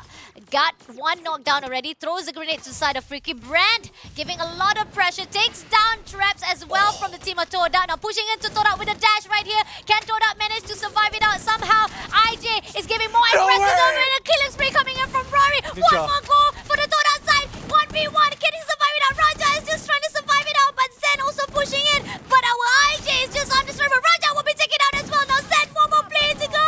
He's trying to survive. He moves away. He hides inside that ice wall. But no, Toda will be shut down. So left with IJ, Ilustrados, and Ninja trying to clutch it out. He's the only one left to survive for Vidia. He takes one down, but he doesn't manage to actually clutch it out. He moves in to the side. He dash away, but Vindicators will be shot out, making the winner for our match number 7 goes to the team of IJ Ilustrados Juegos from Philippines. They are fighters, man. These guys are taking every engagement. If they know it's a squad, one squad, that's more than enough information that they need. They'll figure out the rest when they're dancing on their graves. But my God, Ninja, what a scam! He managed to sneak away a second place finish, even though he was spotted out by the UAV. Todak could not do anything about it.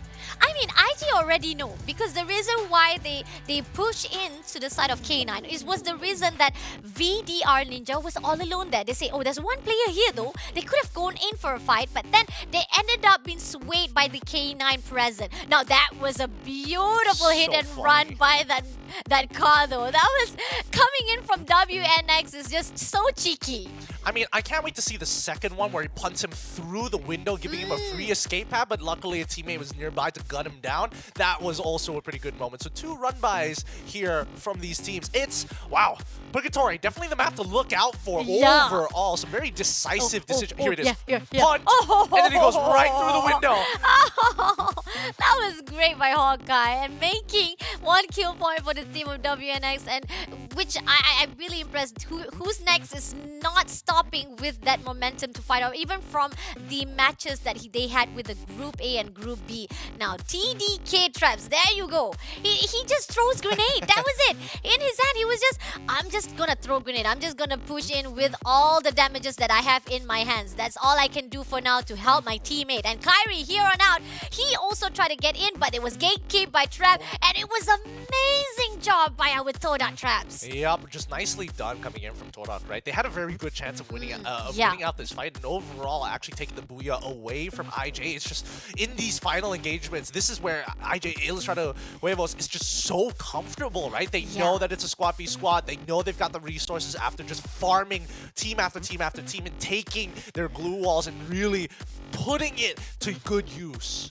That was unfortunate though. I mean, Toda, like you said, they could have actually get the luck on their side, but then again, IJ was just too powerful with those gunfights. And look at that, IJ Blank with the highest kill with 8 points, and then we got the highest assist coming in from IJ the Shanks.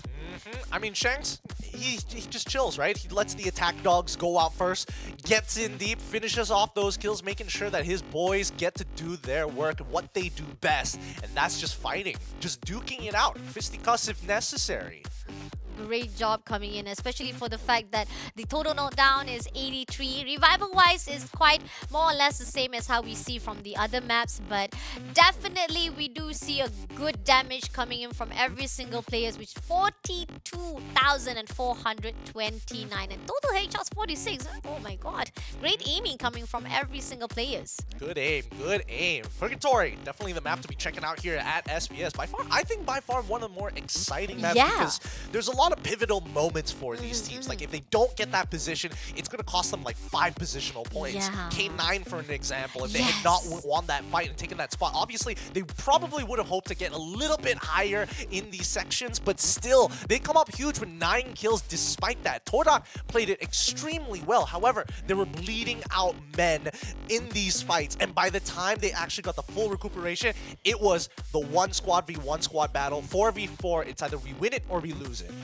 IJ, Ilustrados Juegos with the highest kill points for the match number 7. 21 kills! Oh my lord, 11,000. Another record to be breaking off for tonight with 11,397. Oh, this is amazing. Now we're seeing the true color of Ilustrados Juegos. Match number 6 cannot picture them as good as this match number 7.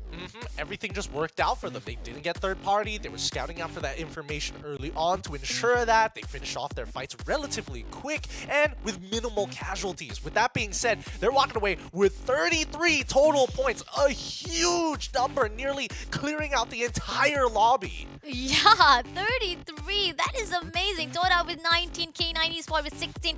Expand Juniors did manage to go into the left side of the scoreboard, but not much of the engagement coming in from Expand Junior. Vindicators with 9 points from the placement, and then we got Aces Esport with 6 kills, but they were earlier too soon to be wiped out on that match number 7 though. Well, I mean, they did deny Geek Fan from getting any higher than one kill.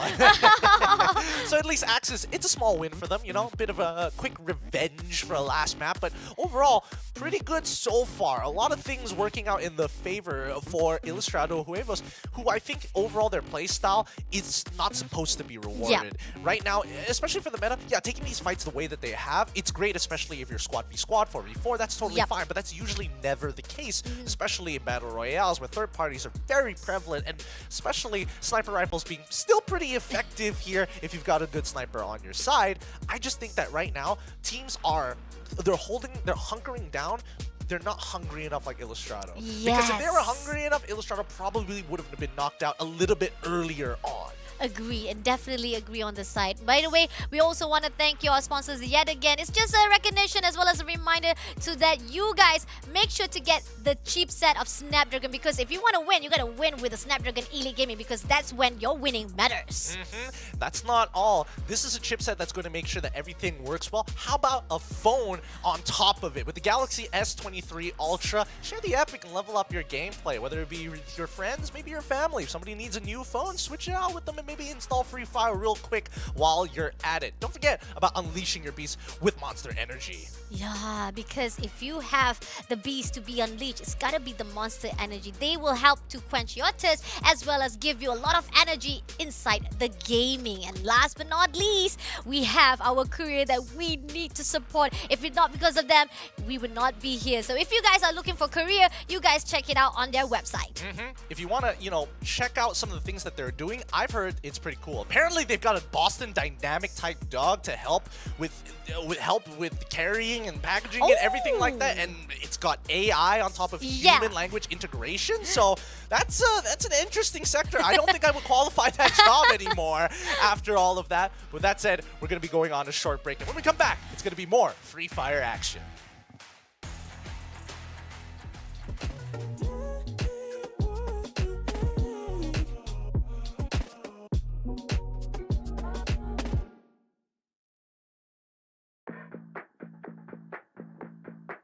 Let's do it. I wonder what makes something so lovely. Come on, baby, let's run it. Do what you gotta do.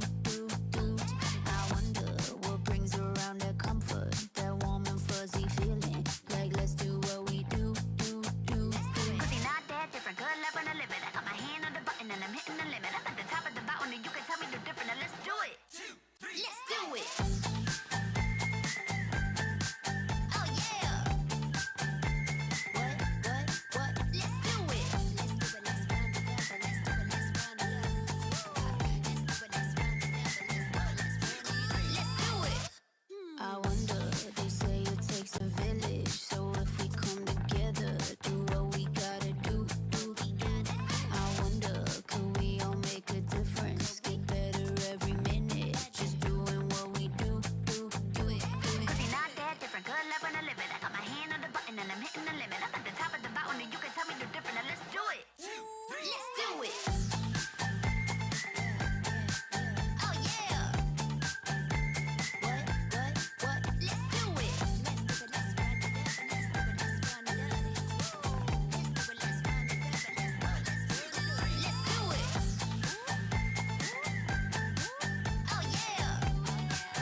it's time. The final map, the final game here for day number 1 of the Snapdragon Pro Series Free Fire Season 3. And right now, A and C seem to be dead even in terms of their fights with a-esport, and as well as Ilustrado Huevos taking these games away as the feud between Geek Fam and Axis continue to deny each other points. Welcome back, everybody. My name is Getting Q. This is going to be Fasha Bunny here at the desk to guide you through this very last map.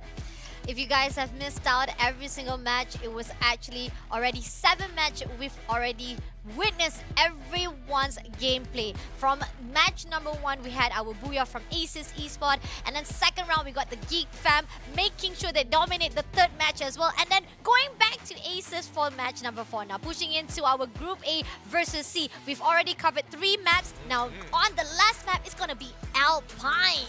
Now, this is where it's going to get interesting because now we've got a good taste of how all these teams play. Let's look at the overall standings because so far, Geek Fam and Axis continuing to battle it out against each other, denying each other's points, allowing other teams like Ilustrado Huevos to jump right up into 4th place. Wow, from bottom 9 to top 4, Ilustrados Huevos just blew our mind for that match number 7. We weren't even surprised. I think even The Illusion didn't even realize that was going to happen.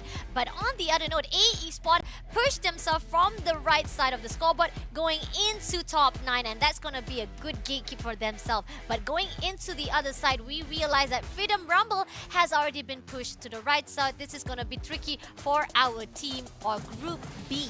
Yep, I mean, they've got a lot of time to catch up tomorrow, but in the meantime, so far, with the play styles that we've seen so far, definitely 1 or 2 teams are standing out above the rest. There are others who are definitely trying their best, especially for X-Man Jr., who's been taking it pretty hard in these past 3 maps, unable to get that many points overall, just due to circumstance. I mean, I think because they weren't given enough of opportunity, especially the fact that even when they thought they won over one team, there's gonna be another team, hashtag Aces Esports, sneaky you, sneaky little sneaky snakey, and making sure that X-Man Jr. was wiped out and sent back to the lobby. And that was the reason why I feel most of the teams also didn't manage to actually perform well here on out for day number 1. Yeah, I think that X-Men, if they want to be able to buffer themselves as early as possible, they have to do it on this final map. And keep in mind, this is Alpine. The thought of getting third party in Alpine, of all places, is a little bit more painful. I can understand that they are a little tilted from the past couple of maps, but I think here is where X-Man Jr. really needs to start playing it safe and try to get those placement points as much as possible.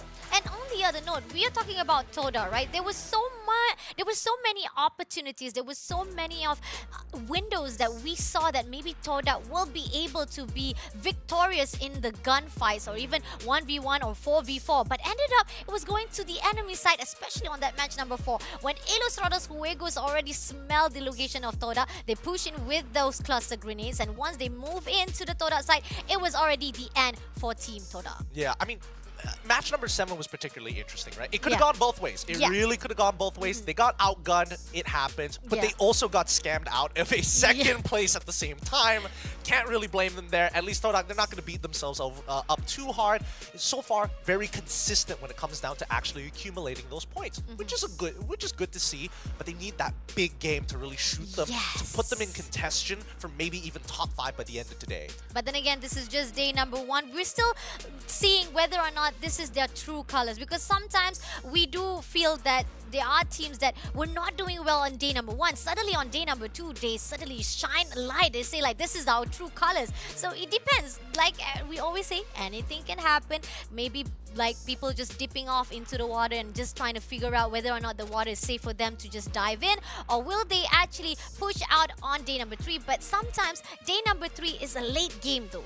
There are certain teams that I feel like even though they tried to do their best on day number 3, it's still not going to be enough, because remember, only top 3 will be moving into the challenge season. So you got to do your best even from day number 1, and that's what we see from Geek Fam, Aces Esport, as well as Ilustrados Huevos, especially the fact that this is just their match number 3, and now pushing into match number 4, it's going to be even more interesting to see what others can do. Look, if IJ is able to make another performance like that, coming up big time with one of the biggest scores we've seen thus far in the tournament right now, I think they could actually contest for top spot here.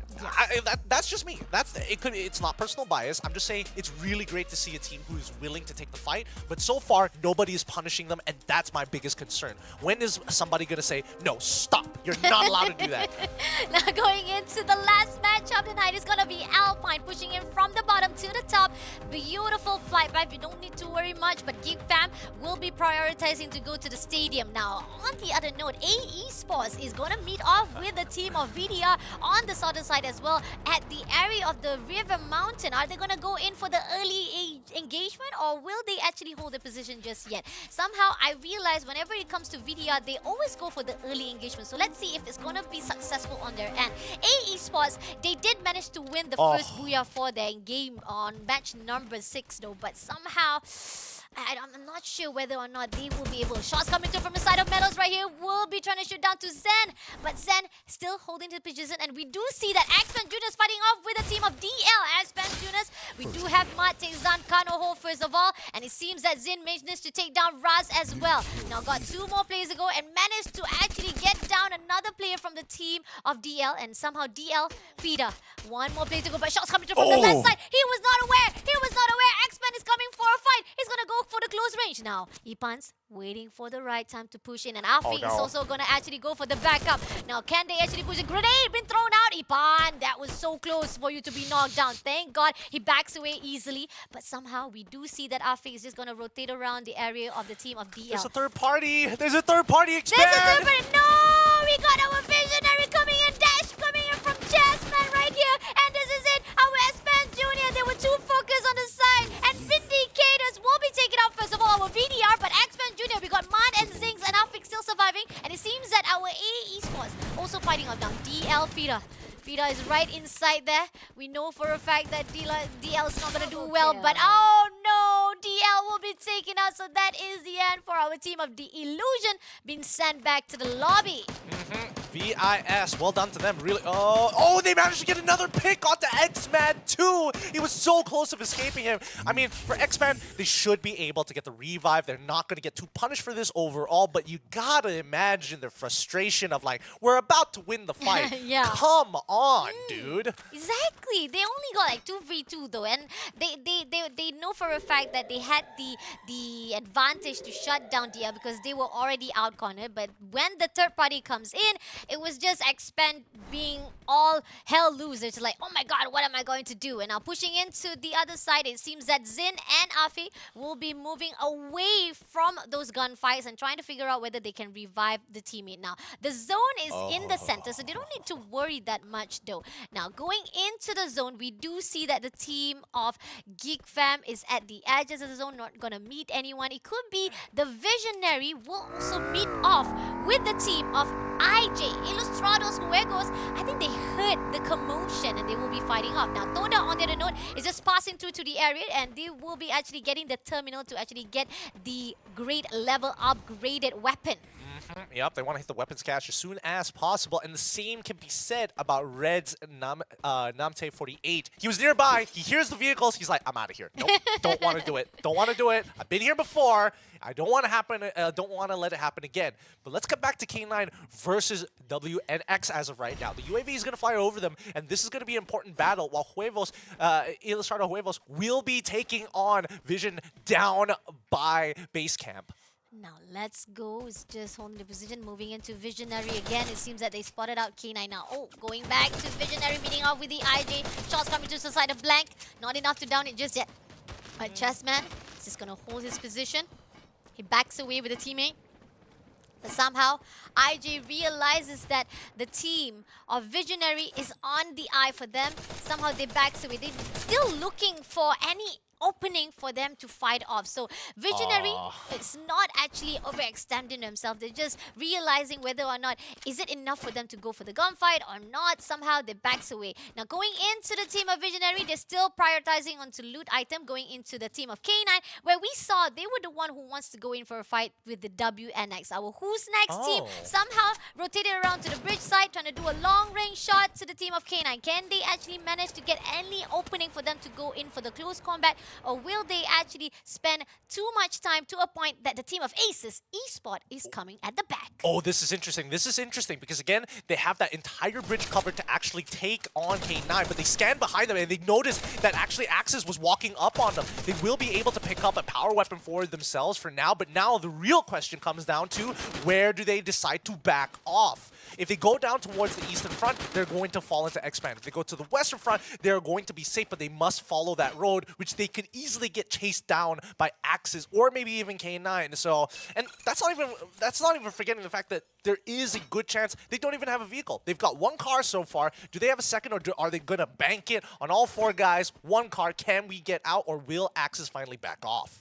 I mean, like, they do realize that they've done a really good damage on that match number 7 with their vehicle hit and run, the buy run. But somehow I feel like they're not going to use that just yet. They're just going to hold their position. And moving into the IG, it seems that they spotted out red. ASC red down. And it seems that we see that Void face has been spotted out by Rory. Going to actually take them down and pushing into the side of JZ. Brent coming in for the close range combat. Going to dash in straight away, but can he make it knock down? Yes! Oh. He managed to knock down Jazzy as well. Beautiful gunfights as well as that damage on that clusters. Now going into the 2 plays, it seems that our red team has actually scattered around because of the engagement with the team of Ilustrados Juegos. Yep, they split them in 2 right down the center. For now, at least for him, he's going to be able to get the revive off of his members. But let's have a look currently, as well as Red, as well as IJ, and what they're currently doing right now. Because again, with this split, right, it does mean that Red is in a more awkward position. Where do you regroup? Or do you find your way into the circle that's been pulled all the way towards Snowfall side,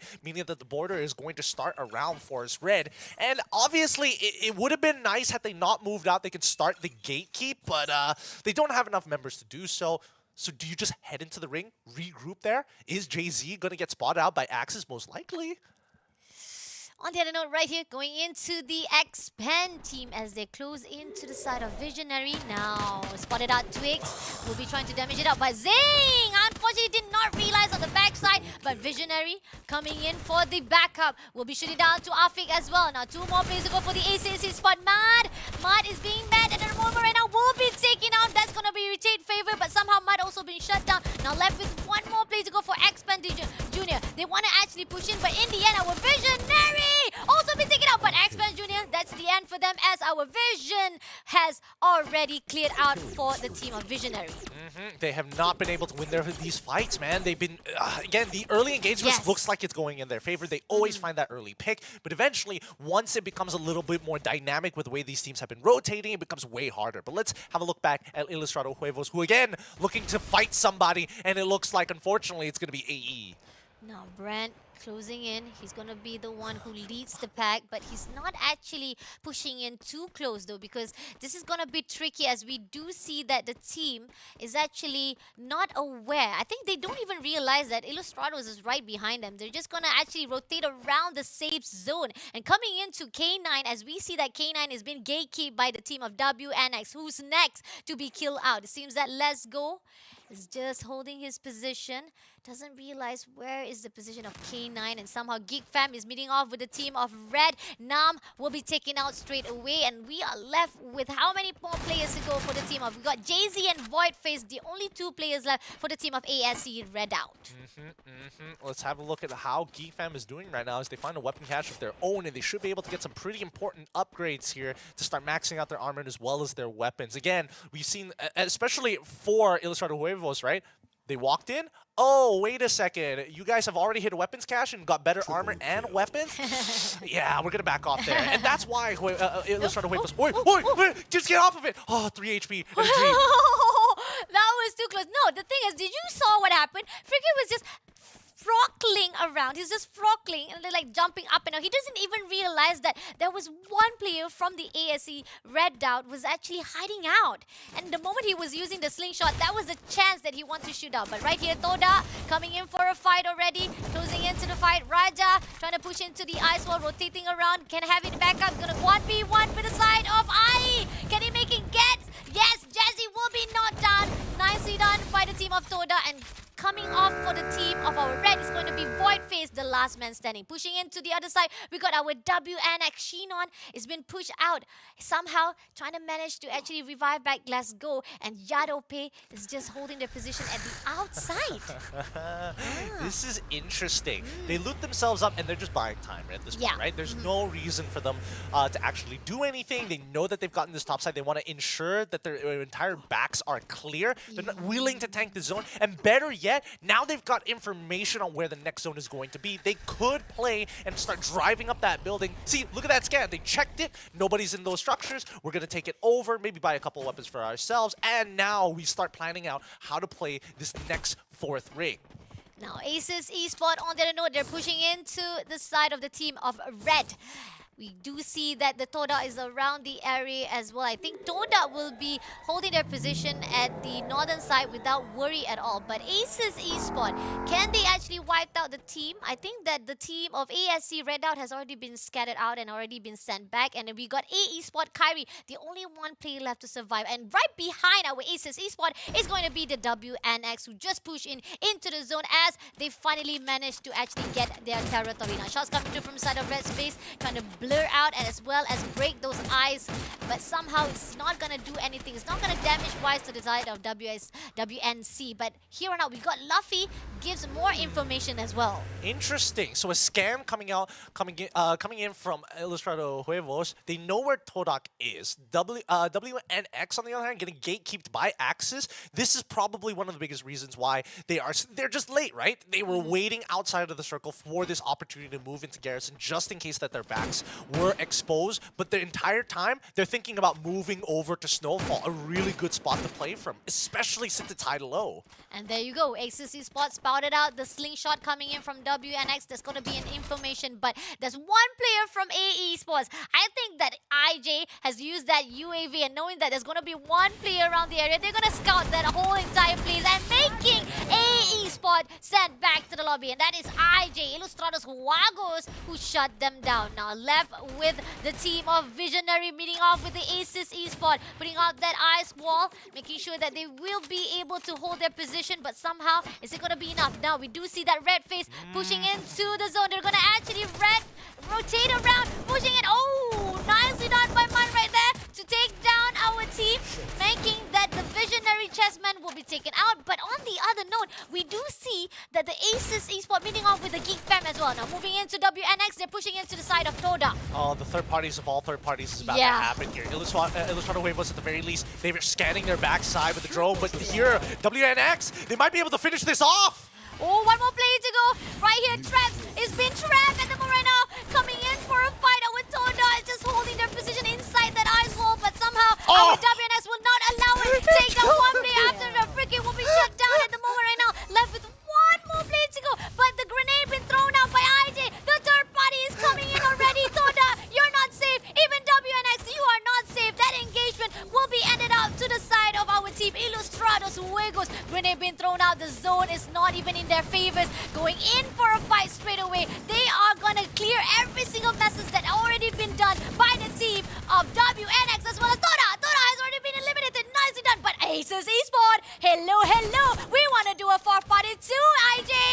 Come in. They're going to go straight in for this. That's right, man. They're going to hold. Oh, the cluster grenade! Almost, but it does break a good chunk of their EP.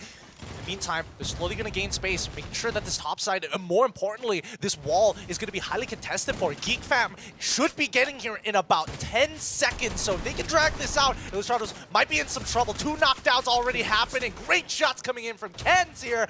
Big kills, in a matter of fact, as the Malaysians slowly surrounding the Filipinos, and it's not looking good. Ilustrados Huevos, they've bitten a little too much. They've gotten 6 eliminations, even more if you consider everybody else, but this is going to be a tough spot to play as they get pinched from all angles. They find one. The NX getting involved as Axis, finishing them all off. Geek Fam now holding in 2 spots to ensure circle space as Axis are forced to fight this out. Oh my god, IJ is just holding their position. They were too focused to fight with the Who's Next, and somehow Blank is the only one to survive. Geek Fam tried to do a little bit of third-party engagement from the other side as well. Now, grenade been thrown out by Blank. Blank is going to suffer a lot of damages from both sides of the team. This is top 3 teams. We got the team of Geek Fam, IJ, as well as Aces Esport. Look at this. No, they're giving a chance for Blank to survive it out. And somehow, our team of Geek Fam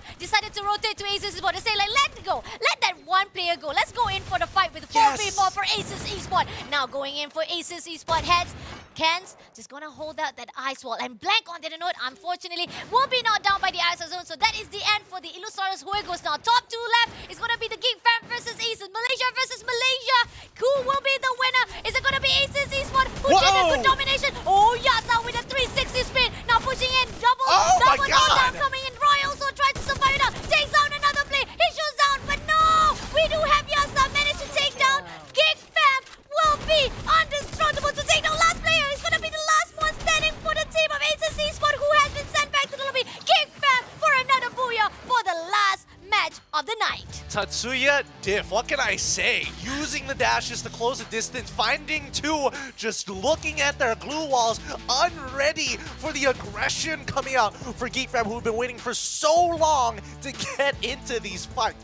Oh my god, what an entry coming in from Yasta.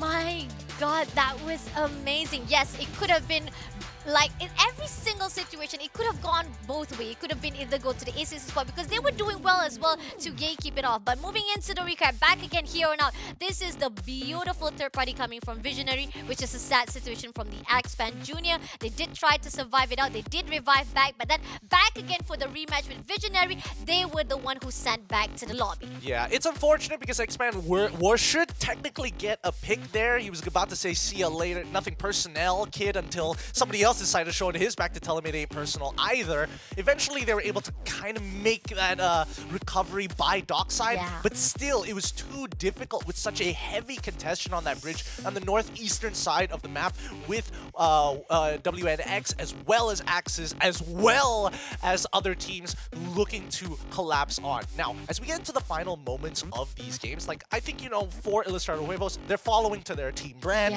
They're aggressive. They want to fight. They'll take a fight. I don't blame them here. Axis, however, they should have rotated as soon as that fifth ring was shown. Give up that last kill. It is just not worth it to stick around for that long. And not only that, they had the opportunity even before Geek Fam comes in for the closure. They could have gone in for a fight. They could have actually do the long range because AJ was already too preoccupied with WNX, and WNX was already cornered out inside that wall. So definitely, no matter what it is, it could have been a free kill for the side of Aces Spot, but then they decided to hold their position, and that was the mistake coming from them. But then again, highest kill for this match, number 8, goes out to Let's Go from WNX, and the highest axis from Geek Hazik. Yep. I don't blame Axis for the moves that they made because Geek Fam, they played it smart, right? They sent 2 members up. They sent 4 members up first. They had that fight. They sent 2 members back into the zone in case anybody used any kind of drone, any kind of intel gathering, or if somebody had an A124 and decided to stop all the abilities, guess what? You have 2 members who will have their active abilities up. So really well played coming in from Geek Fam. They considered all of the possibilities, and they were still able, despite having minimal fights throughout, were able to farm it towards the end. Yeah, I think pretty much for this round, most of the teams who wants to go in for a fight, they were also a little bit safe precaution for their own end because they know that this is going to be the last match. Let's try to get the best placement point, and that's what we saw because the damage coming in from Geek Fam is 5,000. Even Ilustrados Juegos, who did the most highest damage for tonight, also get 5,000, and Aces is what with 4,000. So last match of the night, I have to say this is the most safest match of all. Oh, absolutely. I mean, you can tell when Axis Esports and Geek Fam have saved each other for last. I mean, they could have made some early engagements if they wanted to, but this time round they're like, okay, all right, let's be civil. Yeah, let's be civil about this. We're professionals. We don't have to keep going at each other's it's throats. close match. Let's chillax a little bit, guys. Yeah, and they ended up on 2 different sides of the map, so it's definitely understandable. I'm happy with the way this game actually progressed. A little unfortunate for Todak in particular because the way the map played out was a little unfortunate, with Ilustrado able to get a free entry in because AE decided to go for the snow top, and worse yet, WNX decided I also want it too, and they planned it from ring number 3. Pushing into the match 8 standing, it seems that we got Geek Fam with 20 points, Ilustrados not far behind with 17 points, Aces Esport with 16, K9 Visionary with 14, Who's Next also with 14, and Toda with 11. Okay, not bad. I have to say, even though Toda, I mean, like for example, we did saw us like struggling on the match number 8, yet they are on the left side of the scoreboard. On the other note, Axis Expand Junior yet again. I mean, like, is 10 their favorite number now? I don't know. They're just having it rough. They're having a rough it's day. not their day, not their night. They've got to be so tilted after the first two maps that it's really started to affect their overall performance. But let's look at the overall standings here of the Open Finals. Day number 1 with Geek Fam sitting firmly on top with 129 points, really separating themselves from the rest of the pack. We got Aces Esports with 97, Ilustrados Fuegos very comfortable at the 3rd place as well with 84. We got a couple of Philippines already on the left side. We got K9 Visionaries, PRG, The Illusion, Who's Next, but a-esport maintain at the 9th spot, especially the fact that we are seeing it's not moving a bunch, especially this fact that after match number 7, this is it. They have been maintaining here on that left side of scoreboard. On the other note, on the right side, it seems that we got a lot of the teams from the Group B has been pushed out. But don't to worry, day number 2 is coming up soon, Gideon. Yes, it will come up soon, and these standings will change significantly over that time. It's more beneficial for, obviously, people who are in Group B, but the real question is, can they overtake Geek Fam in that time? Because keep in mind, even though that Group B is going to be playing twice, they will play against Group A and then Group C, it doesn't mean that Geek Fam can't continue to buffer themselves up in that 4-map rotation. Agree, definitely. And a little bit shout out to those who are at the bottom. I mean, like, just a little bit of recognition. Kraken tonight is just there, not only just as Span Junior, it was Kraken was just being chased out from one team to another team. We saw that highlight, which is quite sad for them, despite that they had the early engagement and they did try to survive it out, but didn't make it till the end. And Disruptors, there were times that they did manage to actually shut down one team, but then again, after moving into the zone, it was just going down the hill for the team. Yeah, unfortunately for them, their mid game isn't as good, unfortunately. I would say that even Team Badun had a couple of, like, 2 maps at the very least where they kind of got shafted, I'm not gonna lie, you know? Situation demands of people to rotate quick, and unfortunately, people in Group A, they move fast. They move fast across the map. Yeah, but then from Group A versus Group C, I think that there's a possibility that the firepower is more to Group C when they go in for that fight for that match number 5 until number 8. Now, going into the schedule for tomorrow, we got the same map. As always, that we say we're going to recycle all the same maps for our matches. That means for Group B versus A for the first 4 matches, Bermuda, Nextera, Purgatory, and Alpine, and then we got B versus C for the match of 5 till number 8. So this is the schedule. We will be seeing more of the highlights from our Group B instead. Based on what we've seen today, it's clear Group A is the more cool, calm, and collected team, and you only see them get really ferocious in the last couple of rings. Group B, on the other hand, they're aggressive early, but once you get into those last few moments, that's when they start to calm down. See, different boys all together. They just want to fight.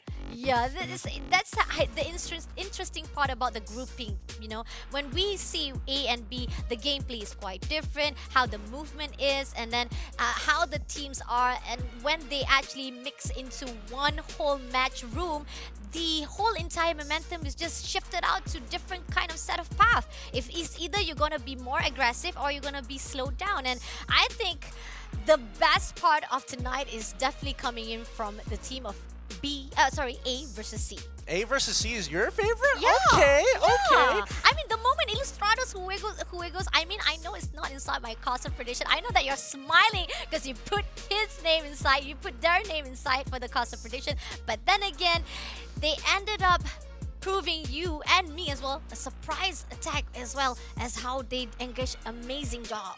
Yep, I'm going to shout out to Husky because he gave me that insider tip, which is literally his own prediction. And I was like, you know what? I'm just going to change the answer a little bit. And not only that, you're going to get to see Husky as well as Gideon on tomorrow night. Yes, again, I'm very happy to see B go up against C. That's going to be really exciting. Oh my god. And hopefully you guys are going to stick around for that. Tomorrow is going to be another set of games here at the Snapdragon Pro Series Free Fire Season number 3. Any final words? Today was a good day, but day number 2 is coming up. Hopefully those who are at the bottom will be able to redeem themselves. Hope you guys still continue to support our Snapdragon Pro Series Free Fire Season number 3. I'm Fasha Bunny. I'm Gideon Q. We'll see you guys tomorrow. Thank you for watching.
The Snapdragon Pro Series powered by Samsung Galaxy is brought to you by Snapdragon Elite Gaming, Samsung Galaxy S23 Ultra, Monster Energy, and DHL.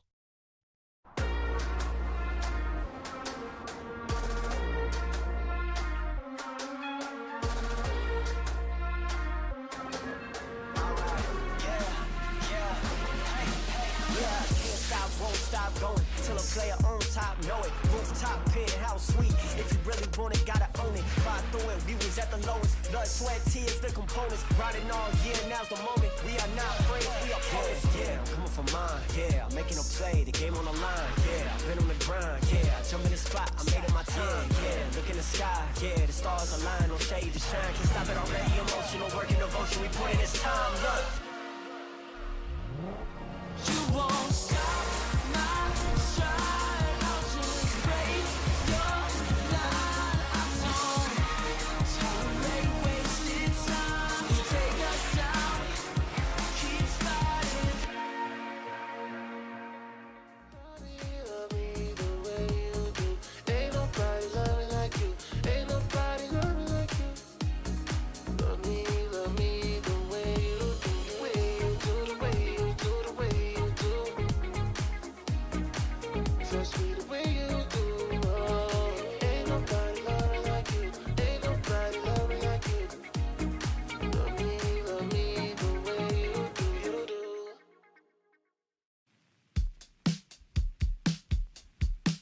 Summer breeze, diamonds in the water, on the beach.